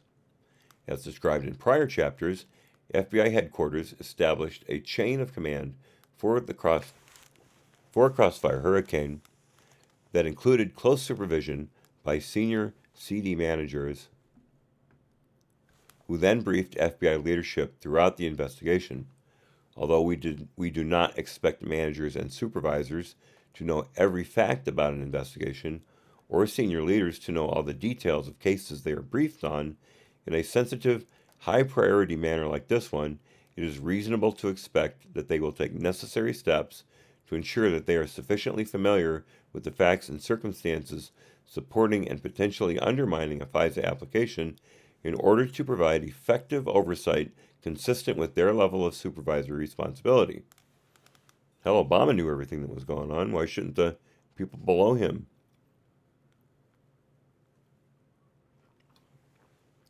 Remember, POTUS wants to know everything we're doing.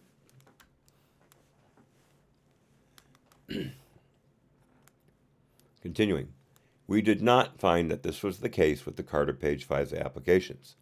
Time and again, when we questioned managers, supervisors, and senior officials during their OIG interviews about the breadth of issues we identified during the review, the answers we received reflected a lack of understanding or awareness of important information that related to many of the problems we identified. Sounds like Mueller's testimony. Continuing, nevertheless, we found that managers, supervisors, and senior officials in the chain of command were aware of sufficient information that should have resulted in questions being raised regarding the reliability of the Steele reporting and the probable cause supporting the FISA applications.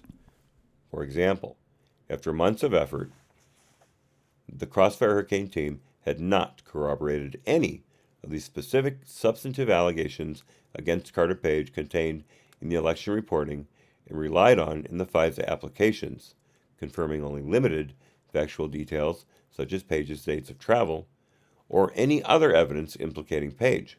In fact, as discussed in Chapter 7, before renewal application number 2 was submitted to the court in April 2017, the Deputy Assistant Director and SSAs at FBI headquarters supervising the Carter Page case had actually discussed, based upon the information gathered by that time, whether Page was a significant subject in the FBI's investigation by that time, let alone be the target of a FISA order.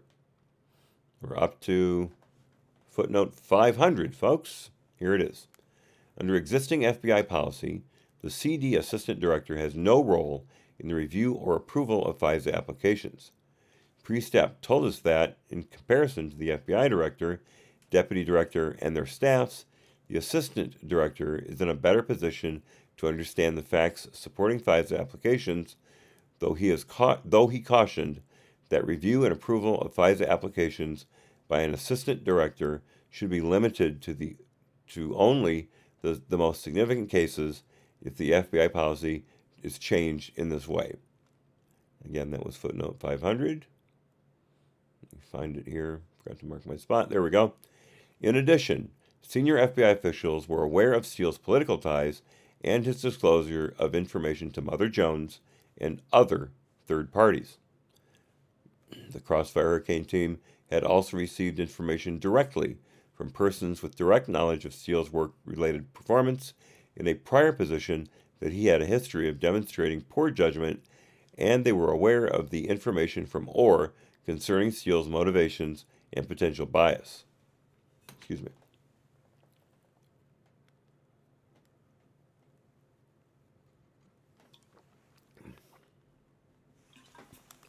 It's gone. Not cold, not hot anymore. I got another one. Continuing. Additionally, before the final FISA renewal application, the team had received the results of the FBI source validation review of Steele, including the finding that Steele's past assistance to the FBI's criminal program had been minimally corroborated, and Strzok and other supervisors had received information that Steele had been a source for the Yahoo News article. We recognize that FBI managers, supervisors, and senior officials in the chain of command were not made aware of all the significant information undermining the Steele reporting, such as the inconsistencies between the reporting relied upon in the FISA applications and the primary subsources' accounts of this information. Nevertheless, we concluded that the information that was known to them should have resulted in greater vigilance in overseeing the use of a highly intrusive technique in such a sensitive case, but did not. In our view, this was a failure of not only the operational team, but also the managers and supervisors, including senior officials in the chain of command. For these reasons, we recommend that the FBI review the performance of the employees who had responsibility for the preparation, Woods review, or approval of FISA applications, as well as the managers, supervisors, and senior officials in the chain of command of the Carter Page investigation, and take any action deemed appropriate. In addition, given the extensive compliance failures we identified in this review, we believe that additional OIG oversight work is required to assess the FBI's compliance with Department and FBI FISA-related policies that seek to protect the civil liberties of U.S. persons. Quick aside here. The FISA court, should also be reviewing the people involved in this. It should not just come from the FBI. Again, the FBI is not the only agency that has blood on its hands. The FISA court does too. They should also be held responsible for holding people responsible, which they have not done ever. Continuing. Accordingly, we have initiated an OIG audit that will further examine the FBI's compliance with the Woods procedures in FISA applications that target U.S. persons in both counterintelligence and counterterrorism investigations. This audit will be performed by the findings in this review, will be informed by the findings in this review, as well as by our prior work over the past 15 years on the Department's and FBI's use of national security and surveillance authorities, including authorities under FISA, as detailed in Chapter 1. See, 15 years. That would be from 2001 to 2016.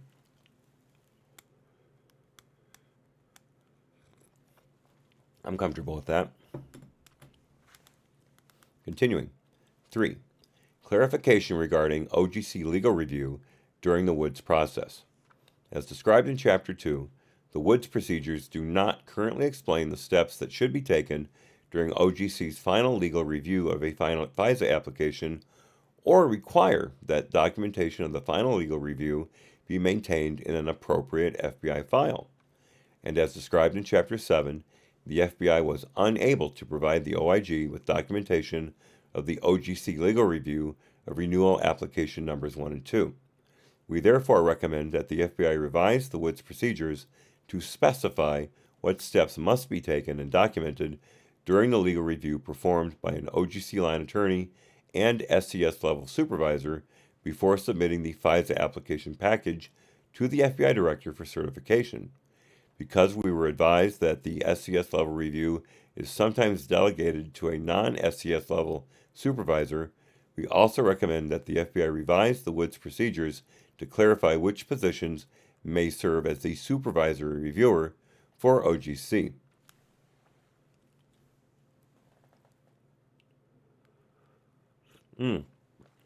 Later, Sunset, or Hollywood, thanks so much for being here. Once again, you made my day. You are, in fact, a nice ray of sunshine in these kind of dark proceedings. And it's great. It's always great to have you here.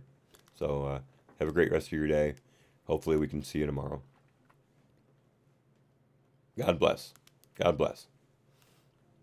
Continuing. Section 3. There is a Section 3. So that was a typo earlier, which we all knew. The FBI's relationship with Christopher Steele and its receipt and use of his election reporting. Looked at the time.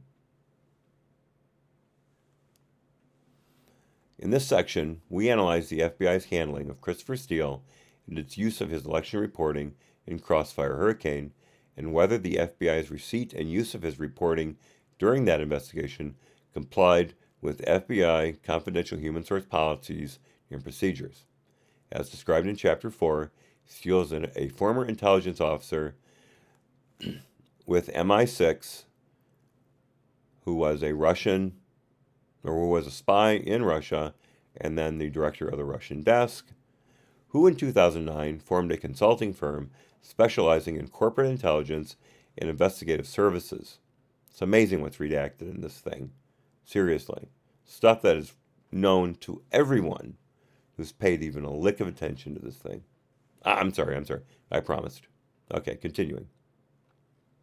In 2010, Steele was introduced by Department Attorney Bruce Orr to an FBI agent, and for several years provided information to the FBI about various matters, such as corruption in the International Federation of Association Football, or FIFA. In October 2013, the FBI agent, referred to in our report as Handling Agent 1, completed the paperwork to make Steele an FBI confidential human source. Handling Agent 1 took this step because the volume of Steele's reporting had increased and involved persons of interest to the FBI, and he wanted to task Steele to collect additional information and compensate him for this work. Over the next 3 years, Steele provided the FBI with reporting primarily about Russian oligarchs. In June 2016, Steele and his consulting firm were hired by Fusion GPS, a Washington, D.C. investigative firm, to obtain information about whether Russia was trying to achieve a particular outcome in the 2016 U.S. elections, what personal and business ties then candidate Trump had in Russia, and whether there were any ties between the Russian government and Trump or his campaign.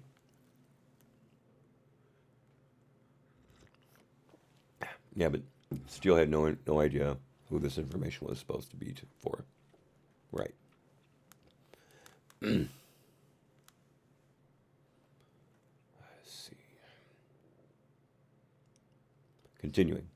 Steele's work for Fusion GPS resulted in at least redacted reports related to the election between July and October 2016, and blank others to the FBI through Orr and other third parties, like John McCain's people, as we described in chapters 6 and 9.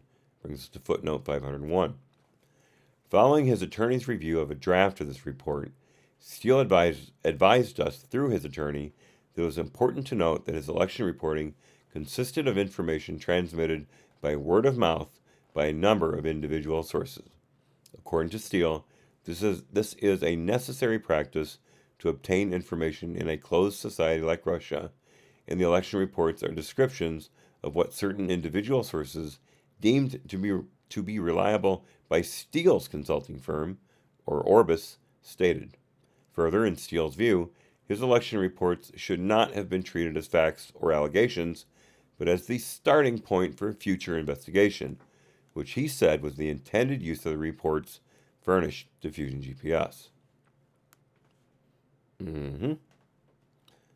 Continuing, Steele advised us through his attorney that, quote, it is with that lens that the accuracy and value of Steele's reporting should be assessed, close quote. Steele told us that it was his hope and expectation that the FBI would have used its resources to investigate the report information. We found no evidence that Steele communicated this view of his reporting to Handling Agent 1 or members of the Crossfire Hurricane team. Thank you very much. Okay, that was footnote 501. Continuing. As noted earlier, we determined that Steele's election reporting played a central and essential role in the department's decision in connection with the Crossfire Hurricane investigation to seek a FISA order in October 2016 authorizing electronic surveillance and physical surveillance targeting Carter Page. We found that FBI policy permitted the receipt and use of Steele's election reporting in the Crossfire Hurricane investigation, and we did not find documentary or testimonial evidence that this decision was the result of political bias or other improper considerations. We can damn well draw an inference from it. Continuing, we further found that the FBI was aware of the potential for political influences on Steele's reporting from the outset of receiving it in July 2016, and in part to account for those potential influences, the Crossfire Hurricane team undertook substantial efforts to evaluate the accuracy of the reporting and the reliability of the sources of Steele's information. We determined that these investigative efforts raised significant questions about the accuracy and reliability of Steele's election reporting. However, as described in chapters 7 and 8 earlier in this chapter, we concluded that the FBI did not share these questions about the reporting with the department attorneys working on the Carter Page FISA applications and failed to reassess its reliance on Steele's reporting in the Crossfire Hurricane investigation. We also found the FBI and Steele held differing views about the nature of the relationship during this time period. Steele had signed CHS paperwork with the FBI following his opening as a CHS in 2013. Accordingly, the FBI considered Steele a CHS bound by certain obligations.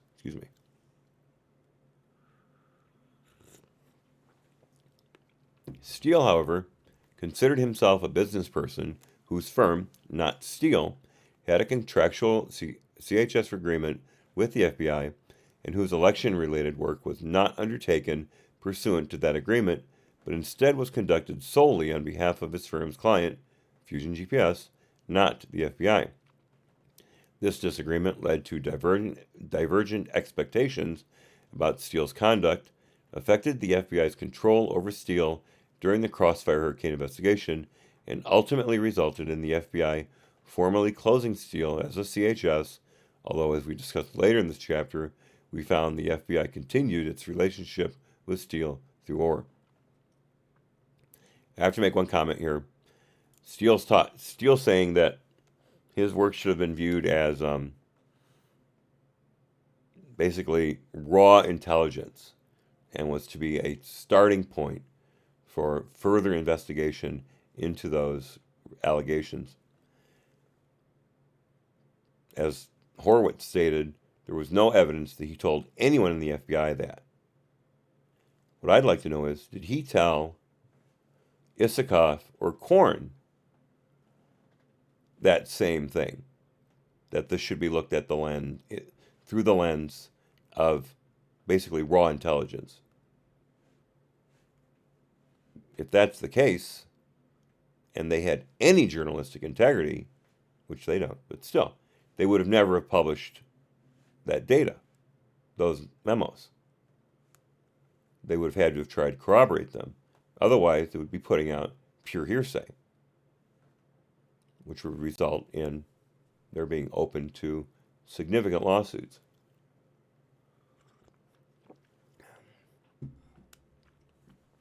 Just my thought.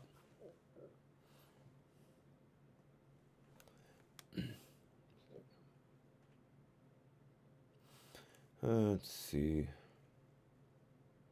Okay. Section A. The FBI's receipt, use, and assessment of Steele's reporting. As described in Chapter 4, the Crossfire Hurricane team first learned of Steele's reports when they received 6 of them from Handling Agent 1 in September 2016, footnote 502. Steele first gave Handling Agent 1 2 of these 6 reports in July 2016, approximately 2 months before the Crossfire Hurricane team received them on September 19. We describe in Chapter 4 the various explanations we received for this delay in transmitting the reports to the team, altogether now, none of which we found to be satisfactory. That was footnote 502. Continuing, the reporting was not the result of any proactive FBI investigative action or any FBI tasking or direction to Steele. Been a pig's eye. Rather, Steele's election reporting was developed at the request of his consulting firm's client, Fusion GPS, and was provided to the FBI with his client's consent. We found that the FBI was aware of the potential for political bias in the Steele election reporting from the outset of obtaining it. Handling Agent 1 told us that when Steele provided him with Report 80 in July 2016 and described his engagement with Fusion GPS, it was obvious to Handling Agent 1 that the request for the research was politically motivated. Footnote 503, a big one. As described in Chapter 4, Handling Agent 1 told us that Steele informed him at their July 2016 meeting that Fusion GPS had been hired by a law firm to conduct research though, according to Handling Agent 1, Steele stated that he did not know the law firm's name or its political affiliation. Idiot. Continuing, notes that Steele allowed us to review and that he represented were written contemporaneously with the meeting state that Steele told Handling Agent 1 that, quote, Democratic Party associates, close quote, were paying for Fusion GPS research. The quote-unquote ultimate client was the leadership of the Clinton presidential campaign, and quote-unquote the candidate was aware of Steele's reporting. We also reviewed notes made by an assistant special agent in charge, or ASAC, in the FBI's New York field office, or NYFO, of a July 31 call the ASAC had with Handling Agent 1 about Report 80. Among other things, the notes identify Simpson as a client of a law firm and that the, quote, law firm works for the Republican Party, or Hillary, and will use the information described in Report 80 at some point. Republican Party? That's got to be a typo.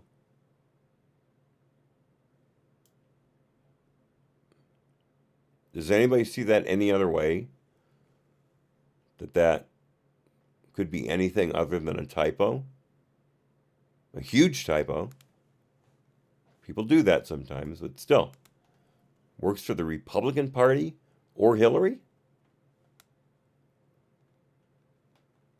After it was said specifically by Steele to Handling Agent 1 that Democratic Party associates were paying for Fusion GPS research, and that the ultimate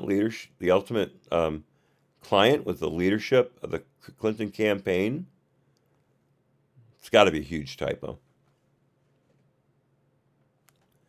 All right. Man, can't believe it. Nobody's noticed that. Probably haven't read this far. Okay, that was footnote 503. The supervisory intel analyst with room temperature IQ explained that he also was aware of the potential for political influence on the Steele election reporting when it became available to the Crossfire Hurricane team in September 2016.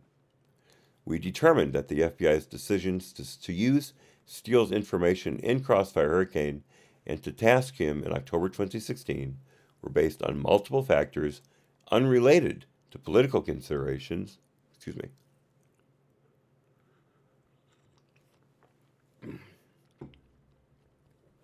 including 1. Steele's prior work as an intelligence professional for MI6, or for the FIFA case.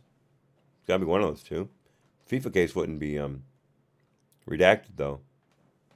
Interesting. 2. His expertise on Russia.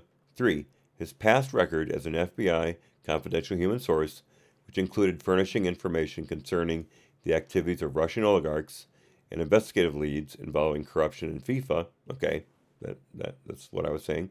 4. The assessment of handling Agent 1 that Steele was reliable and had provided information to the FBI in the past that had been corroborated. And 5.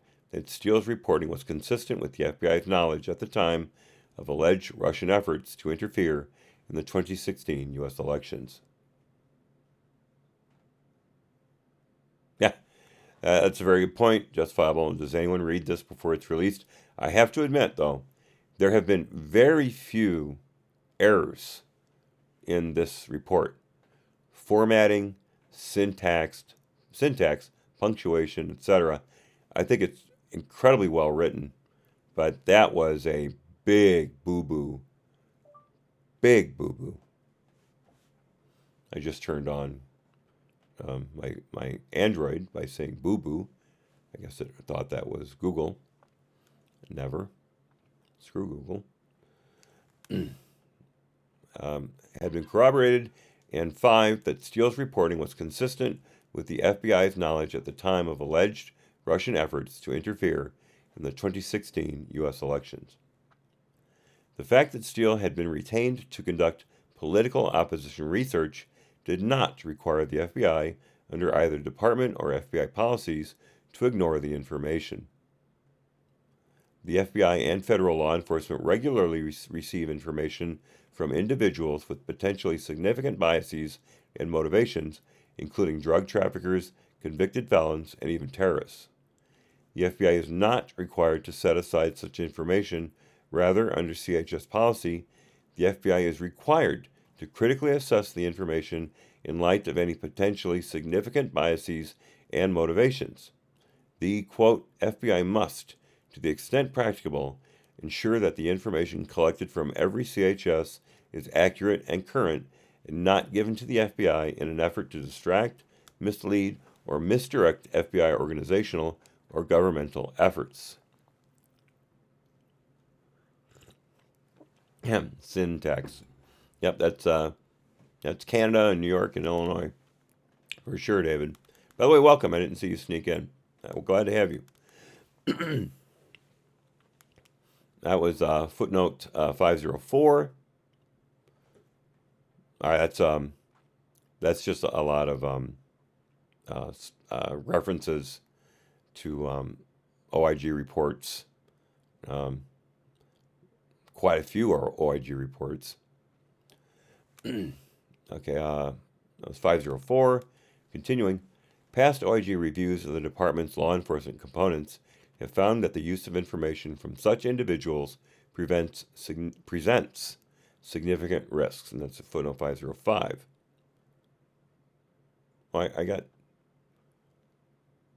Oh, I skipped. Okay, so 504 is a reference to the Confidential Human Source Validation Standards Manual. So now we're on footnote 505, which is, again, a lot of references to OIG reports, DOJ OIG reports from various years. And focuses. Okay, so that was footnote 505. Continuing.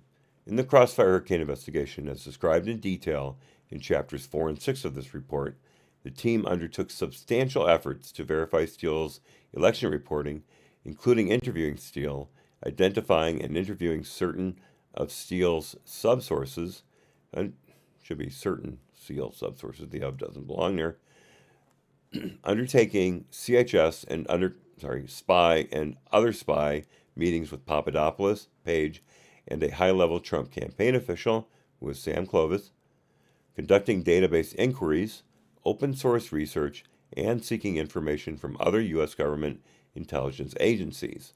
Reference footnote 506. FBI staff told us that because they knew of the potential for political influences on the election reporting, they did not devote resources to determine precisely which organization or persons were sponsoring Steele's reporting. Consistent with what we were told, we found that the FBI did not focus much attention on seeking to identify the client of Fusion GPS that was funding Steele's research. Why should they? Why should that even matter? Excuse me.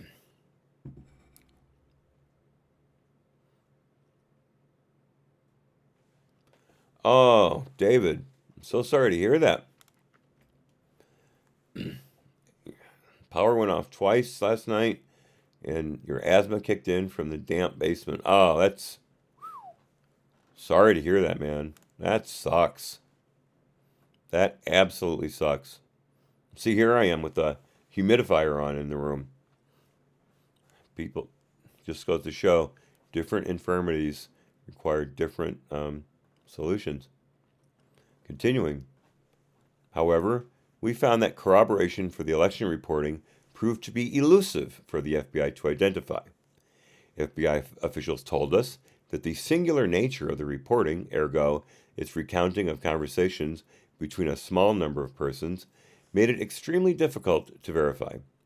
We determined that prior to and during the pendency of the FISAs, the FBI was unable to corroborate any of the specific substantive allegations against Carter Page contained in the election reporting and relied on in the FISA applications, and was only able to confirm the accuracy of a limited number of circumstantial facts, most of which were in the public domain, such as the dates that Page traveled to Russia, the timing of events, and the occupational positions of individuals referenced in the reports.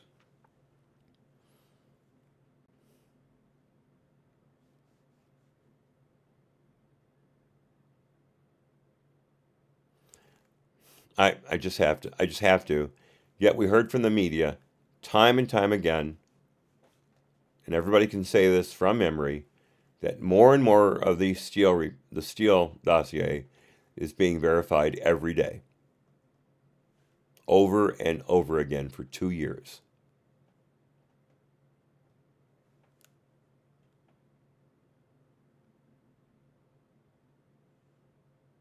Man. But they're not the enemy of the people. Not at all. Oh, real quickly.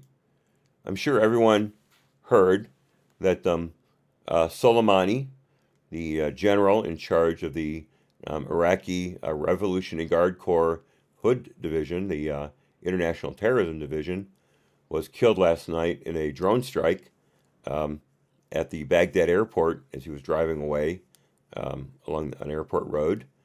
I had also heard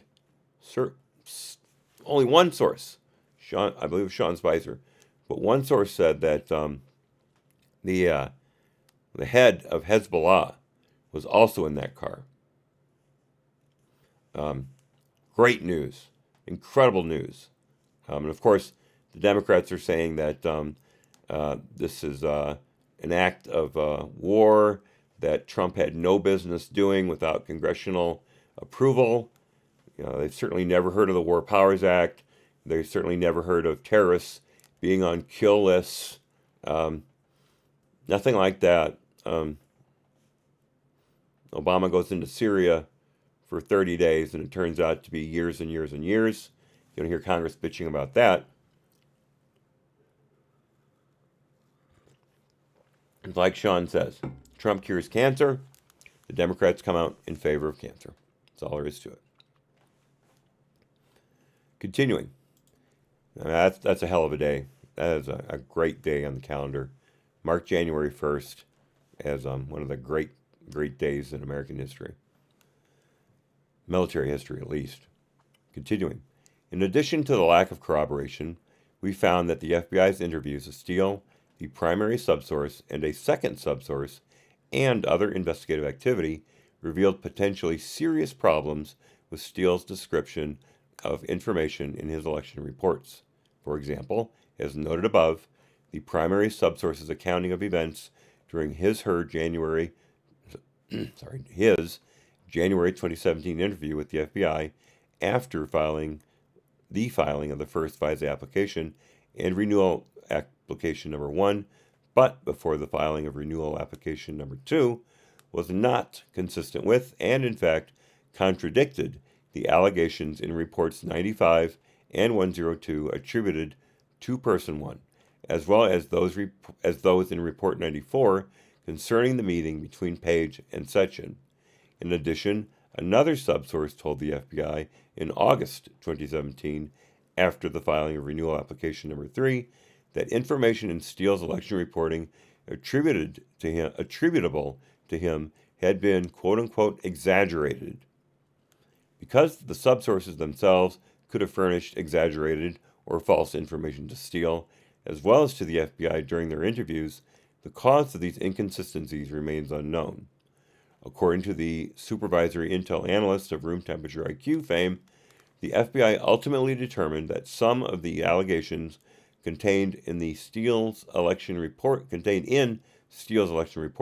were inaccurate, such as the allegation that Manafort used Page as an intermediary in report 95, and that Michael Cohen had traveled to Prague for meetings with representatives of the Kremlin in reports 134, 135, 136, and 166. Although the supervisory intel analyst of room temperature IQ fame also stated that some of the broader themes in Steele's election reporting were consistent with U.S. intelligence community assessments, such as Russia's desire to sow discord in the Western Alliance, he further told us that as of September 2017, the FBI had corroborated limited information in the Steele election reporting, and much of that information was publicly available. Again, real quickly, we didn't need the Russians to sow discord in the Western Alliance. All we needed was the Democratic Party and the legacy media. They were happy to do all that on their own and rip this country apart. Continuing. Footnote 507, a big one.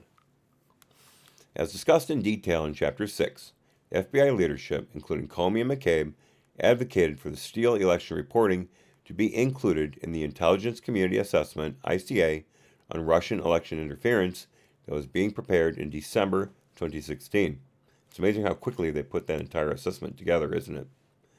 For example, in a December 17 telephone call with the Director of National Intelligence, or DNI, Comey stated that the FBI was, quote, proceeding cautiously to understand and attempt to verify the reporting as best we can, but we thought it important to bring it forward to the IC effort, close quote. However, according to the Intel Section Chief and Room Temperature IQ Supervisory Intel Analyst, as the interagency editing process for the ICA progressed, the CIA expressed concern about using the Steele election reporting in the body of the ICA and recommended that it be moved to an appendix. In a December 28, 2016 email to the Office of Director of National Intelligence, or ODNI, Principal Deputy Director McCabe objected to this recommendation, stating, quote, we oppose CIA's current plan to include the election reporting as an appendix, close quote. However, the FBI Intel Section Chief told us that the CIA viewed the Steele reporting as quote-unquote internet rumor. The FBI's view did not prevail, and the final ICA report included a short summary of the Steele election reporting in an appendix. But according to Brennan, they didn't use it at all. Continuing. As we described earlier in our analysis, the FBI failed to notify OI, which was working on the Carter Page FISA applications, of the potentially serious problems identified with Steele's election reporting that arose as early as January 2017 through the efforts described above. As previously stated, we believe it was the obligation of the agents who were aware of this information to ensure that OI and the decision makers had the opportunity to consider it, both for their own assessment of probable cause and for consideration of whether to include the information in the applications so that the FISC received a complete and accurate recitation of the relevant facts.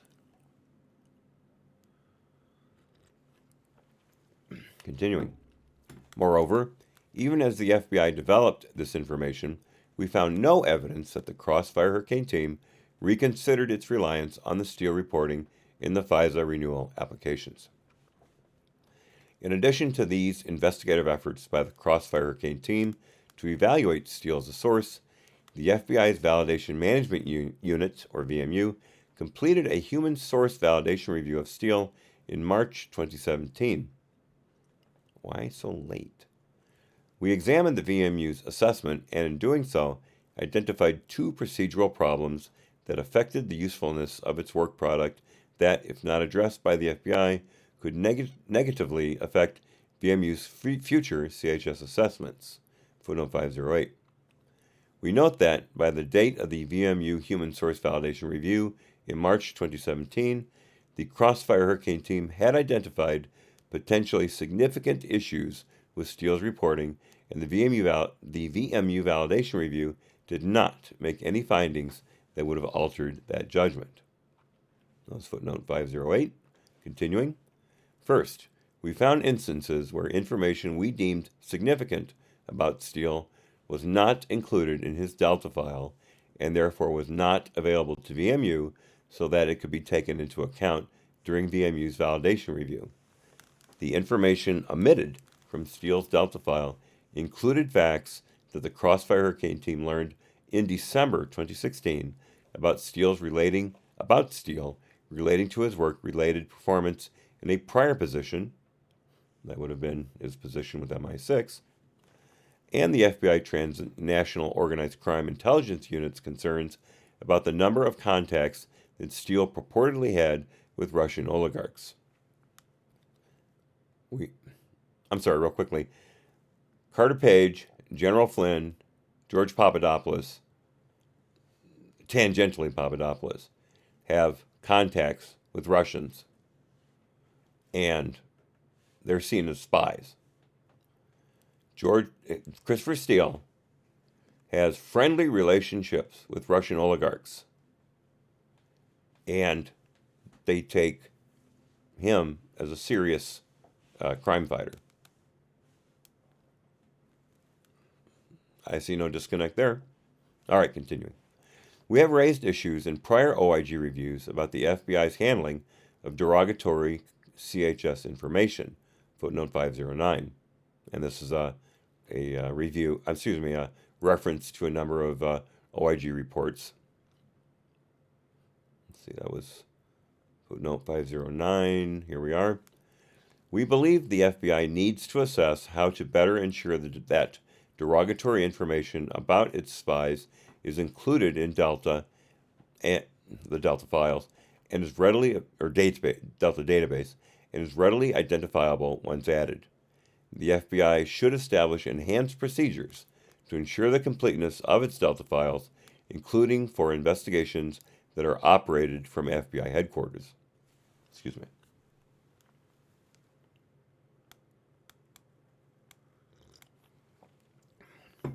Second, we determined that it was an error for VMU to omit from the Steele validation report its finding that its assessment of Steele's work for the FBI failed to reveal corroboration for the election reporting from the FBI and other U.S. government holdings that VMU examined.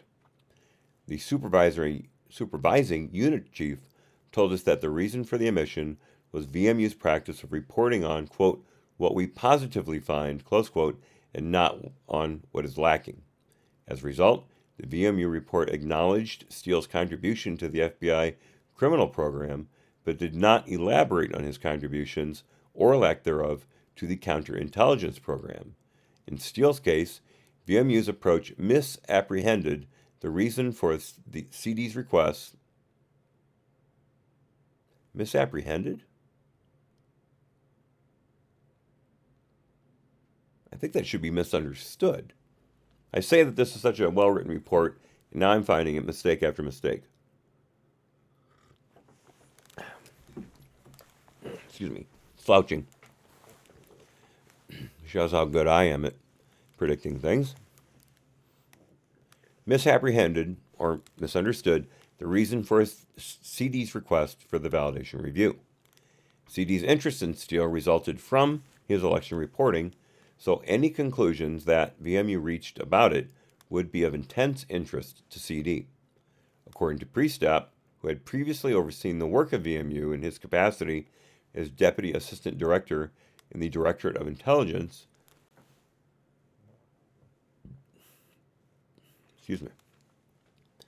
VMU's decision to omit its conclusion that Steele's election reporting was uncorroborated, quote, defeats the whole purpose of us asking VMU to do the validation reporting. We believe close quote, we believe the FBI should evaluate the reporting practices of VMU. Finally, we found that the FBI was aware of the potential for disinformation in the Steele election reporting and, in part to address that issue, made some effort to assess that possibility. However, in view of information we found in FBI files we reviewed and that was available to the Crossfire Hurricane team during the relevant time period, we believe that more should have been done to examine Steele's contacts with intermediaries of Russian oligarchs in order to assess those contacts as potential sources of disinformation that could have influenced Steele's reporting, or at a minimum, influenced Steele's understanding of events in Russia that furnished context for the analytical judgments he used to evaluate the reporting. We agree with the assessment of Priestap and the Dread Pirate Evans that this issue warranted more scrutiny than it was afforded. B. The lack of agreement on Steele's status as an FBI CHS and its effect on the Crossfire Hurricane team's relationship with Steele. We determined that from the outset of the FBI's formal relationship with Steele in 2013, when Steele first received FBI CHS admonishments, the FBI and Steele had differing views on the nature of Steele's relationship with the FBI. The FBI considered Steele to be an FBI CHS following his enrollment as a CHS, which was reinforced by Steele's later signing of CHS payment and admonishment paperwork, while Steele considered the CHS documentation to be a business arrangement between him on behalf of his consulting firm and the FBI. As detailed in Chapter 4, we found evidence during our review that supported both the FBI's view and Steele's position.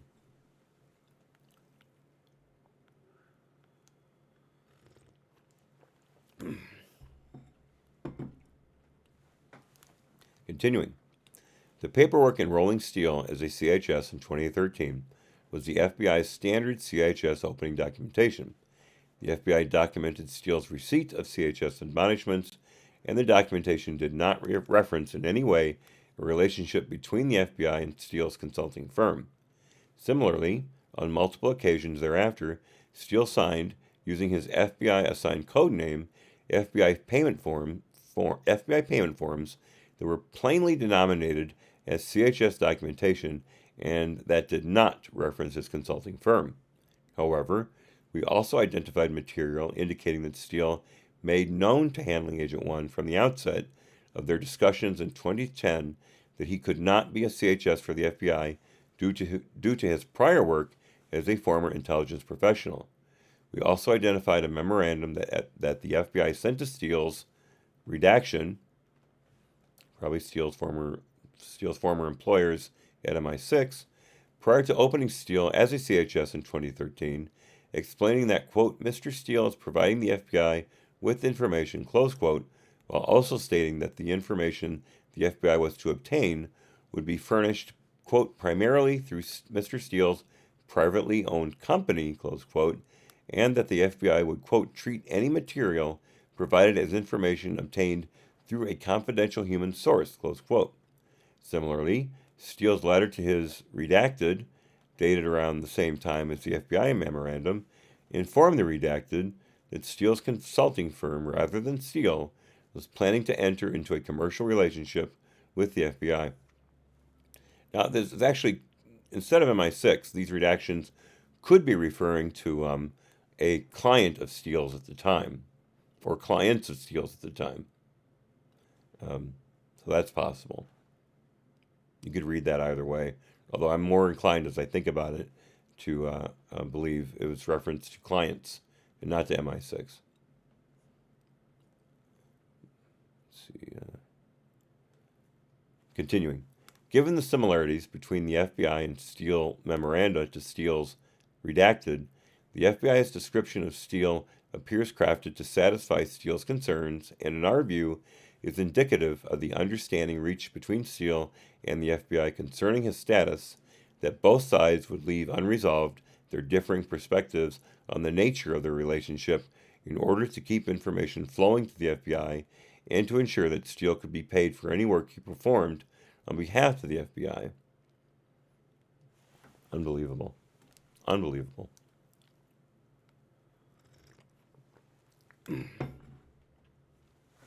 Continuing. This uncertainty about the nature of the relationship had an impact on each side's understanding of Steele's obligations to the FBI in the Crossfire Hurricane investigation, particularly after the meeting between the FBI and Steele in early October 2016 about Steele's election reporting. I have to break here. This just hit me in the head. Did you ever hear the Democrats complaining about Obama's drone strikes? That they were not consulted prior to each one of those, and that they were worried it would cause a war?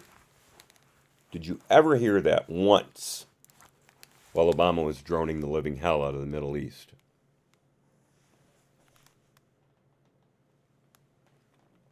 I don't believe so. Okay, sorry for the aside. Continuing. Steele told us that he never viewed himself or his firm as performing election-related work on behalf of the FBI. Rather, Steele considered himself to be functioning as a consultant to a paying client of his firm, which was seeking information about Russian interference in the 2016 U.S. elections from Steele's source network. Steele reported this information to his client, Fusion GPS, as he acquired it and followed his client's instructions.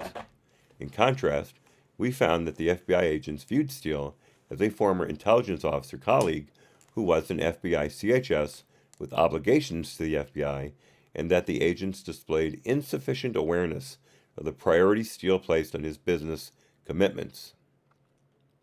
It's footnote 510.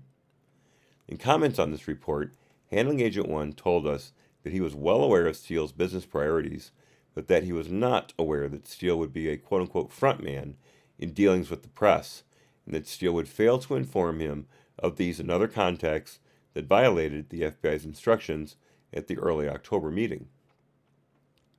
That's footnote 510. Continuing, we concluded that at the outset of Steele's interactions with the FBI in July 2016 regarding his election reporting work, it was clear that Steele was operating as a business person working on behalf of a client of his firm rather than as a CHS for the FBI. Indeed, as detailed in Chapter 4, when Steele met Handling Agent 1 on July 5, 2016.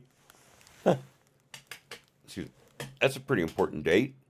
I think James Comey might consider that an important date in his historical calendar. Anyway, July 5, 2016, Steele told him about his consulting firm having been retained by Fusion GPS and provided Handling Agent 1 with Report 80. Handling Agent 1 made clear to Steele that he was not working for the FBI on his election assignment and was not being tasked to collect election-related information. We found that Handling Agent 1's caution to Steele was unnecessary from Steele's perspective, as he did not view himself as working on behalf of the FBI to gather election-related information, and he and his client were taking steps to disseminate the election reporting to other parties.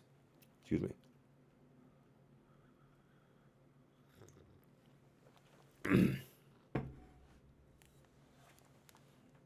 I have to read this. Uncle Bobbity. Obama droned those weddings because he couldn't marry his husband, Michael, the first laddie, openly.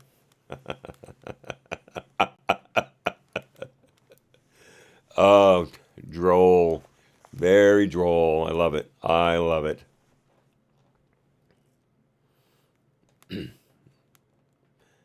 see. Continuing.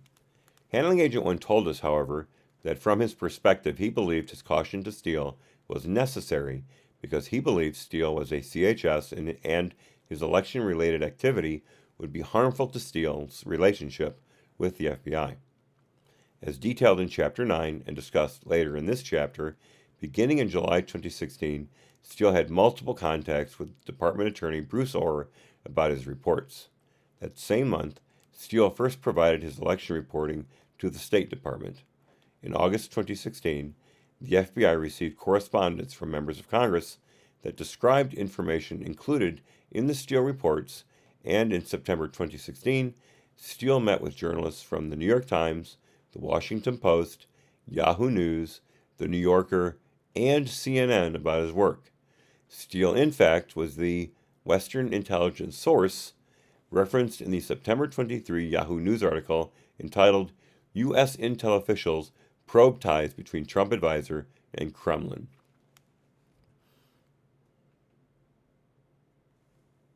Like I said, FBI, great job controlling the leaks.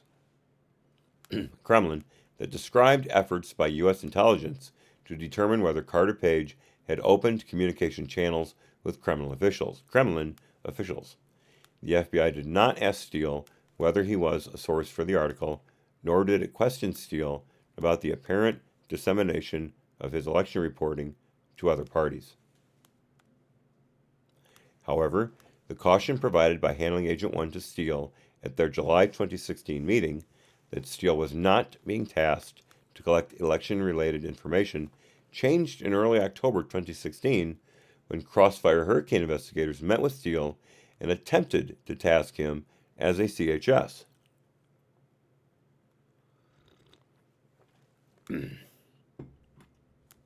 During that meeting, the FBI requested that Steele collect, I love this part, 3 buckets of information, which was a small subset of information related to the FBI's investigation into Russian interference with the 2016 U.S. elections, footnote 511. The 3 buckets concerned 1, information on the Crossfire Hurricane subjects, 2, physical evidence, and 3, leads for sources. That was footnote 511. Continuing, the FBI told Steele that the FBI was willing to compensate him, quote-unquote, significantly for this information, and that he would be paid $15,000 just for attending the October meeting. Footnote 512. Although the FBI did not condition this payment on Steele's future performance, the FBI canceled the payment after it decided to close Steele as a confidential human source in November 2016. So, in other words, the FBI reneged on a promise. How unlike them. Continuing. Additionally, investigators told us that they orally instructed Steele to report information he gathered in response to these taskings exclusively to the FBI. These taskings and instructions were consistent with the FBI considering Steele to be a CHS going forward. Footnote 513, a big one. We also examined whether the FBI disclosed classified information to Steele during the early October meeting. We determined that Case Agent 2 did when he discussed information with Steele that the FBI received from the FFG, Friendly Foreign Government, and that he did not have prior authorization to make the disclosure. However, we found that 1. Case Agent 2 was given significant latitude from his supervisors to frame his discussion with Steele. 2. Case Agent 2 believed he had authorization to discuss classified information with Steele based on prior discussions with his supervisors. 3. A CD section chief was present when Case Agent 2 made the disclosure, and the CD section chief did not voice objection to it at the time or afterward, and we've read all this before. And 4. Case Agent 2 concluded the disclosure in a written summary he prepared of the early October meeting that was uploaded to the Crossfire Hurricane case file. We also found that the CHS Policy Guide, or CHS-PG, does not address the disclosure of sensitive or classified information to CHSs, and that the FBI has not otherwise developed guidance on the issue.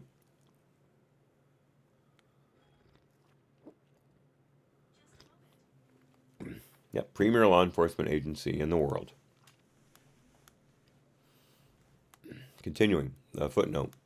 We found no evidence that Case Agent 2 attempted to conceal his disclosure or that it was for any purpose other than advancing the objectives of the Crossfire Hurricane investigation. Case Agent 2 is retired from the FBI. We make a recommendation in this report that the FBI establish guidance for sharing sensitive information with CHSs, well, especially Steele, because he was reporting that information back to clients of his. He's basically a double agent.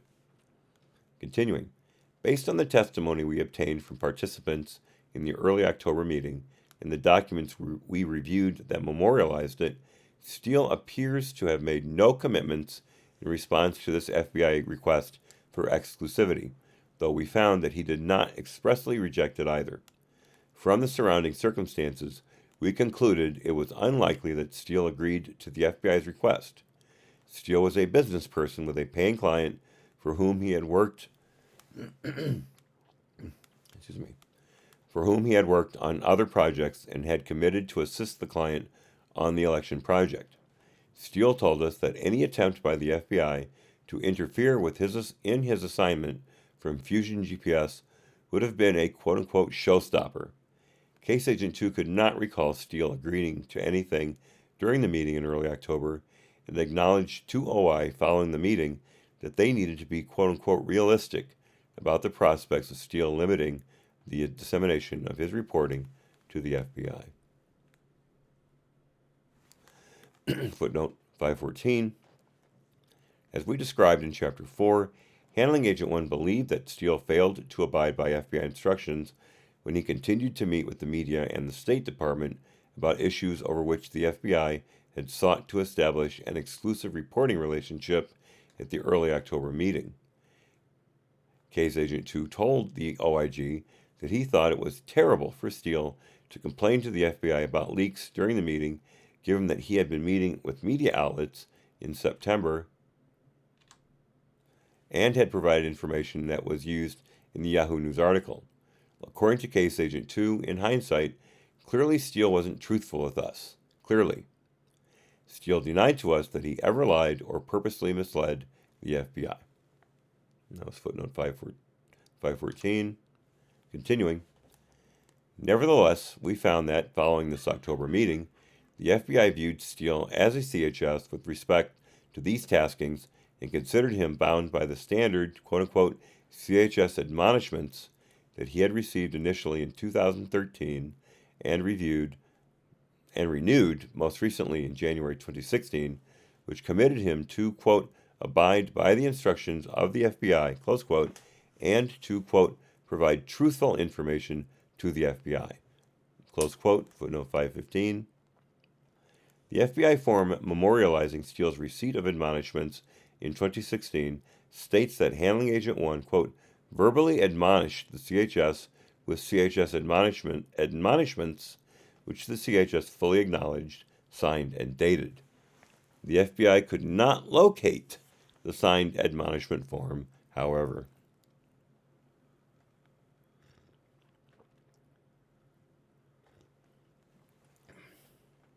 Funny how important documents seem to disappear from the FBI's files. Continuing.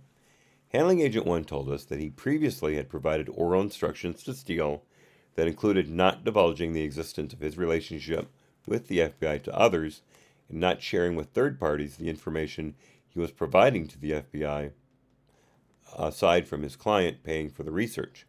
However, These oral instructions were not documented in Steele's Delta file, and Steele told us that he did not recall receiving them, but understood that the FBI did not want him to reveal their relationship to others.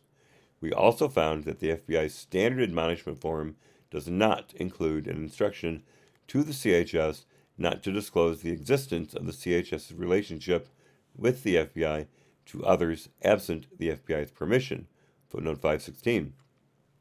For safety and security reasons, among others, we believe such an instruction should be a part of the standard admonishments provided by the department's law enforcement components to its CHSs, and we therefore include a recommendation to that effect in this report. And that was footnote 516. Continuing. In contrast, Steele told us that from the outset of his relationship with the FBI acquiesced in practice to an arrangement that recognized the existence of the quote-unquote two pipelines of information that Steele described to us and which we discussed more fully in Chapter 4. In Steele's view, any FBI admonishments and instructions were relevant only to his FBI assignments, i.e. Pipeline 2 work, but not to his work for his firm's clients that Steele chose to share with the FBI, i.e. Pipeline 1 work. Steele stated that he was free to discuss Pipeline 1 work with his clients and with third parties as necessary without gaining information from the FBI. We've read all this before. Steele told us that the FBI indicated at the meeting in early October that it sought to convert his Pipeline 1 election project for Fusion GPS into a Pipeline 2 project for the FBI and take control of it. Steele also told us that he made it clear during the meeting that was not going to happen because he was obligated to his clients and was, quote, not dumping the client, close quote, in favor of the FBI, but that he also wanted to be as helpful to the FBI as he could. According to Steele, the FBI accepted his position, though they requested that he not share his election reporting with other U.S. government entities or with third-party clients other than Fusion GPS. Well, it's a little too late for that.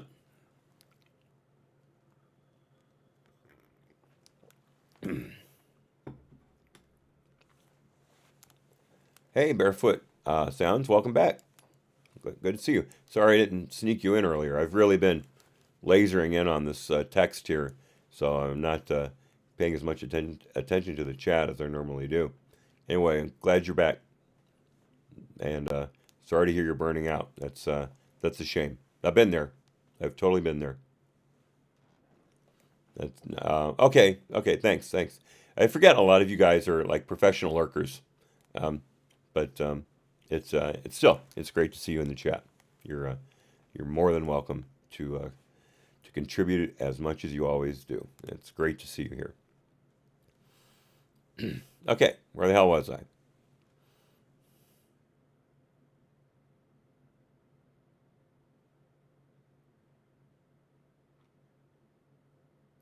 Let me start the sentence again.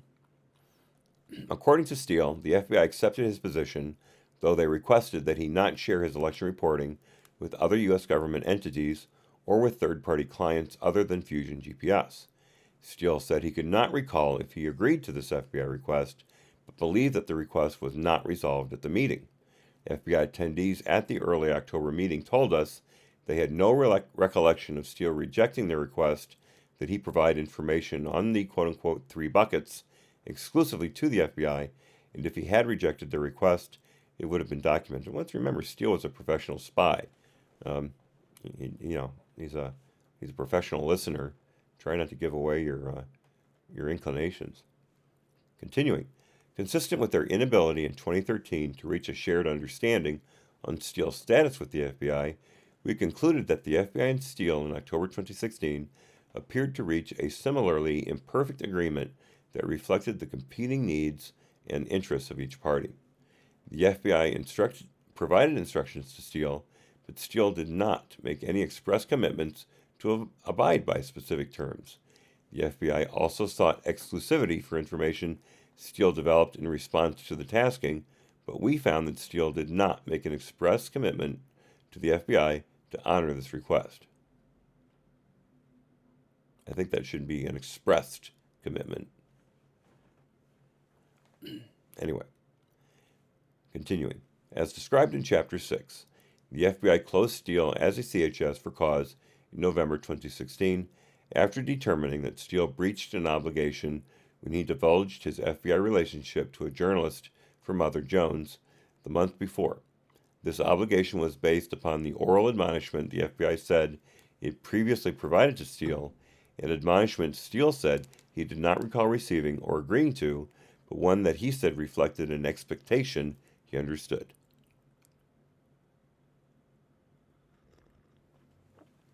Excuse me.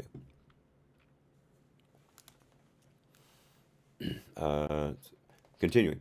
Steele also told us, in explaining his disclosure to Mother Jones, that he believed the FBI had misled him when Comey notified Congress in late October 2016 that the FBI was reopening the Clinton email investigation, while at the same time an FBI official was quoted in the New York Times as saying there was no investigation of Trump or the Trump campaign. That's a hell of a point. One the left brings up all the time. Well, if they were trying to prevent Trump from winning the election, why didn't they say anything? It's because they didn't have anything.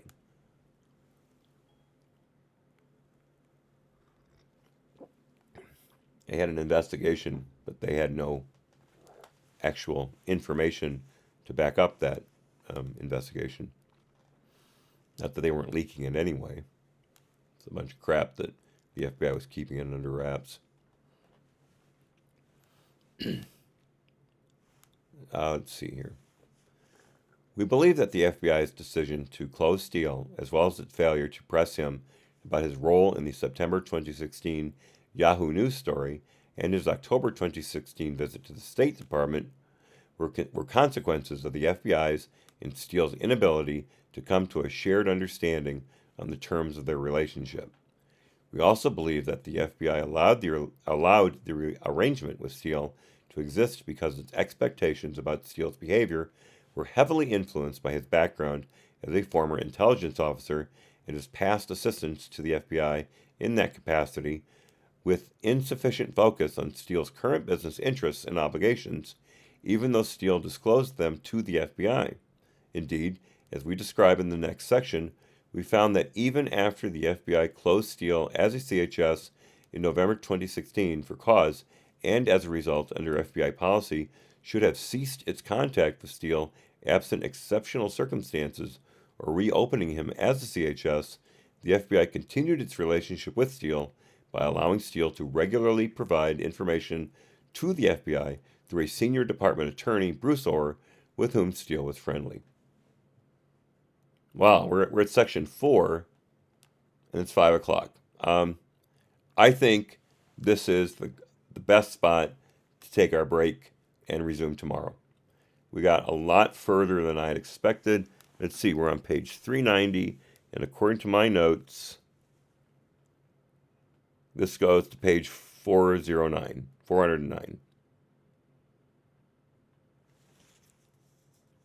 Okay, I'm going to leave it up to you guys.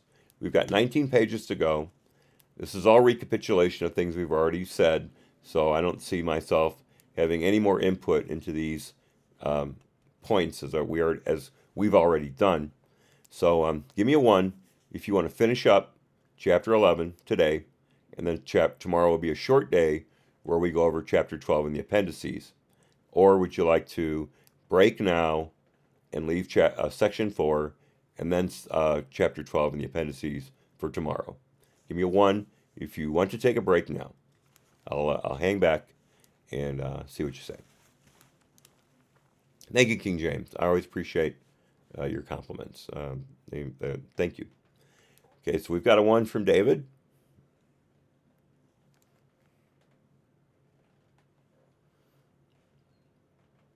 One for Bray. King James leaves it up to me. 1 from JF. Uncle Bobbity says 1 in Spanish. Okay, Barefoot. Fair enough. David again. Play on. It seems like, yep, the 1s have it. All right, we'll finish up. You guys got iron butts, I tell you. You're amazing. All right. 19 pages to go. Let's see how we do. Section 4, issues relating to Department Attorney Bruce Orr. In this section, we analyze the interactions Department Attorney Bruce Orr had with Christopher Steele, Simpson, the FBI, and the State Department during the Crossfire Hurricane investigation.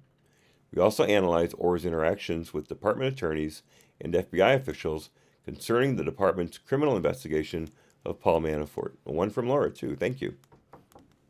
Excuse me just a moment.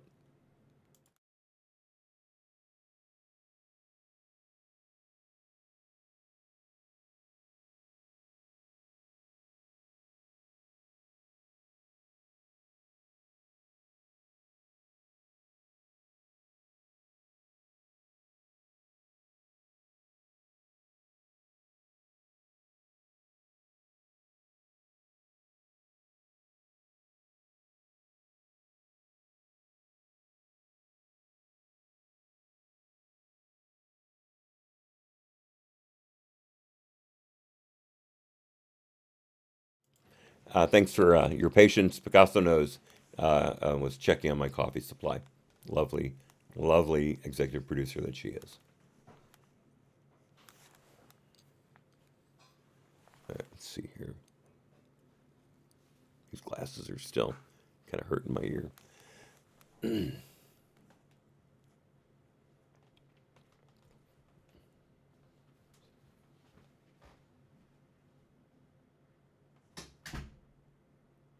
Okay, all right. Let's just start at the beginning here. Section 4, issues relating to Department Attorney Bruce Orr. In this section, we analyze the interactions Department Attorney Bruce Orr had with Christopher Steele, Simpson, the FBI, and the State Department during the Crossfire Hurricane investigation.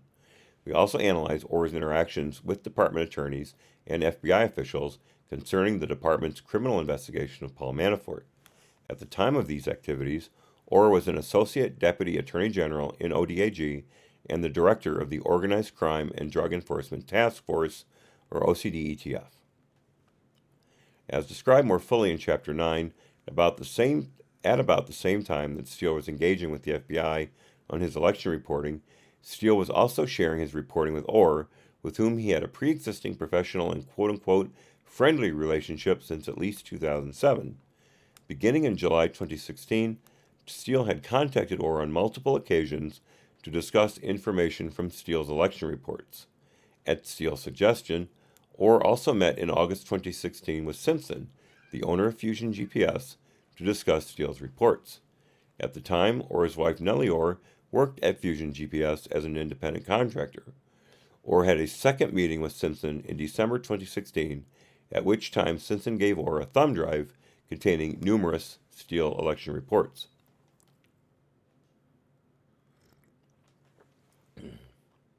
But for some reason, not all. Continuing.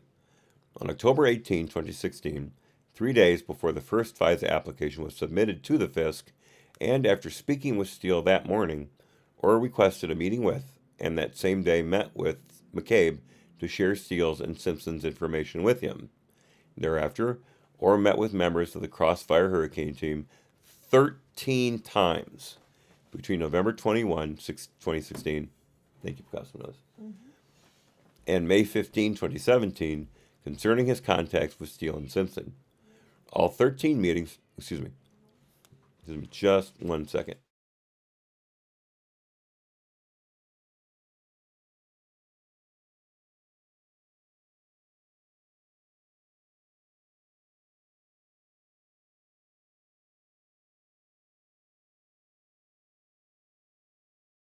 Okay, thanks for your patience. Let's see, 13 times between November 21, 2016 and May 15, 2017 concerning his contacts with Steele and Simpson. All 13 meetings occurred after the FBI had closed Steele as a CHS for disclosing information to Mother Jones, and, except for the November 21 meeting, each meeting was initiated at Orr's request. Orr told us he did not recall the FBI asking him to take any action regarding Steele or Simpson, but Orr also stated that, quote, the general instruction was to let the FBI know when I got information from Steele, close quote.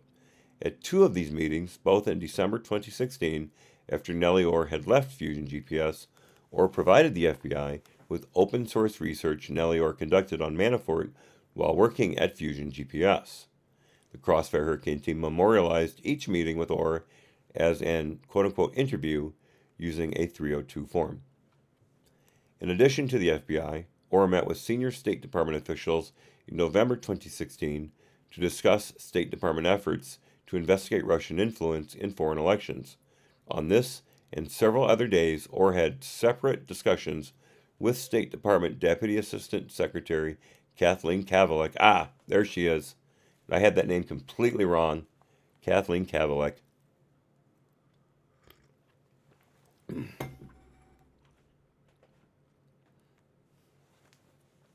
Okay. Discussions with State Department Deputy Assistant Secretary Kathleen Kavalek about Steele and his election information, specifically to obtain relevant information that he could share with the FBI. Department leadership, including Orr's supervisors in ODAG and ODAG officials who reviewed and approved the Carter Page FISA applications, were unaware of Orr's meeting with FBI officials, Steele, Simpson, and the State Department until after Congress requested information from the department regarding Orr's activities in late November 2017. In addition, shortly after the U.S. elections in October 2016, Orr participated in several meetings with Deputy Assistant Attorney General, or Deputy AAG, Bruce Schwartz, member of the Fraud Section. Oh, I missed a comma. Bruce Schwartz, Chief of the Fraud Section, Andrew Weissman, a complete piece of you-know-what, and Counsel to the Criminal Division Assistant Attorney General, Zanib Ahmad, another piece of you-know-what, both of who wound up on the Mueller investigation, believe it or not, regarding the department's money laundering investigation of Manafort. Two of these meetings included FBI officials Peter Strzok and Lisa Page. Footnote 517. One of the two meetings attended by Strzok and Page was also attended by Acting Section Chief 1 of the FBI. Continuing. The FBI opened the Manafort money laundering investigation in January 2016, before the opening of Crossfire Hurricane, and before Manafort joined the Trump campaign, and the case was being led in 2016 by prosecutors from the Criminal Divisions, or CRM, Money Laundering, and Asset Recovery Section, or MLARS. Oh God, we're not going to go over all that again, are we? Orr and the three CRM officials he met with did not have supervisory authority over the MLARS criminal investigation, and they did not advise their supervisors in ODAG and CRM LARS prosecutors of the meetings. However, we did not find evidence that these meetings progressed beyond discussion into any specific actions that interfered with the MLARS investigation or department leadership's oversight of that matter.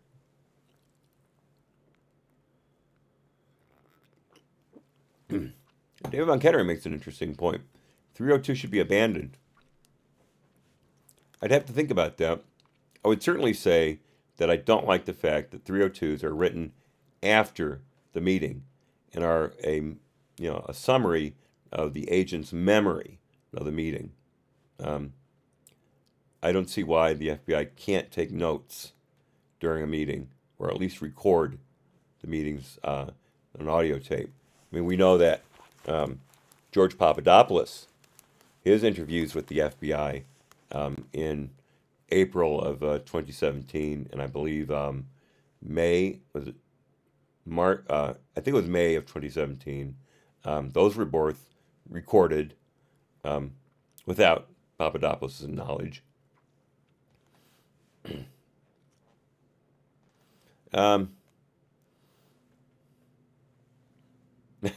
David makes a good point. False remembrance is a good ploy. You're exactly right. So we're basically in agreement there. In light of these activities continuing, we considered the following issues addressed below. 1. Whether Orr's interactions with Steele, Simpson, the FBI, and State Department violated department policy or resulted in any specific performance failures. 2.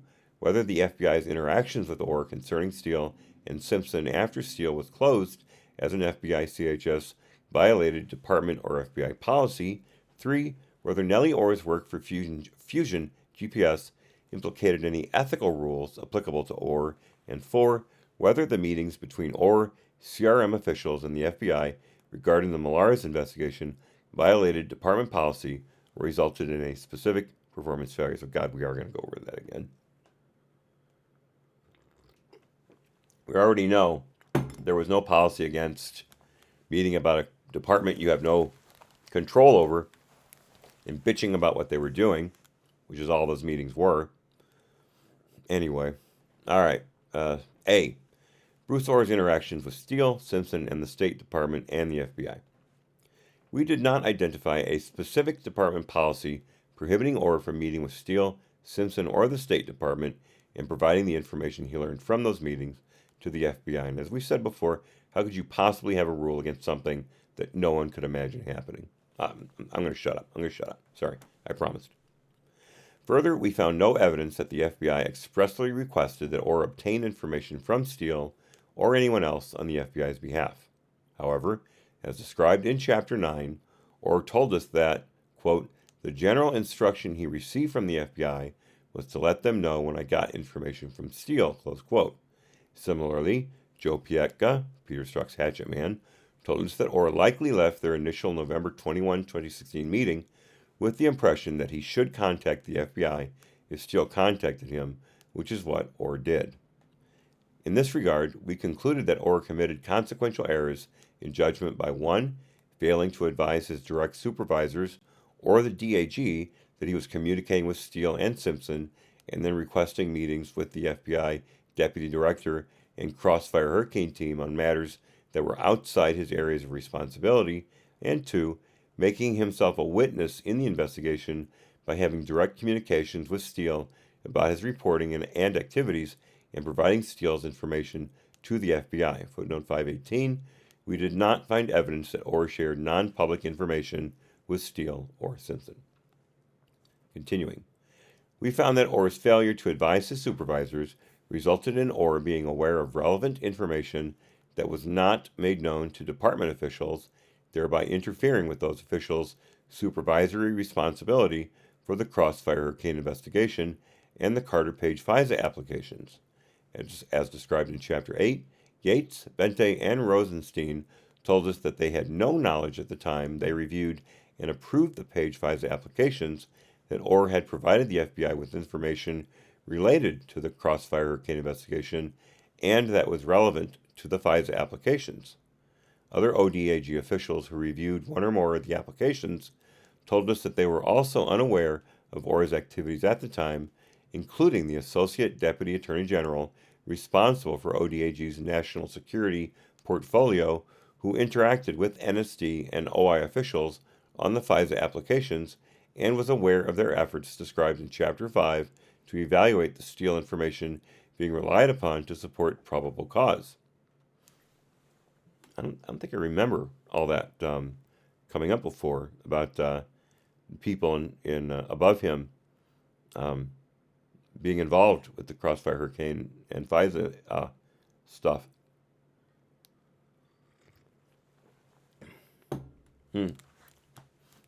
If I'd said that before, I don't remember, so we'll leave it at that. It's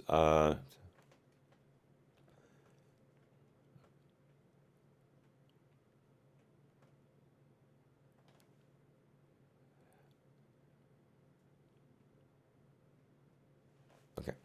Continuing. Well, it says here, chapter. I'll just finish this sentence up. And was aware of their efforts described in Chapter 5 to evaluate the Steele information being relied upon to support probable cause.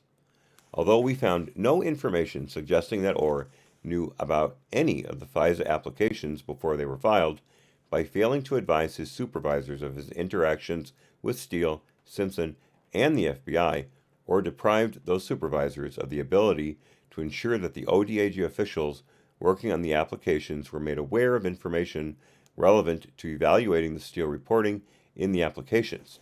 Got to stretch here.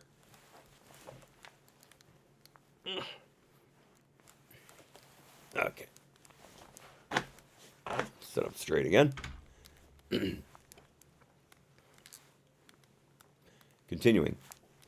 It also deprived ODAG officials of the opportunity to ensure that NSD and OI were made aware of the information that Orr knew from his Steele interactions so that NSD and OI could consider whether to include the information in the next FISA application, though we believe that the FBI case agent should have been the first to advise NSD and OI of Orr's activities.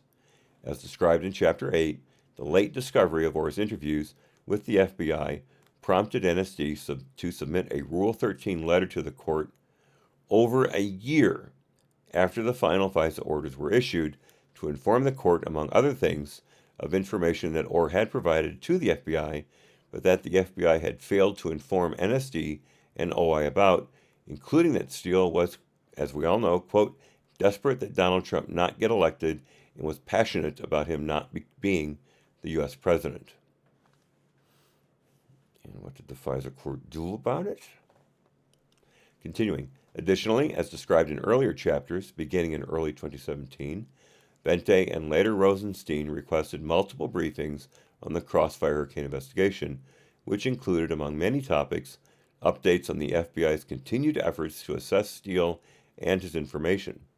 Because Orr did not advise anyone in ODAG about his activities, Bente, Rosenstein, and the other ODAG officials briefed into Crossfire Hurricane had no idea that one of the senior attorneys on their staff, with no responsibility over counterintelligence investigations, had made himself a witness in the investigation by having direct communications with Steele about his reporting and activities and initiating contact with the Crossfire Hurricane team to provide the FBI with information he received from Steele, as well as information he received separately from Simpson, Kavalik, and Nellie Orr.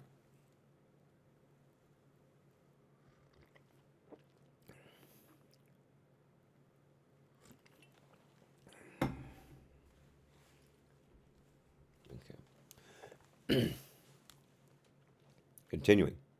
Further, we found that Orr's failure to advise his supervisors of his activities deprived the DAG and senior ODAG officials of the ability to decide for themselves the prudential questions of whether to have an ODAG attorney act as a conduit between a closed FBI CHS and the FBI on matters relating to an open investigation. The opportunity to consider that question for themselves was particularly important here, given the connections to a high-priority, politically sensitive investigation and the involvement of a closed CHS with ties to a political party and candidate for president and indirect connections to the ODAG attorney's spouse. Former Principal Associate Deputy Attorney General, or PADAG, Matthew Axelrod, Orr's direct supervisor in 2016, told us that he would have expected to know about Orr's communications with Steele and the FBI. Axelrod stated that if ODAG officials had known, they would have questioned Orr's involvement and determined whether the FBI had the ability to, quote-unquote, pull him out of acting as a conduit between Steele and the FBI. Excuse me.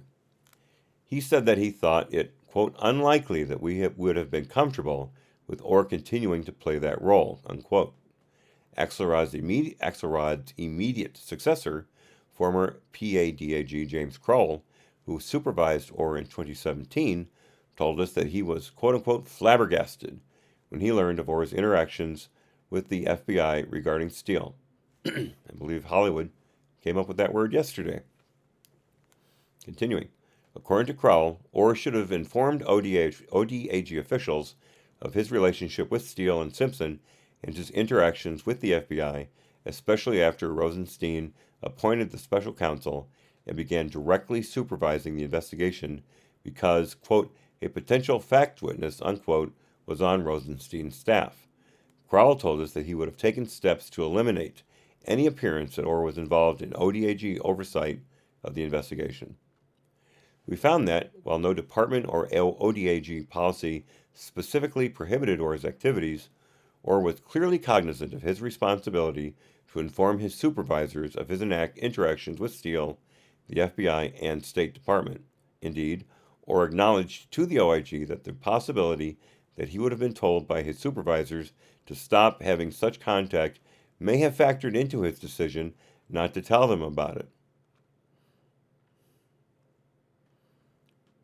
Just like the FBI lower guys not bringing their Crossfire Hurricane investigation to the attention of the higher ups in the department, as Horowitz refers to it, who would have been politically appointed and then would have had a much more sensitive viewing of what was going on after the transition. Of course, before that, you had Yates, who completely corrupt, signing off on it, so there's no surprise there.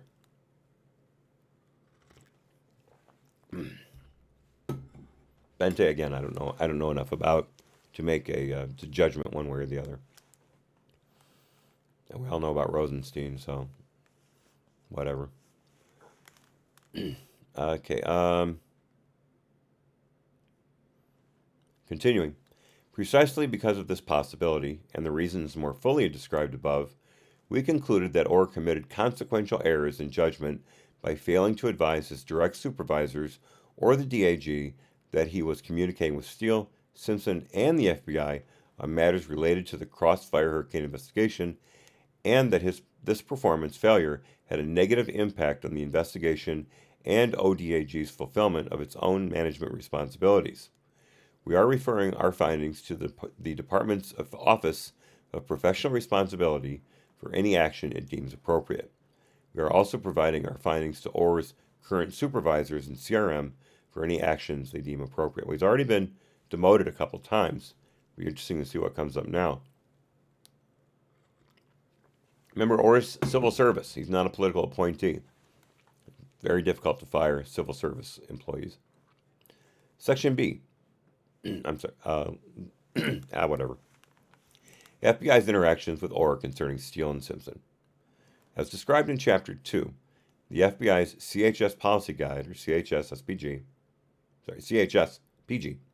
provides guidance to agents concerning contacts with CHSs after they have been closed for cause, as was the case for Steele as of November 1, 2016.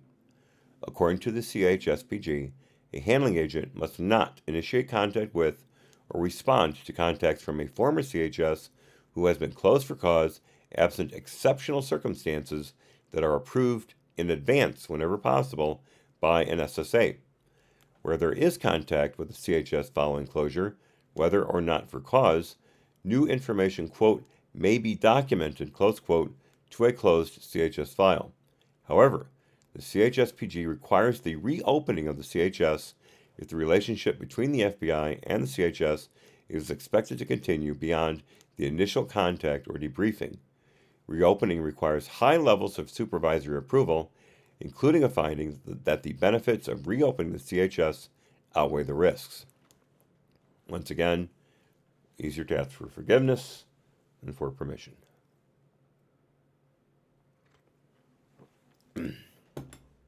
Continuing. In this instance, we found that the FBI did not initiate direct contact with Steele after his closure on November 1, 2016.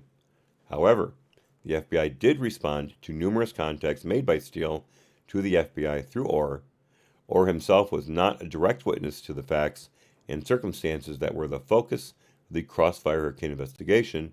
Rather, his purpose in communicating with the FBI was to pass along information from Steele. Further, although Orr initiated his meetings with the Crossfire Hurricane team, as noted above, the team gave Orr the impression that he should contact them in the event he had additional contact with Steele.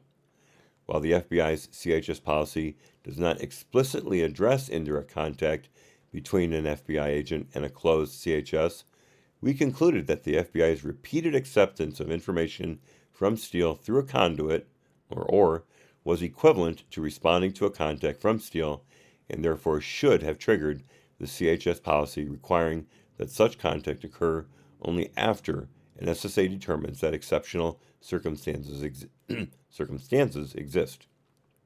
Here, the SSAs on the Crossfire Hurricane team attended the meetings with Orr and served as Orr's points of contact and in this manner approved the contact.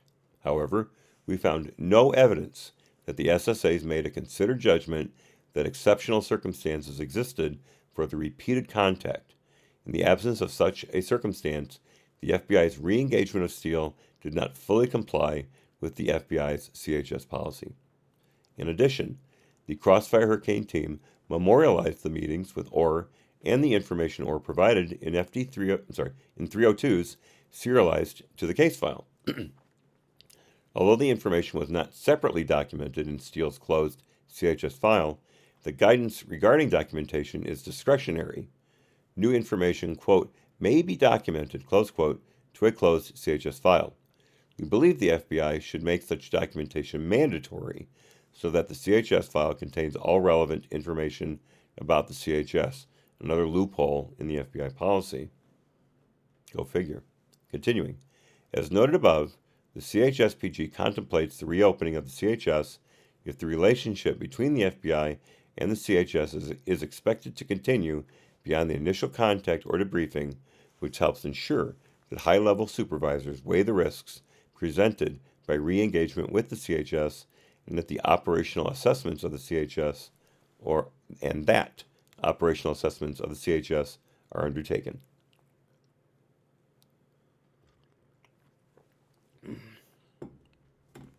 Continuing. Although the FBI met with Orr on 13 occasions and accepted information that Orr received from Steele, the FBI never assessed whether to reopen Steele as a CHS. As described in Chapter 9, there were differing views about whether the information Orr was providing had any investigative value. SSAs on the investigation also told us that they had some concern at the time that continuing to engage with Orr regarding his interactions with Steele was quote-unquote out of the norm and quote-unquote a bad idea. Although the FBI, I'll let it speak for itself. Although the FBI did not have a direct quote-unquote relationship with Steele after November 1, 2016, we believe the use of Orr as a conduit between the two created a relationship by proxy that should have triggered a supervisory decision early in the process about whether to reopen Steele as a CHS or discontinue accepting information indirectly through Orr. We concluded that not obtaining supervisory review was inconsistent with the CHS policy's intent to have a higher level official determine whether the, quote, exceptional circumstances, unquote, that an SSA believes are present to authorize an initial contact with a closed CHS warrant reopening of the CHS. Footnote 519.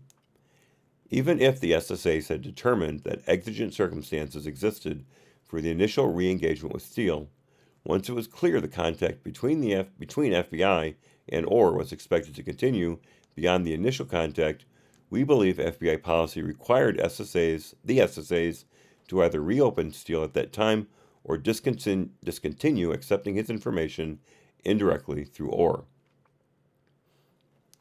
Okay, continuing.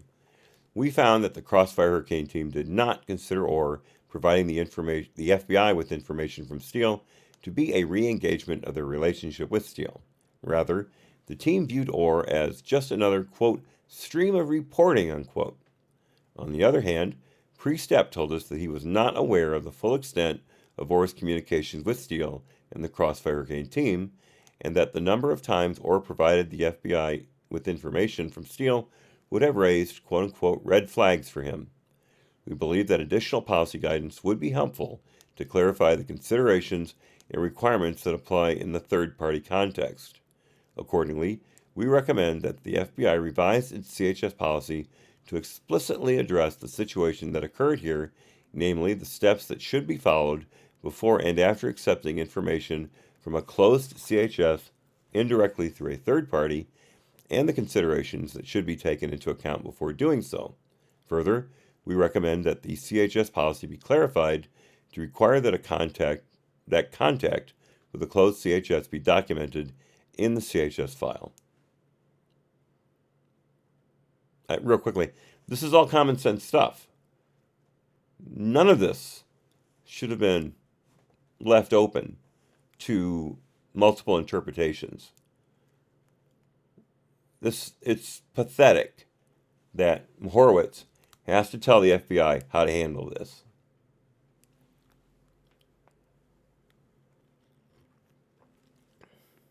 Absolutely pathetic. Haven't used that word in a while. Continuing. C. Ethics issues raised by Nellie Orr's former employment with Fusion GPS. Fusion GPS employed Nellie Orr as an independent contractor from October 2015 to September 2016. We considered whether Bruce Orr complied with his financial disclosure reporting obligations under 5 CFR Part 2634 related to Nellie Orr's employment.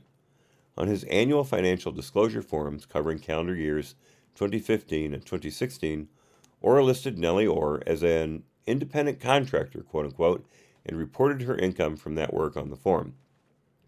We determined that 5 CFR Part 2634, which sets forth the financial disclosure rules for executive branch employees, and the supplemental guidance from the Office of Government Ethics, or OGE, did not require Orr to list on the form the specific organizations, such as Fusion GPS, that retained and paid Nellie Orr as an independent contractor during the reporting period.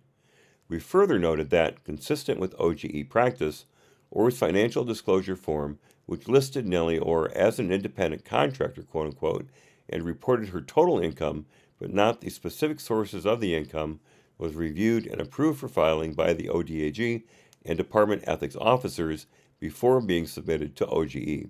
Accordingly, we determined that Orr complied with his financial disclosure reporting obligations. Maybe there should be a change in the rules to require a little more specificity, maybe. Continuing.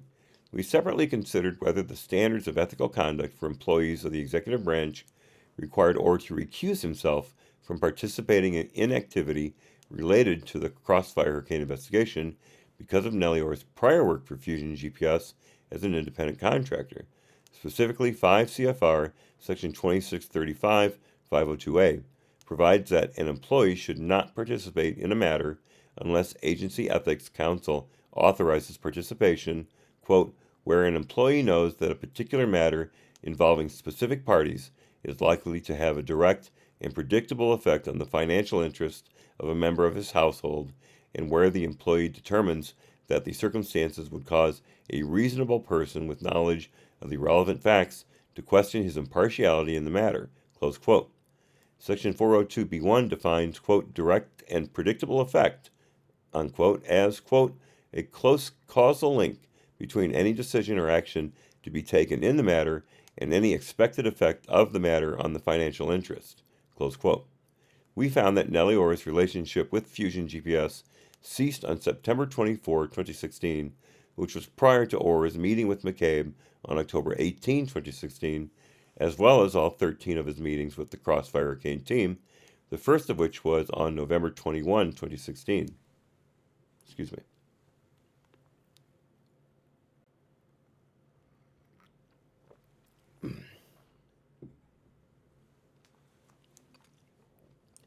Arms for Dirt. Welcome. Welcome. I don't believe I've seen you before. Wonderful to have you. Looks like you may be generating a bit of discussion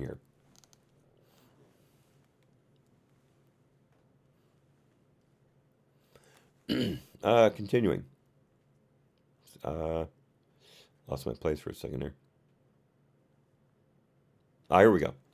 Accordingly, by those dates, Orr's activities could not have had a direct and predictable effect on his or his wife's financial interests, and federal ethics rules did not require that Orr obtain Department Ethics Counsel approval before engaging with the FBI in connection with the Crossfire Hurricane matter. The federal ethics rules further provide in Section 502A2 that an employee, quote, who is concerned that circumstances other than those specifically described in this section would raise a question regarding his impartiality should use the process described in this section, namely to consult with department ethics officials to determine whether he should or should not participate in a particular matter, close quote. However, while OGE has made clear that employees are quote-unquote encouraged to use this process. It also has stated that, quote, the election not to use that process should not be characterized as an internal, quote, ethical lapse, close all quotes. OGE 94 by 10-1, that a letter to a department acting secretary, March 30, 1994. Okay, there's also another reference there that's not worth reading. Continuing, while OGE guidance establishes that Orr did not commit a formal ethical violation, we nevertheless concluded that Orr, an experienced department attorney and a member of the SES, should have been more cognizant of the appearance concerns created by Nellie Orr's employment with Fusion GPS and availed himself of the process described in Section 502A. We found that his failure to take this step displayed a lapse in judgment. That's putting it diplomatically. D. Here we go again. Meetings involving Orr, CRM officials, and the FBI regarding the Mars investigation. I'm skipping that. We've been over this several times. It is not worth going over again. Okay. Section 5. The use of other confidential human sources and undercover employees in compliance with applicable policies. In this section, we analyze the FBI's use of CHSs other than Steele and undercover employees, UCEs, in the Crossfire Hurricane investigation.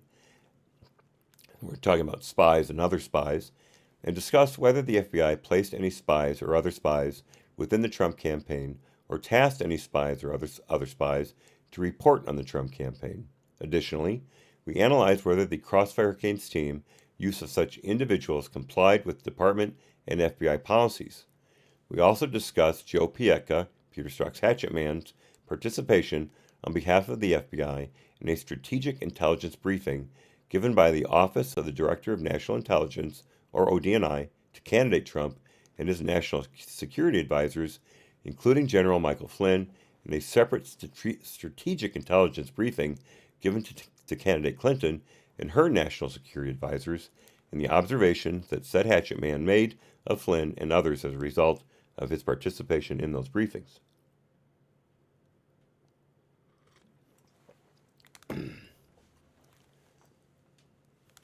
Overall, we determined that the Crossfire Hurricane team tasked several spies and other spies during the 2016 presidential campaign, which resulted in multiple interactions with Carter Page and George Papadopoulos, both during and after the time they were affiliated with the Trump campaign, and an interaction with a high-level Trump campaign official, Sam Clovis, who was not a subject in the investigation.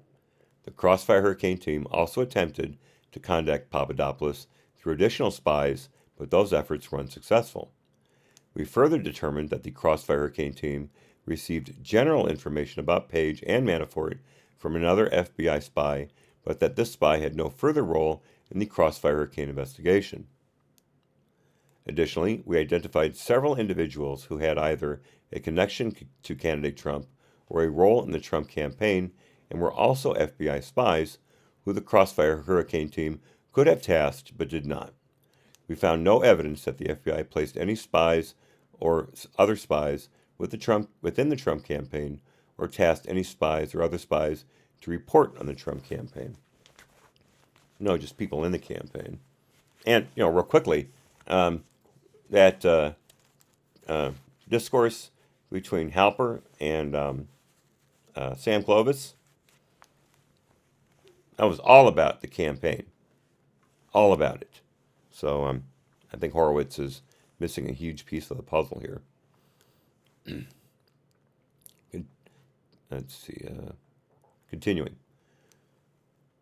We also did not find documentary or testimonial evidence, there's that phrase again, that political bias or improper motivation influenced the FBI's decision to use spies to interact with Page, Papadopoulos, and Sam Clovis in the Crossfire Hurricane investigation.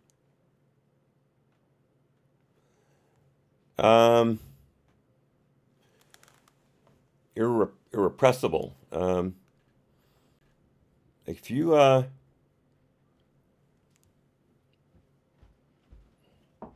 excuse me. Troll. Arms is a troll. Okay. Yeah. Okay, arms, that's abusive. That is abusive. So you're gone.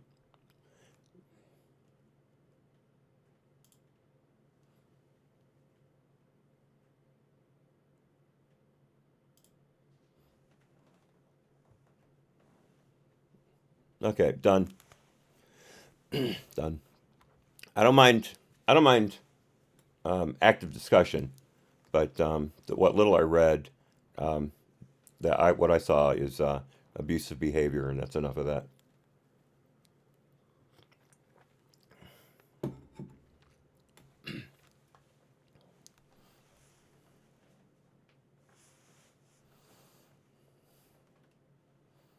I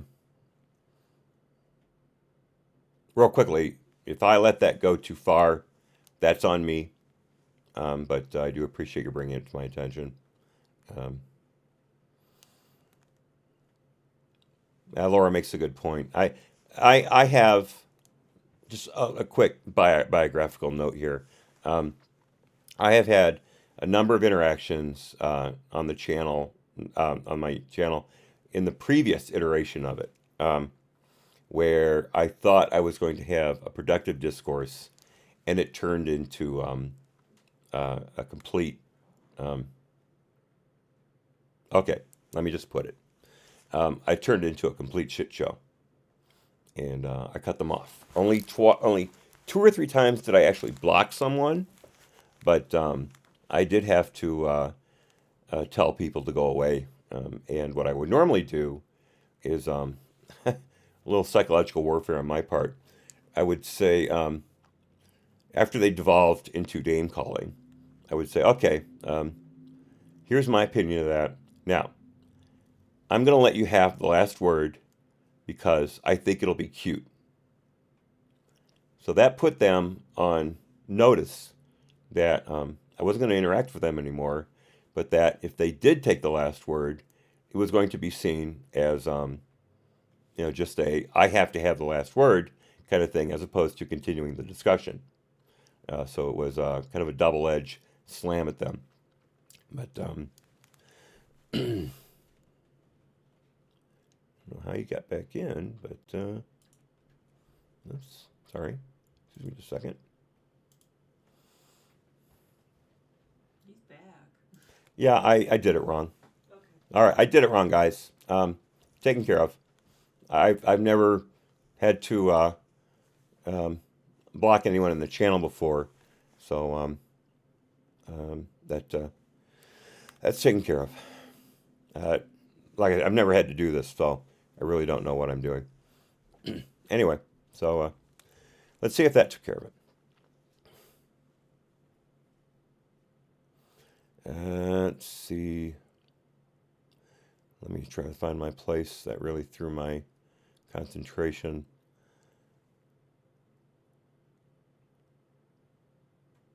Okay, here we go. Here we go.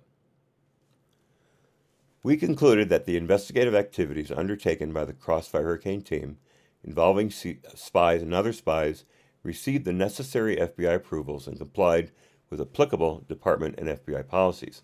Yeah, policies that are not robust at all. Excuse me, I'm switching to another drink here.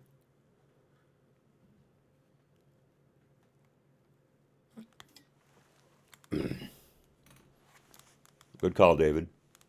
Let's see. Doesn't mean he won't be back with a new nickname, but we'll see. Trolls normally do that.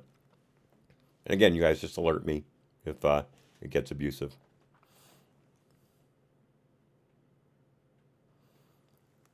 The applicable FBI department and FBI policies. However, we also determined that neither the department nor the FBI's policies required the FBI to notify the department of these investigative activities, and we are unaware of any department official having had advanced knowledge of the FBI's plans to consent to secretly record conversations between FBI spies and Paige Papadopoulos and Sam Clovis.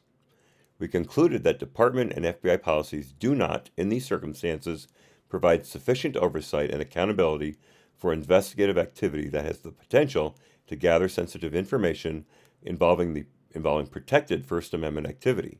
For example, prior to the operation involving the high-level campaign official, Joe Piecka, Peter Strzok's hatchet man, told the OIG that he did not remember having a plan in place in case the FBI recorded information that was politically sensitive.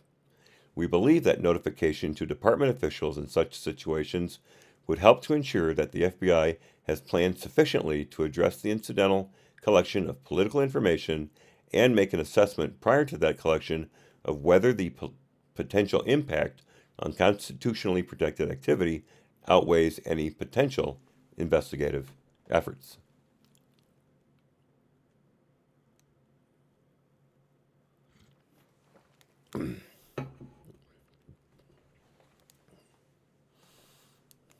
Let's see. Potential benefit. Okay, continuing. We therefore make several recommendations to strengthen department and FBI spy policies to require department consultation at a minimum when tasking a spy to interact with officials in national political campaigns. I'm sorry, there should be a rule that you can't do that.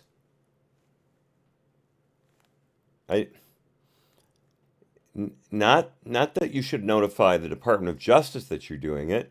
If it's a political campaign, you should not be allowed to monitor political campaigns with spies. That's my take on it. You guys can disagree if you like. I understand completely. You may see it as a necessary evil to prevent foreign governments from infiltrating campaigns and wreaking havoc. But as President Trump has said over and over again, this should never happen to another president. This should never happen to another campaign.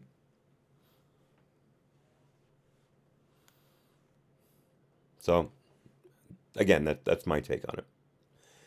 Interact with officials in national political campaigns to provide additional guidance to FBI handling agents about how to document the affiliations of spies who, on their own, participate in political organizations or activities and then voluntarily provide information to the FBI, and to provide FBI supervisors with the information necessary to assess whether to close a spy or designate that individual as a quote-unquote sensitive source, depending on the level of spy participation in political organizations or activities. E. Use of spies and other spies.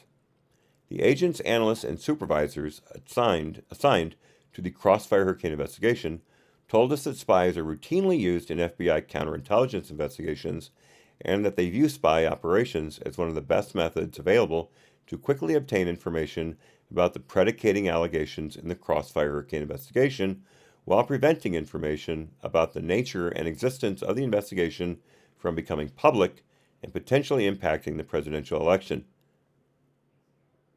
Dude, you people leaked like a sieve. Give me a break.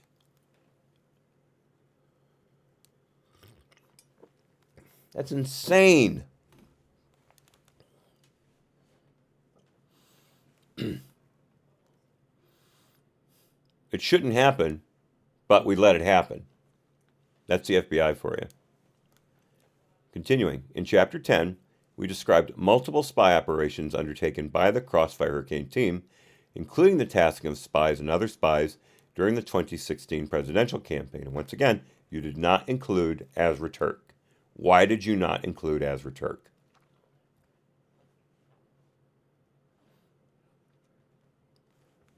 Sorry, really got off there.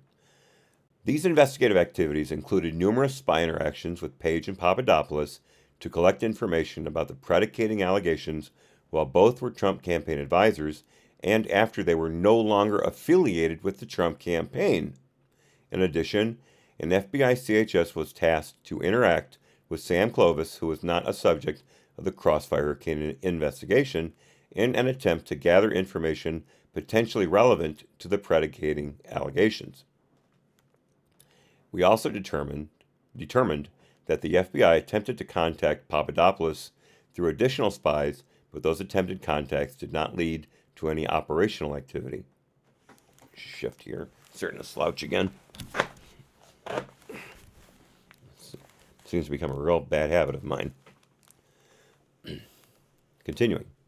In our review, we also learned that in 2016, there were several other individuals who either had a connection to candidate Trump or a role in the Trump campaign and were also FBI spies. Some of these sources were known to and available for use by the Crossfire Hurricane team during the 2016 presidential campaign.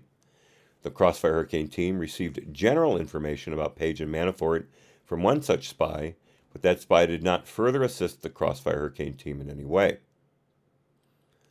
Okay, I didn't think about this before. I know I'm interrupting myself, but I didn't think about this before. How did that spy, who was not tasked, not tasked to provide information on the Trump campaign, but how did that spy know to give general information about Page and Manafort? I'll tell you how. The FBI did not keep their investigation a secret, like they were trying to do, like they at least said they wanted to do. And that CHS, that spy, said, I've got some stuff on them from the campaign. I'll ship that over to my handlers.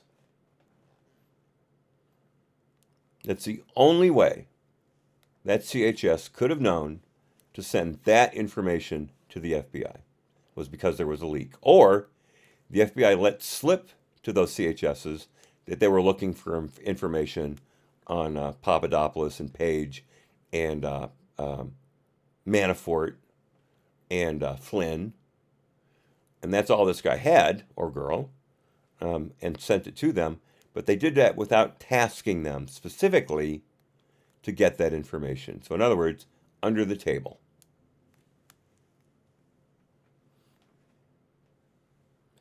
Benzene.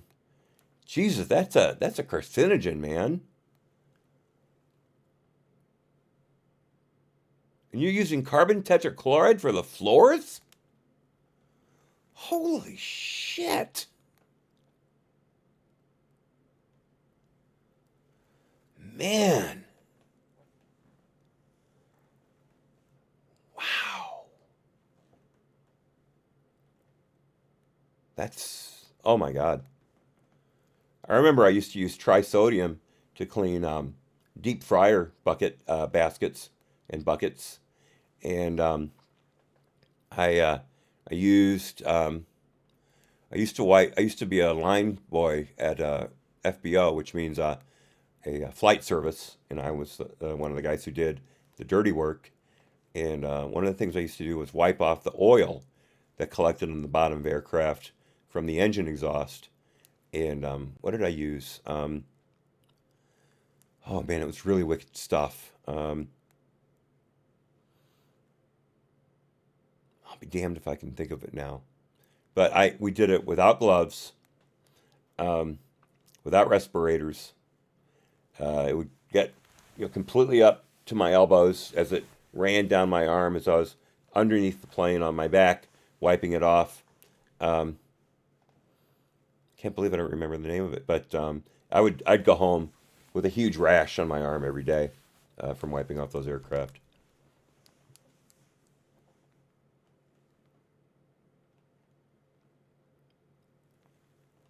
Laura with an incredibly interesting news story. We just got rid of 40 to 45 people from NSC. Wow. I didn't know that. I didn't know that. That's incredible. Yeah, you're right, David. That's the worker's life. Absolutely. But, Zero Hedge has it. Okay. Man, that's awesome. It's like the ghost of Michael Flynn has risen and is guiding Trump's hands in carving out the fat from the intelligence community.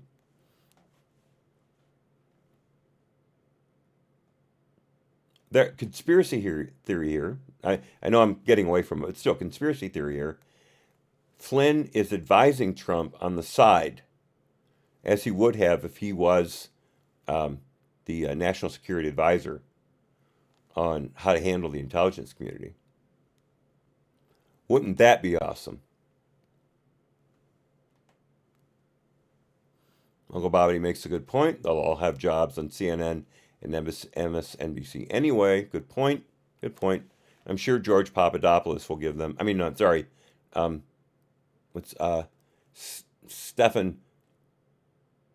What's that idiot on ABC? The one who was the hatchet man for the Clintons, and somehow became the news director for ABC.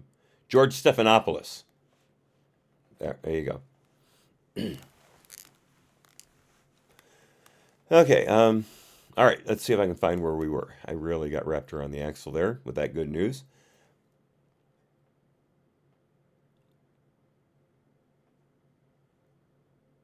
Okay. That paragraph we read. Oops.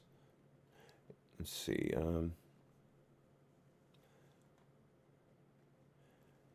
Let's see.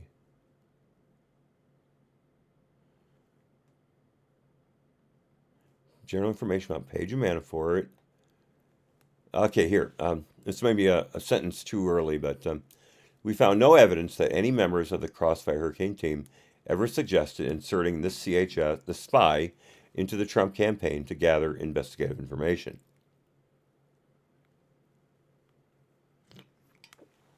Joe Pietga, Peter Strzok's hatchet man, told the OIG, quote, "That was not what we were looking to do," close quote. Well, how incredibly virtuous of you. For a different spy who held a position in the Trump campaign, we learned that the Crossfire Hurricane team decided not to task the spy, and the FBI handling agent minimized contact with the spy because of the spy's campaign involvement. The Crossfire Hurricane team also made no use of an FBI spy who had a potential opportunity for a private meeting with candidate Trump. That spy's handling agent told the OIG that he, quote, would certainly not be tasking a source to go attend some private meeting with a candidate, any candidate, for president or for other office, to collect information on what that candidate is saying. All right, close quote. Hold on. What's the difference between sending the spy into a private meeting with Donald Trump and sending Joe Pietga, Peter Strzok's hatchet man, into a security briefing, an NSA security briefing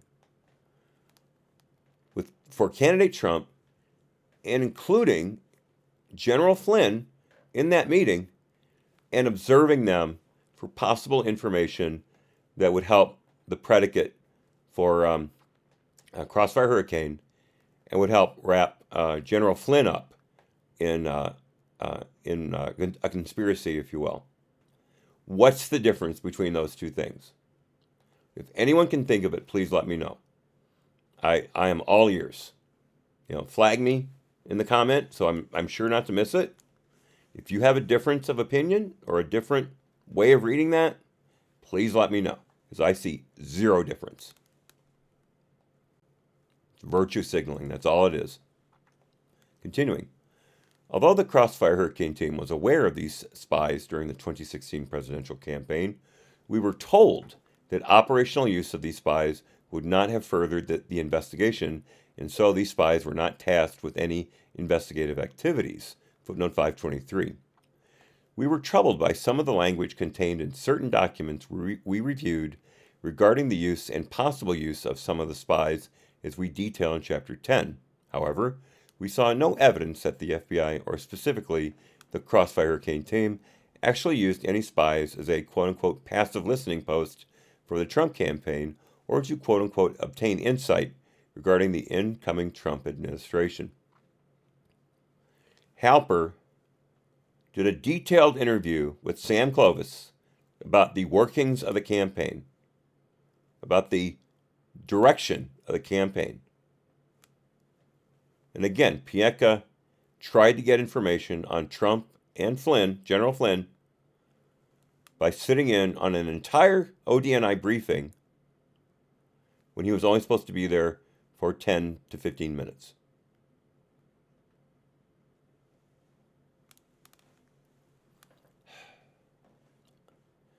Horowitz can be as dense as a brick. I mean, I know, as I've said before, that he has to conduct an investigation while wearing oven mitts. But some of these conclusions, they're so obvious.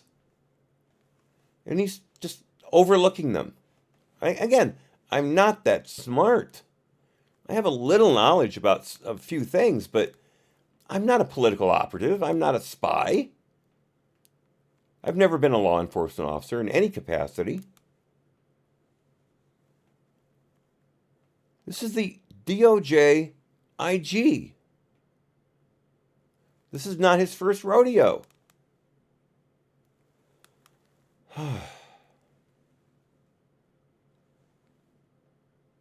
Uncle Bobbity absolutely expands nicely on my comment of mitts inside an underwater suit at the bottom of the Marianas Trench. As Laura says, that's a good start. Of course, according to the great William Shakespeare, the bard himself, first, let's kill all the lawyers. If any of you are attorneys, I apologize for making it seem like I'm promoting your imminent demise. Just the ones in Shakespeare's time. Okay, that was footnote 523. Moreover, said Hatchet Man told the OIG that the members of the Crossfire Hurricane team, quote, never had any intent, never any desire to collect campaign or privileged information with regard to the presidential election. Again, a complete lie. Reference Halper and Clovis. Continuing. We also learned of 2 other FBI spies, one of whom held a position so high it's redacted, and the other of whom so important it's redacted completely. Continuing, we found no evidence that the Crossfire Hurricane team ever knew about the first spy who held a position, again, so high it's redacted, and accordingly, no evidence that the first spy was tasked to do anything as part of the Crossfire Hurricane investigation. Yeah, I'm sure none of that information was taken without any documentation of it at all. We've never seen anything in this report that shows the FBI was avoiding a paper trail. It's like Horowitz says, no evidence. Not that it didn't happen, but no evidence. Continuing. We found that the Crossfire Hurricane team did not learn about the second spy until months after the election. In 2017, the Crossfire Hurricane team learned about the second spy after the spy voluntarily provided to the spy's handling agent after the campaign was over, and prompted by events reported in the media, redacted, and the handling agent forwarded the material through his supervisor in FBI headquarters to the Crossfire Hurricane team. So in other words, the spy had information from the campaign, and after news reports were coming out about how the FBI was looking into Trump, the Trump campaign, and Trump associates, they provided secret information from the campaign. Continuing.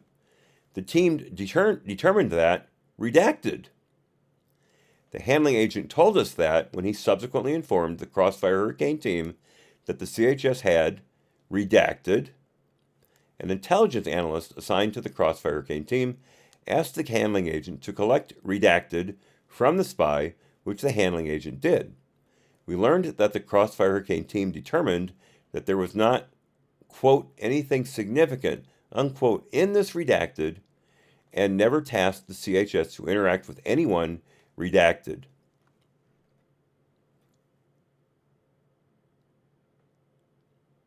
Oh, here's the part I was waiting for. Okay, I almost mentioned it, but it's coming up here. I read ahead a little bit.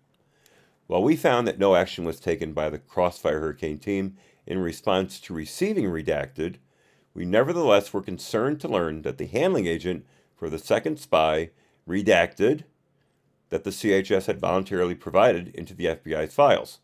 So the second CAS, something that they took from the campaign, information that they took from the campaign, continuing and repeating myself, that the spy had voluntarily provided into the FBI's files, and we promptly notified the FBI upon learning that they were still being maintained in the FBI's files. I thought they weren't touching any of that information, Pietka. It's almost as if you lied. We further concluded that because the second spy's handling agent did not understand the spy's political involvement, no assessment was performed by the source's handling agent or his supervisors, none of whom were members of the Crossfire Hurricane team, to determine whether the spy required redesignation as a quote-unquote sensitive source or should have been closed during the pendency of the campaign. To address this issue, we recommend the FBI provide additional guidance to handling agents concerning their responsibilities to inquire whether their spies participate in the types of groups or activities that would bring their spies within the definition of a quote-unquote sensitive source. Handling agents should document and update as needed those affiliations and any others voluntarily provided to them by the spy. In the source opening communication, the quote-unquote sensitive categories portion of each spy's quarterly supervisory source report, the quote-unquote life changes portion of the spy's contact reports, or as otherwise directed by the FBI, so that the FBI can assess the appropriateness of continuing to use a spy, particularly where the spy is participating in political organizations or activities, and then voluntarily providing information to the FBI. Finally, we found no evidence that the Crossfire Hurricane team tasked any spies or other spies to join the Trump campaign, sent any spies or other spies to campaign offices or to campaign events to collect information for the Crossfire Hurricane investigation, or tasked any spies or other spies to report on the Trump campaign. Again, Halper interviewing, spying on Sam Clovis. For crying out loud, Horowitz. Give me a break. F. Compliance with FBI policies. We determined that the Crossfire Hurricane investigation was opened before any spies or other spies were tasked to interact with any members of the Trump campaign. Yeah, again, Misfoot was probably CIA. Once the Crossfire Hurricane investigation was opened, the use of spies and other spies was authorized under the AG guidelines and the DIOG, which permit use of, quote, all lawful investigative methods in the conduct of a full investigation, close quote, including specifically, quote, CHS use, spy use, and recruitment, consensual monitoring of communications, and undercover operations. All those were in quotes. Footnote 524. As noted in Chapter 2, had the investigation been opened as a preliminary investigation rather than a full investigation, the use of spies and other spies would similarly have been authorized under the AG guidelines and the DIOG. Continuing. As noted previously, the Crossfire Hurricane investigation was designated a SIM under DIOG Section 10.1.2 because the FBI determined that any potential subjects of the investigation would be quote-unquote prominent members of a political campaign. The same designation was assigned to the 4 individual cases because the FBI determined that the individuals identified as subjects were quote-unquote prominent in the Trump campaign. Okay, so how can you say that the FBI did not send spies into the Trump campaign? If these are prominent people. I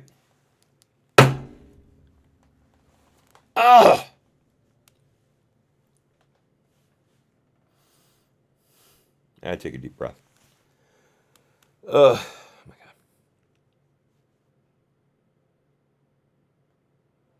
Unbelievable. Absolutely unbelievable. Continuing. However, the spy operations undertaken in Crossfire Hurricane did not require heightened review by FBI supervisors or department approval because under the DIOG, the operations did not involve the use of quote-unquote sensitive sources. All right, this is all in quotes here. sensitive sources, undisclosed participation, UDP, in political organizations, or sensitive monitoring circumstances. And again, all those were in quotes. As discussed in Chapter 2, the DIOG requires SAC approval to open a quote-unquote sensitive source. SAC approval with notice to the Sensitive Operations Review Committee, a panel that includes department AAGs or their designees for UDP in a political organization or other organizations exercising First Amendment rights, and department approval for a spy to record conversations in a, quote, sensitive monitoring circumstance, close quote. We determined that none of these approval requirements applied to the investigative activities undertaken by the Crossfire Hurricane Team. Unbelievable. Unbelievable. Continuing. FBI policy defines, quote-unquote, sensitive sources to include spies who are political candidates or who are, quote, prominent within a domestic political organization, close quote. None of the spies tasked in the Crossfire Hurricane investigation fell within these categories because none of the spies were themselves candidates or prominent members of a campaign. The agents, analysts, and supervisors on the Crossfire Hurricane Team told the OIG that they did not attempt to recruit or use members of the Trump campaign as spies, and we found no evidence suggesting otherwise. They just took whatever information they gave you and put it in the files without telling anybody. Continuing. However, our interviews with FBI handling agents revealed significant confusion over the meaning of the phrase, quote, prominent within a domestic political organization, close quote, with some agents interpreting that phrase as limited to a person, quote unquote, running for office, and other agents questioning whether a presidential primary campaign was a quote unquote domestic political organization. We've been over that before in Chapter 10. Continuing, accordingly, we recommend that the FBI establish guidance to better define this phrase so that agents understand the meaning of this phrase as it is used in FBI policy. And if I may add an aside, and then they can break that policy at will and never be held accountable. But that's just me. Continuing, FBI policies concerning, quote, undisclosed participation, or UDP, apply when anyone acting on behalf of the FBI, to include spies and other spies, becomes a member of or participates in the activity of an organization without disclosing to the organization their FBI affiliation. These policies likewise did not apply to the Crossfire Hurricane case because we found no evidence that any of the FBI spies or other spies used in Crossfire Hurricane joined or participated in the Trump campaign at all, and certainly not at the direction of or otherwise on behalf of the FBI. Okay, I understand it now. I was a little confused at first. Continuing. During our review, this issue briefly arose because we learned that one of the subjects of the Crossfire Hurricane investigation had invited an FBI spy to join the Trump campaign prior to the opening of the investigation. That would have been when Carter Page tried to recruit Halper into the campaign. I don't know why he just didn't state that out loud. Continuing, however, we found that when the Crossfire Hurricane team learned about this invitation following the investigation's opening, the team did not consider using this opportunity to engage in UDP. Rather, every FBI witness we interviewed said they would not have done so even if the FBI spy had actually wanted to join the campaign. Strzok's reaction to the possibility, quote, oh God, no, absolutely not, and the reaction Case Agent 2 attributed to the OGC attorneys, quote, no freaking way, unquote, were indicative of the reactions we heard from all members of the Crossfire Hurricane team when we questioned them about whether they considered the possibility of inserting an FBI spy into the Trump campaign to collect investigative information. Let's backtrack a little there, Horowitz. One of the lawyers involved in the campaign said they wouldn't, I'm paraphrasing here, but they wouldn't have told him not to, and they wouldn't have told him to.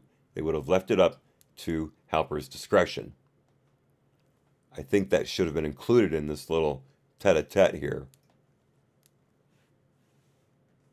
Now Horowitz is committing an omission of a fact. I almost said another word, but it's not needed. So, continuing. None of the documents we reviewed indicated that any member of the Crossfire Hurricane team ever advocated for that type of investigative activity. The use of spies and other spies by the Crossfire Hurricane team also did not present a quote-unquote sensitive monitoring circumstance as defined by the AG guidelines and the DIOG. As described in these policies, a sensitive monitoring circumstance arises when the FBI seeks to record communications with officials who have already been elected or appointed, such as members of Congress, federal judges, or high-ranking members of the executive branch. The AG guidelines and the DIOG do not require prior notice to or approval by the department when the FBI uses a spy to secretly record communications with candidates for political office or prominent officials within their campaigns. Are you kidding me? I don't remember if we got that high up in the regulation chain before.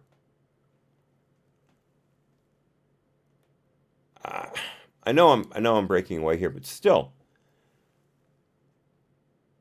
the guidelines of both the Attorney General and the FBI don't require prior notice or approval by the Department of Justice when the FBI uses a spy to secretly record, again, consensually monitor is a bunch of crap. It's secretly record communications with candidates for political office or prominent officials within their campaigns. That is insane. Again, that is J. Edgar Hoover's FBI for you. Amazing. All right, I'm going to shake that off. We're almost done here. Because the spy operations conducted during the Crossfire Hurricane investigation did not implicate the FBI's policies regarding sensitive sources, UDP, or sensitive monitoring circumstances, department or higher level FBI notice or approval was not required for such operations. I forgot to turn my phone off again. There's my sister. Under the CHSPG, which vests SSAs with daily oversight responsibilities for spies in routine investigations, approval at the SSA level was sufficient. That references the CHSPG section regarding that, footnote 525. The only relevant exception for the Crossfire Hurricane investigation were counterintelligence spies' extraterritorial operations, which required approval by an FBI assistant director, and which we found received approval by pre-step, footnote 526. Another reference to the DIOG. All the footnotes are DIOG references, so we don't have to bother scrolling down to them.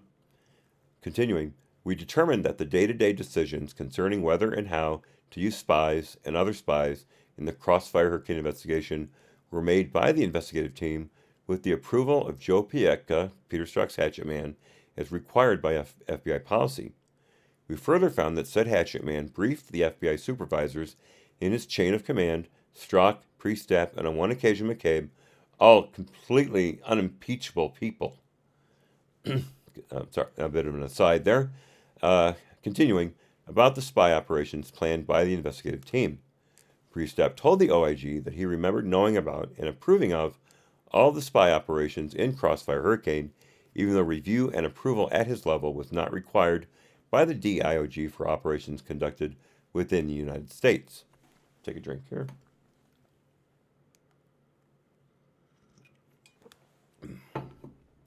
We further concluded that the use of spies and other spies in the Crossfire Hurricane investigation complied with the DIOG's requirement that, quote, investigative activities be conducted for an authorized purpose, close quote.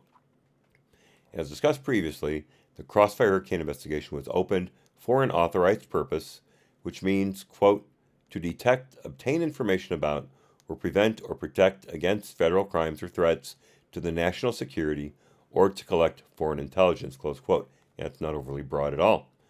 The DIOG also provides that the underlying purpose of the investigative activity, quote, may not be solely to monitor the exercise of constitutional rights, close quote. While the investigative activity in this case clearly implicated First Amendment protected activity, we did not find evidence that members of the Crossfire Hurricane team attempted to use spies or other spies for the sole purpose of monitoring activities protected by the First Amendment. Rather, we determined that these investigative activities were focused on obtaining information that would enable investigators to better assess the predicating information. Indeed, a significant amount of the information gathered during these operations was inconsistent with the Steele election reporting and should have been provided to department attorneys, but was not. In other words, all the spying was legal, but the way they handled the information obtained by those spies was completely against policy. Sure, that's fine. That's fine. I got no problem with that. I can see why Horowitz completely blows that off. For example, our review of CHS interactions with Page indicated that they were initiated to obtain information relevant to the allegations under investigation. I gotta stop real quick. How did I miss that? I scrolled right past footnote 526. It's hugely redacted. Let me just I'll just read it here and let you backfill it as you need to. As described in Chapter 2, the completely and utterly hugely redacted, because the Crossfire Hurricane investigation at the outset was a national security investigation, and again, completely redacted. Interesting. Very interesting. I don't know how I missed that. Not like we got a lot out of it, but there it is. Let me just back up to the paragraph here.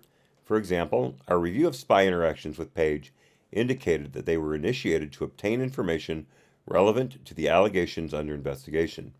Page was asked about his ongoing ties to Russia, contacts with Russian intelligence officials, views on media reports linking the Trump campaign and Russia, involvement in the committee responsible for the Republican platform language concerning aiding Ukraine, at least he didn't say change that time, and views on the possibility of a quote-unquote October surprise if the Trump campaign could access information obtained by the Russians from the DNC emails. Similarly, CHS operations aimed at Papadopoulos were linked to the allegations under investigation in Crossfire Hurricane.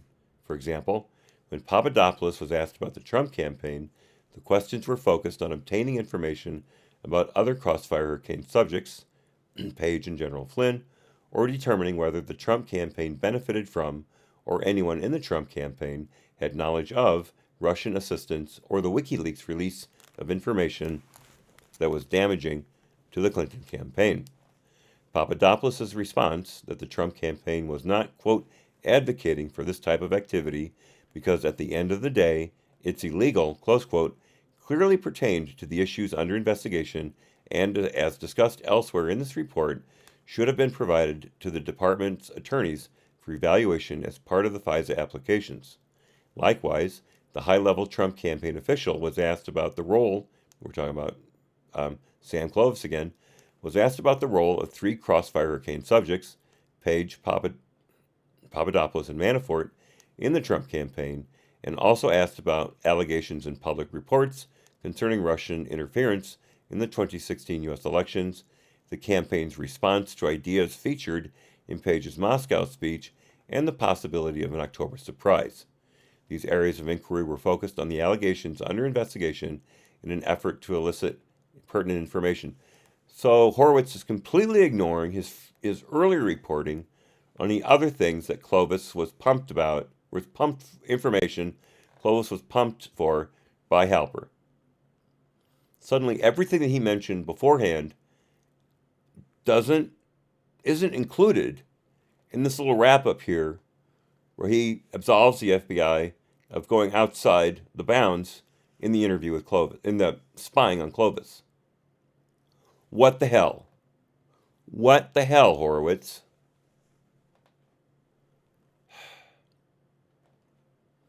However, the spy and the high-level campaign official redacted.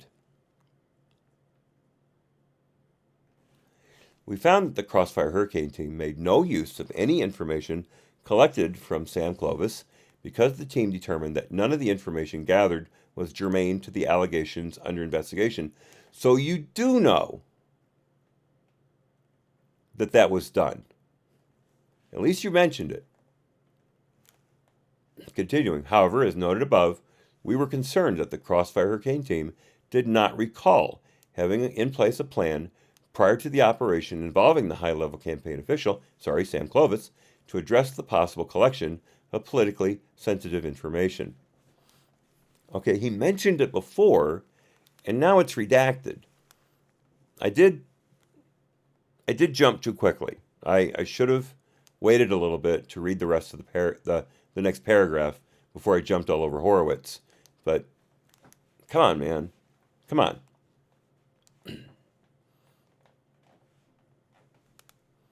All right. I'll calm down. We also looked for, but did not find, documentary evidence that investigative activities involving spies and other spies during Crossfire Hurricane were undertaken for political purposes rather than investigative activities. Again, documentary evidence. Similarly, none of the witnesses provided any such information to us. In addition, we evaluated the roles of Lisa Page and Strzok in decision-making about how to use spies and other spies in the Crossfire Hurricane investigation. We learned that the Crossfire Hurricane case agents had limited and, in some cases, no interaction with Lisa Page, and that she had no authority over or even involvement in decision-making concerning the use of spies or other spies. Although we found that Strzok oversaw aspects of Crossfire Hurricane and was briefed regarding the plans for the use of spies and other spies, we found no evidence that Strzok gave specific directions as to which spies to task and how to task them, or acted as the sole decision-maker for any of the spies or other spies' operations.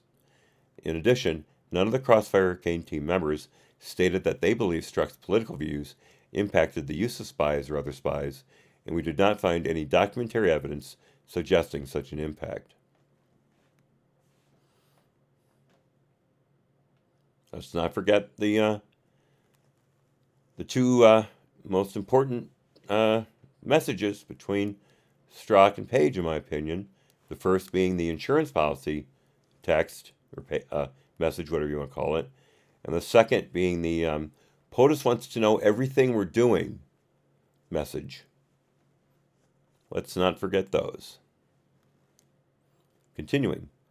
Although we found that the Crossfire Hurricane team complied with all applicable Department and FBI policies regarding the use of spies, we are concerned that current FBI and Department policies are not sufficient to ensure appropriate oversight and accountability when such operations potentially implicate sensitive, constitutionally protected activity. During Crossfire Hurricane, the FBI conducted multiple spy operations that involved interactions with members of a major party candidate's presidential campaign, including a high-level campaign official, Sam Horowitz, who was not an investigative subject.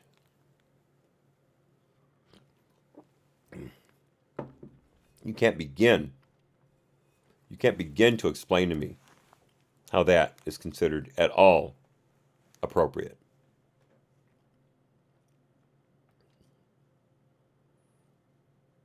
Even if the policies don't specifically prohibit it, this is sending a spy into a campaign, in my opinion. That's beyond the pale. Continuing.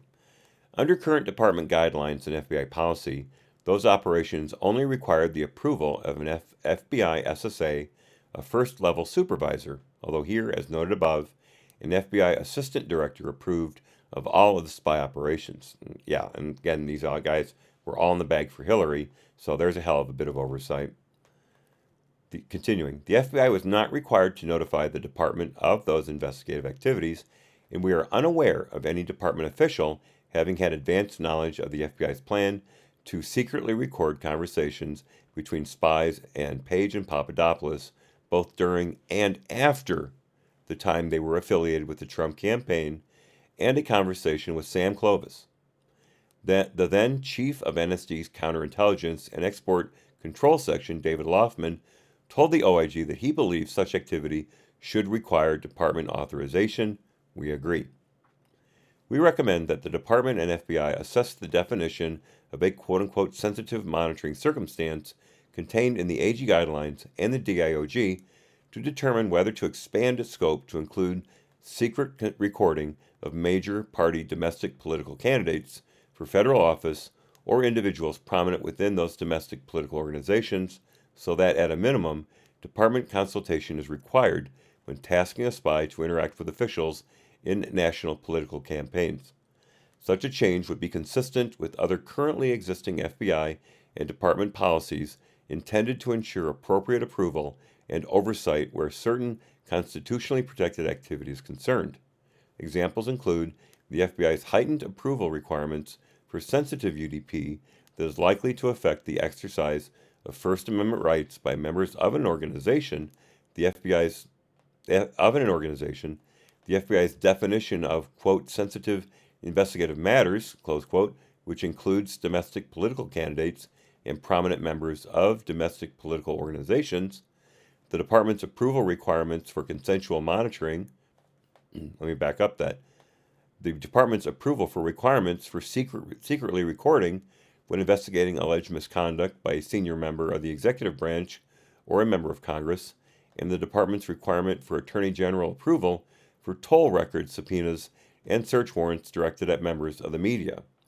We believe the same considerations that resulted in the adoption of these provisions to protect the exercise of constitutional rights similarly apply to the situation present in Crossfire Hurricane, where Department and FBI were conducting spy operations of officials affiliated with a major party candidate's national political campaign. G. Participation in ODNI strategic intelligence briefing. I've been waiting for this. As described in Section 5 of Chapter 10, we learned during the course of our review that in August 2016, the supervisor of the Crossfire Hurricane investigation, Joe Piecka, Peter Strzok's hatchet man, participated on behalf of the FBI in an ODNI strategic intelligence briefing given to candidate Trump and his national security advisors, including General Flynn, and in a separate briefing given to candidate Clinton and her national security advisors. The stated purpose of the FBI's counterintelligence and security portion of the briefings was to provide the recipients, quote, a baseline on the presence and threat posed by foreign intelligence services to the national security of the U.S.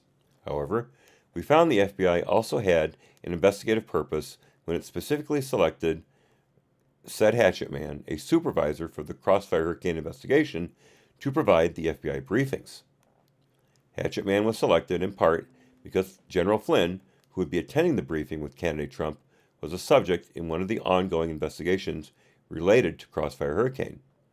Joe Piecka, Peter Strzok's hatchet man, told us that the briefing provided him, quote, the opportunity to gain assessment and possibly some level of familiarity with Flynn, General Flynn.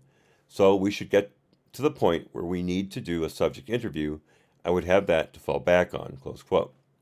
After the meeting, said hatchet man drafted an EC documenting his participation in the ODNI strategic intelligence briefing attended by Trump, Flynn, and another advisor, and added the EC to the Crossfire Hurricane investigative file. The EC described the purpose, location, and attendees of the briefing and recounted in summary fashion the portion of the briefing said hatchet man provided. Woven into the briefing summary were questions posed by hatchet man by Trump and Flynn, and hatchet man's responses, as well as comments made by Trump and Flynn. Peter Strzok's hatchet man told us that he documented those instances where he was engaged by the attendees, as well as anything related to the FBI or pertinent to the Crossfire Hurricane investigation, such as comments about the Russian Federation. Strzok's hatchet man said that he also documented information that may not have been relevant at the time he recorded it, but might prove relevant in the future. I'm going to short it to asshole right here. Sorry, kids' language. Asshole told us that he did not memorialize in writing the briefing he participated in of candidate Clinton and her national security advisors because the attendees did not include a subject of an FBI investigation and because there was nothing from the other briefings that was of investigative value to the Crossfire Hurricane team. Once again, Trump's not colluding with the Russians. Hillary is, yet Trump's the one who's being spied on by Joe Piecka. Makes perfect sense to me. As we described earlier in connection with the FBI's decision not to conduct defensive briefings to the Trump campaign about the information the FBI received from the FFG, we did not identify any department or FBI policy that applied to that decision and determined that those decisions are judgment calls left to the discretion. Left to the discretion of FBI officials. Similarly, we did not identify any department or FBI policy or guidance that specifically addresses using FBI counterintelligence and security briefings to members of political campaigns for investigative purposes as occurred in Crossfire Hurricane. We believe there should be. Baker told us that the decision to select Asshole to participate in the ODNI briefings because of his involvement with Crossfire Hurricane was reached by consensus among a group that he recalled involved multiple FBI officials, including McCabe, footnote 530. McCabe told us it was possible he participated in conversations about whether Asshole should conduct the briefings, but could not recall any. I'm sorry, Senator, I do not recall.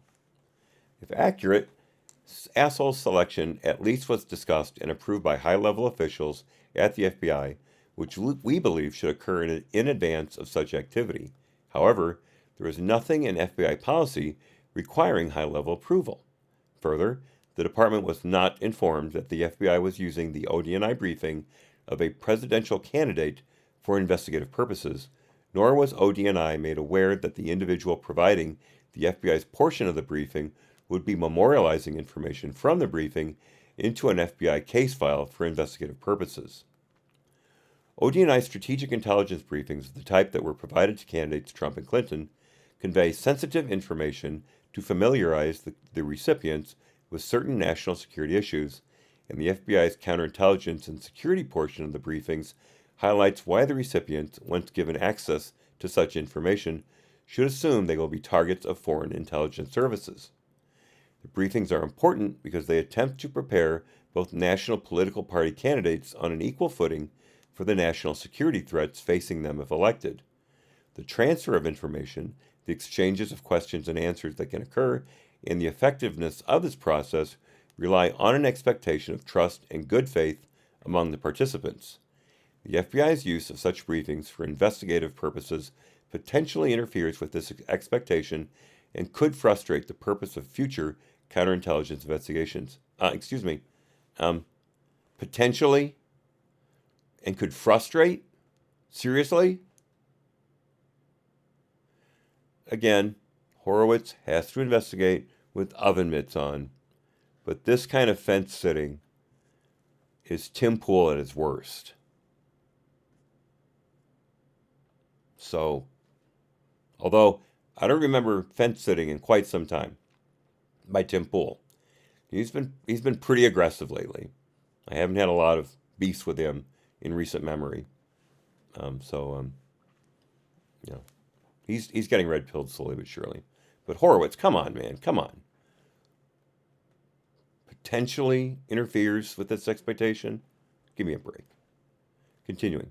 For this reason, we recommend that any decision to use FBI counterintelligence and security briefings to members of political campaigns for investigative purposes should require the approval of senior leaders at both the FBI and the department, and approval should be documented and based on factors set forth in FBI policy, and that, folks, is Chapter 11. We did it. I can't believe we did Chapter 11 in one day. That was 65 pages in one day. I think that's a record of anything we've read before. Single-spaced.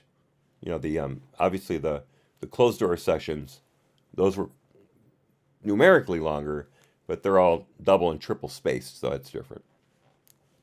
Uncle Bobbity, bankruptcy declared. I got it this time, Uncle Bobbity. I remembered. You guys are incredible. You're to let me babble on as much as I did. Babylon. And still help me get through this. And help me get through this as well as you did. This was a team effort, everybody. Good job. Good job. Now, I'll tell you right now, we don't have a very long day tomorrow.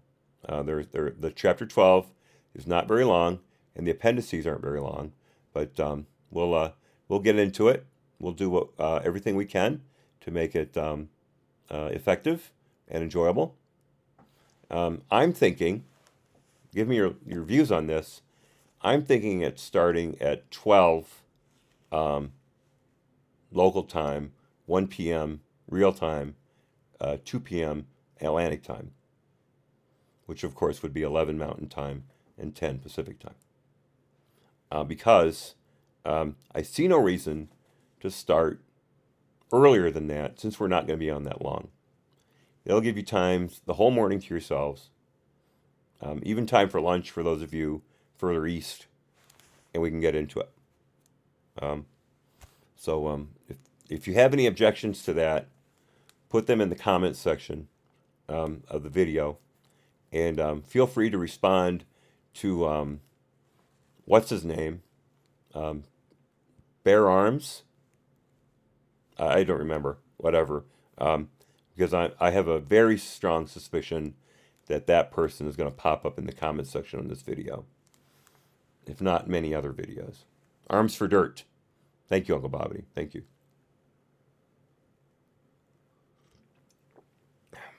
It's a very esoteric nickname. I can't begin to make heads or tails of it. But maybe it's a military reference, like Endless Wars. I don't know.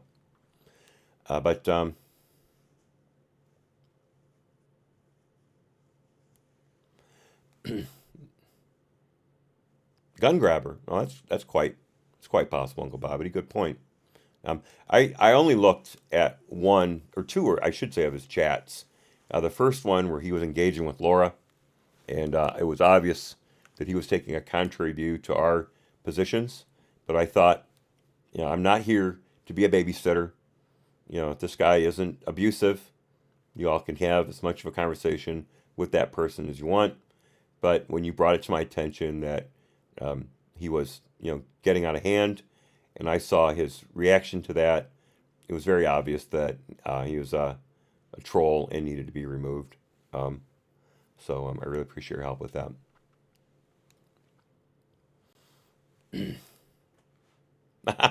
Uncle Bobby, the Hatting Gardens of Babylon. I missed that the first time. Very nice. So anyway, okay, guys, we will be back here tomorrow. I saw no objections, so unless you put anything in the comment section, we will be back here an hour later than we were today. That'll make it easy for everybody. No matter what time zone you're in, just show up an hour later.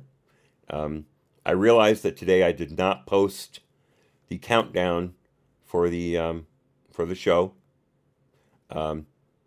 This morning was crazy. I'll just leave it at that. I finally got a full night's sleep, and I lounged for a while, and I just forgot to do it. But you guys were here, so y'all know what's going on. So we'll start an hour later tomorrow. We'll get through this pretty quickly, I'm sure. So that way you guys will only be out a little time from your Saturday, and you'll have it all to yourselves. And then we will be done with the Horowitz FISA report. Tomorrow will be the end of it. Now next week, or at least the week after, I'll be starting physical therapy. I'm going to try and get in fairly early. So if we do have something going on in a reading, I'll be able to get on around 11, maybe a little later than usual. Oh, Laura, Lizard Bites is on at 8.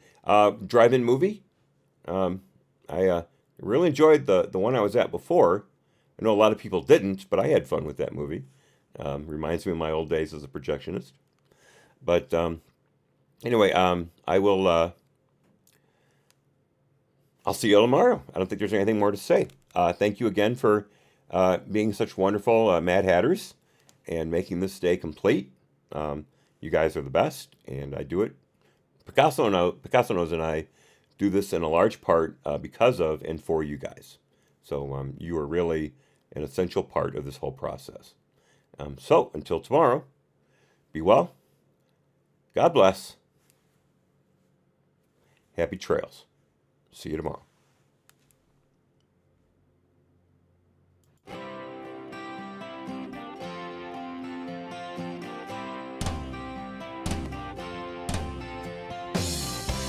I hope I learned something. I hope I learned something. I hope I learned something from the stormy seas, from the brightest days, from the darkest nights, from the sunny days.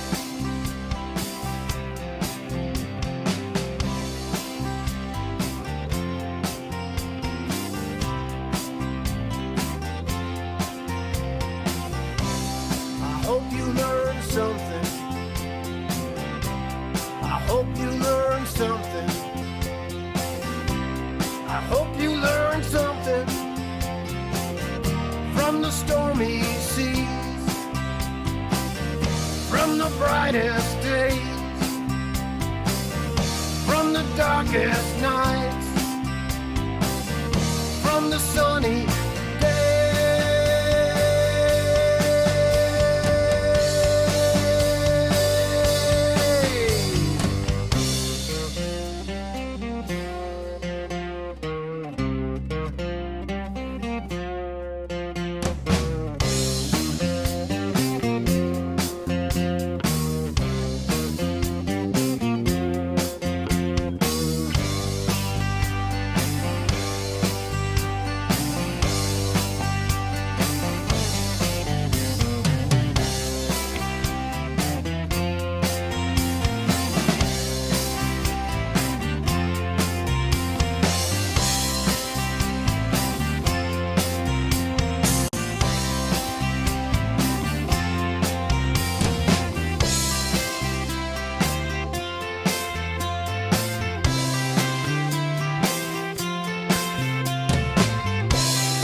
hope we learned something. I hope we learned something. I hope we learned something from the stormy seas, from the brightest days, from the darkest nights, from the sunny